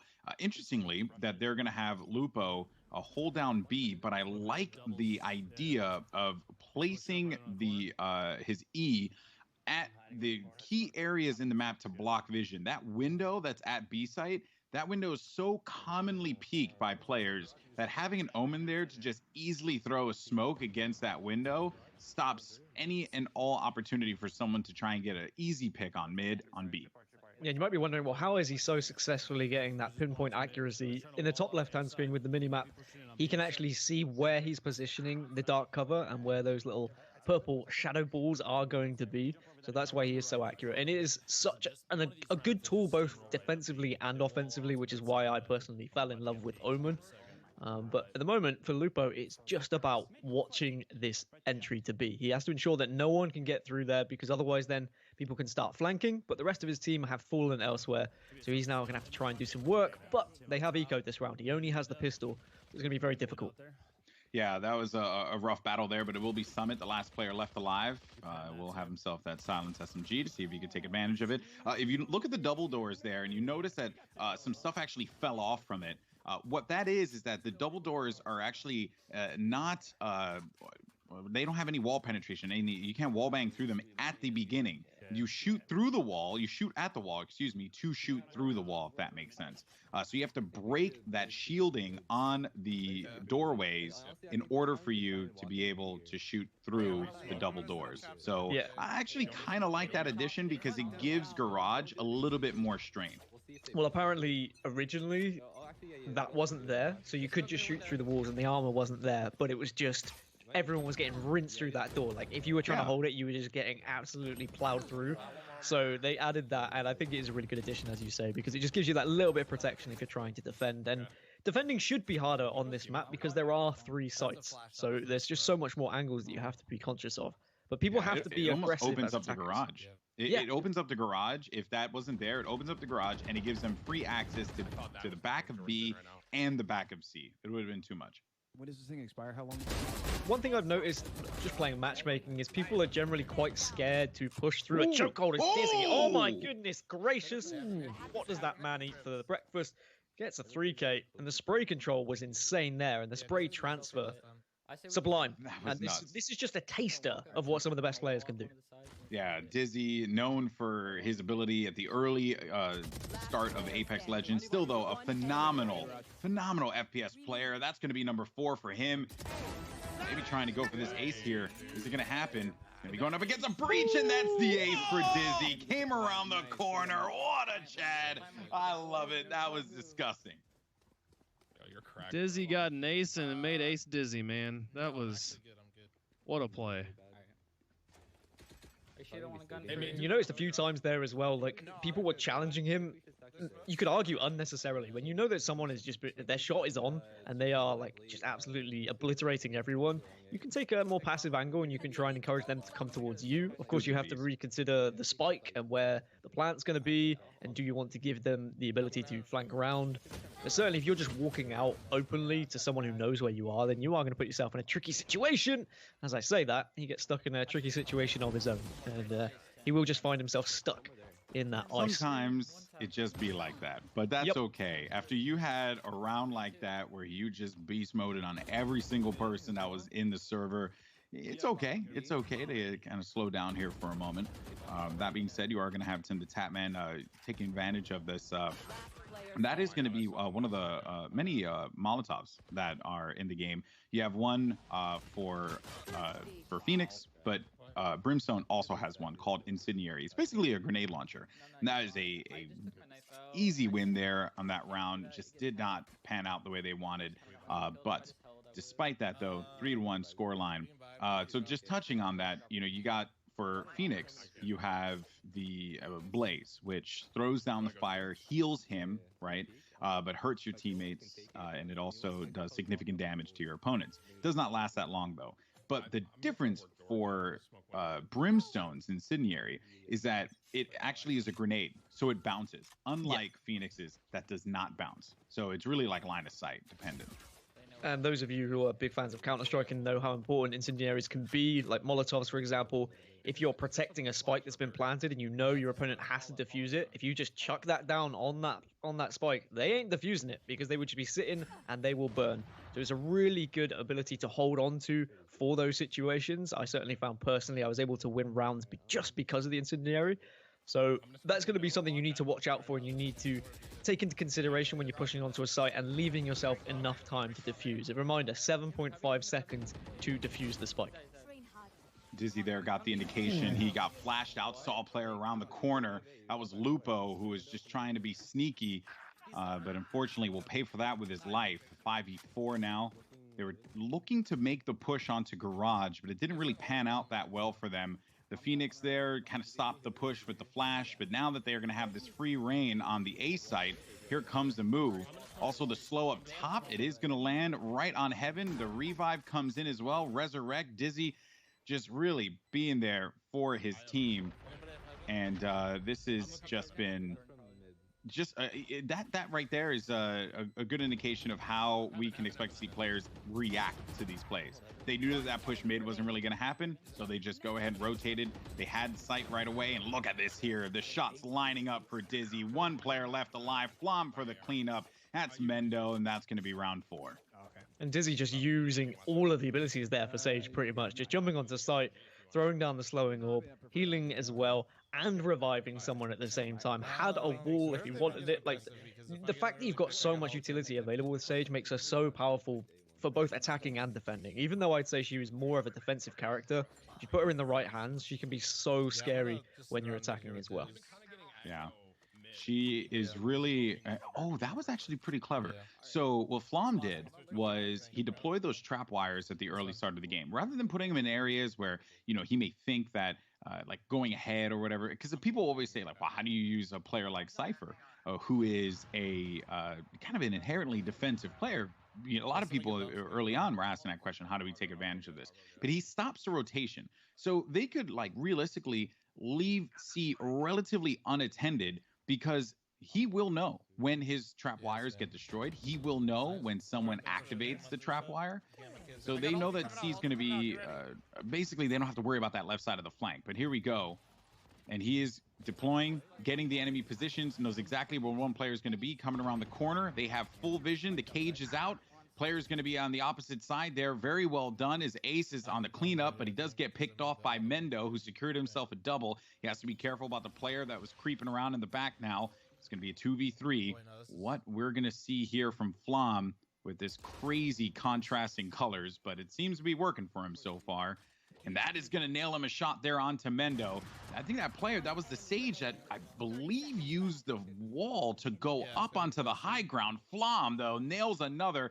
The Sova, only one left alive here, Dan. 2v1, Spike and Ham. They're going to place this one down. This should be a win for them. Yeah, unless the Sova can go off, which is entirely possible. Flom just needs to make sure he's with his teammates and they are watching everything, making sure that no one can push onto that site and easily defuse the spike. But you can see he's just trying to gain information by pushing around here. There will be the first initial kill, but Flom's there to clean things up. It got a little bit dicey for a second because he had strayed maybe a little bit too far away from the site. But thankfully, he whipped back round to ensure they got the kill. And they get the round, and they're 5-1 up now. Very commanding lead. Another note for fans who maybe are coming from different games and are familiar with a few of the mechanics that you will find in Valorant, where you place the spike, where you place the quote-unquote bomb, is important, because that whole site there will give you, so long as you're in the box where you can plant the spike, that whole area there will, if you plant it intelligently, will give you vision. Because if your teammate backs out, like the way we saw there where Flom went window, he was looking for the player potentially creeping by A, but he also knew that the kill just went through, so he had to look window right away. The spike was right in front of him, so the Sova didn't really have much of an opportunity, nor any way to really block it. Now, if it was a Sage, for example, the Sage probably could have thrown it on wall if they still had the wall for the fight. Again, how the abilities come into play and how you would mix and match it, that's what makes Valorant such a special game. Yeah, post-plant positions are very important. You've got to ensure that you can at least see the bomb when someone's defusing it. You can manipulate it in a way where you'll put the bomb down and get that spike planted. You'll walk around a corner and you'll just listen for those audio cues. So as soon as someone steps on it, you can then pop out if you want, or you can wait for a fake and pop out a little bit later. But something you have to bear in mind is, of course, in Valorant, you can defuse it halfway, stop, look around, and then you can continue defusing from that halfway point as well. So you might want to listen out a little bit closer, otherwise you can get caught off guard and they may have got your number. They may have been able to defuse it. What is Tim doing? 1v4 here. Hiko. If there's a person you want in a 1v4, perhaps it's going to be Hiko. Former professional Counter-Strike player, well-versed in the genre, knows what to expect. Does locate another one. That was going to be by Sewers. And now he's trying to bait it. He's trying to bait it. He knows he's going to come around the side, and that's going to be another one. Oh, he's still going for the bait. Does he have enough time to be able to work for this? Time is ticking. He'll need 7.5 seconds to be able to do this. He gets it halfway through, but there comes the jet, and ASU gets the kill. But that could have been really nasty there if he would have let that one go through. Valiant effort there in Valorant by Hiko. And just a side note, there is a different audio cue as well from whether someone is diffusing it when it isn't halfway and when someone is diffusing it at halfway. So you will know if someone has stopped and then restarted. So that will mean like you need to hurry up. You need to actually push them because they have restarted and it's already halfway. However, if they hold it for the full 7.5 seconds, you won't get any audio cue to suggest that they've got to halfway. It's only if they stop and then restart it again. Yeah, and if you let go of the plant, or of the diffuse, excuse me, for whatever reason, when you're past that halfway point, just be wary that it will just go right back to the half. It does not bank any of that progress. It'll just go back to the half. So you cannot let go of the diffuse for whatever reason in those situations if you're like right there, if you're literally up close. We talk about how Hiko is streaming from his private jet. Yeah, he's always in his private jet. Dude, yeah, this guy's a monster. He has streaming from 40,000 feet. It's incredible how he can manage to get the best internet in the world while being, you know, tens of thousands of feet in the air. Hiko is just a man of many talents. There is rumors going around that he hasn't landed because of the current times and social distancing. He is still in the air. This is social distancing at its max. Yeah. Yeah, totally. Ooh, look at that there. Comes on the side with the spam on the SMG. Again, that's the stinger. Up close and personal, it'll shred you to pieces. Now it's going to secure that Vandal. That Sage Ice Wall, 2v4. Spike is planted. One player is going to be inside of Heaven. And that's going to leave it up to the Omen player here. Dr. Lupo. I heard he can shoot really well. Let's see if this is the case. Finds one. Jordan Fisher. Goodbye, my friend. Sing a song somewhere else. Looking for another. He's got to deal with Dizzy. He's got to deal with A-Suit. There's just too much. That's it. Round over. He's going to save whatever he can. And maybe get himself a decent gun in turn, and that would be the Vandal that he picks up. And you know what, Gaskin? Question for you. You know, what is the best use cases for the Phantom versus the Vandal? So the Phantom allows you to kind of get up close and personal. Like, it's a little bit more forgiving in terms of its spray, in my personal experience. However, from distance, you are going to lose some of that damage. So a headshot, when you're close enough, between 0 and 15 meters, will hit for 156.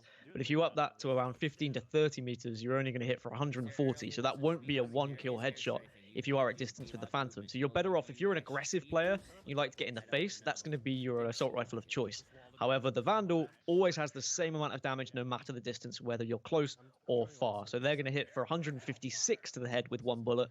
So it doesn't matter if you're all the way across the map or if you're right up in their face, you're going to be able to kill with a one-kill headshot. And the same with the Guardian. The Guardian is also going to keep its consistency with damage no matter how far away you are. So that's the only downside of the Phantom, is that you do lose that damage with range. But as I said, it's a little bit more forgiving when it comes to spray control. Yeah, I became more partial to the Phantom, even though I played a more keep away type of game. And the reason being was because of the spray control. I felt like the Vandal was just a little crazy at times for me, and I was not able to contain it. And I'm sure as I play more, I'll get used to it, and I'll probably end up using the Vandal a little bit more. But this just kind of also just adds to the fact that, you know, how different this is, because to some people, they're going to be like, oh, yeah, you know, it's pretty similar and, you know, yada, yada. But both sides use the same weapons. There is no limitation on what you can use. Everything is available to you. It doesn't matter whether you're attacking or defending. It kind of changes the dynamic of it a little bit, wouldn't you say? I would say that, and I would say that the monetary value of some of these weapons as well is going to come into play.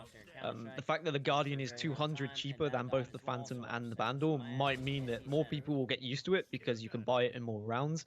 The Bulldog is 800 cheaper than both of the other assault rifles as well. So I have seen people running around and using that Bulldog just because you could use it in a round where maybe you can't buy some of the more expensive assault rifles. And if you get used to it and you get good with it, I mean, it can still do an insane amount of damage. Like, you can switch to that burst fire when you are zooming in, and it deals 116 damage to the head or 35 to the body. So if you think about it, the burst fire, if you combine all of those shots together, you can just kill someone in one burst. Yeah, I use the Bulldog quite a bit. I don't know why, it just felt really comfortable with the weapon, but you know, if you're playing that run and gun style with it, you will be punished. It will not work out all that well for you, especially if you're going up against the likes of a Phantom or a Vandal. But now we got Summit here in a 1v3. He's going to be Brimstone. He does have a few of his abilities left to be able to use, but he's getting tagged from behind. Summit, what a shot there against Flom. Shocked that he was not able to secure that kill there. Still going to leave the spike over by Garage, the location you see here. Sova is going to go in for the reconnaissance, and I don't think he got tagged there. Even though he's seeing it, he did not get tagged because it has to be line of sight. ACU goes down, finds another one around the corner, and Summit with the ace. Oh my word. What a series of plays there by Summit. That was nasty. He played that one gorgeously. It was literally like shot for shot. You couldn't have asked for a better execution on that whole situation. Just how well he gained information and he used sound cues as well, even though I can't hear much of the sound right now. He obviously got some sort of indication of where the Sova was, whether it was him firing his ability or whether it was just a little stutter step. He knew where he was going to be, so he placed his crosshair accordingly, picks up the ace, and that's what Summit has. That's the ability that these players have if they have good aim and if they can hit their shots. So even if you are in an advantageous position with the amount of agents you have left in your 3v1, you've got to make sure you work together. Flom, for example, he may have got behind him and he may have seen that Summit was there. He could have even waited. He didn't have to shoot him. He could have had a little bit of trigger discipline and said, look, I found where Summit is. Someone come and join me and let's shoot him together. He missed his shots and Summit was able to get the clutch because of that. Yeah, again, we're going to continue to emphasize this so that everyone understands it. If you are good at shooting in a game like this, you will thrive. And I'm sure Flom is kind of kicking himself there because he had the open shot on Summit, but for him to be able to turn around the way that he did, nail him with those shots was disgusting. And that's also going to, I think for me, make it very exciting to watch players like ACU, Dizzy, a lot of these other players that come from, different genres of games that are great shots, great individual skill, and they're just going to take even more time to develop this. And as they do, they'll continue to get better and better and better. Smoke is going to be down out front. Very well done placement there. Also going to add another smoke of his own. So to further complicate things inside of that hallway to try and stop the rotation, there goes the spike down 2v2. And ACU needs to make a decision here how he wants to play this out. He has to hold an angle down. Oh, I like that play too. Going up top. He had the, there is going to be a Sage on the enemy team. So if he ice walled up, he would not have been able to see where he was located. It's going to be a 1v1 now between Jet and Sage. ACU now looking for the opportunity as he knows that the player's going to be around the corner and ACU is going to secure that one against Mendo. Mendo had the beat on him, knew exactly where he was going to be, but it was not enough. Somebody in chat was asking, why do some of the streamers have two webcams? And if you look down at Ace's camera there, his hands are in the air, but he's playing the game. How's he doing it with Magic? Well, this gameplay happened over the weekend. They recorded themselves playing, and some of the streamers chose to include their webcam so you could watch their reactions. And so now they're just playing that gameplay back on stream. We're all watching it live, getting to see the games here for the first time, but they are obviously watching themselves for the second time. So one of the cameras is them live right now. You can go to their channel, use that TwitchRivals extension over on the left to go and find a list of all the streamers playing in the event today. Go jump onto their channel, talk to them about their experiences playing Valorant here. Also vote in our poll right now. The poll is which map are you more excited to try? And actually 59% say Haven. So despite Bind being the more classic and true, maybe like well-known map, there's people who are really excited asking about trying out this 3-bomb site map style. Yeah, I think it's just because it's something a little bit different, right? It's not the normal 2-site maps that we might see on other games. So I understand why people are excited, and they should be. I loved Haven. I loved playing it, especially if you've got a team of 5. It's something I'd say, get a group of friends together. When this game is released, or if you all get closed beta access, if you're lucky enough, get together and start to learn how to push together accordingly. Get executes onto site. That is when you're going to have most fun. If you join and you solo queue, you might get a bit frustrated here or there at the start. Of course, once you get better at the game and you learn more, you can probably solo queue and you can still make a real difference in a game. But I found most fun when I was with my friends. I know Golden Boy didn't have the same because he didn't make an account on EU to play with me, but that's his fault. Well, I mean, one, I'm in America. That's number one. Number two, yes, you're not wrong. Oof, what a shot there, by the way. Tim the Tap Man, hello. I mean, I know he plays counter.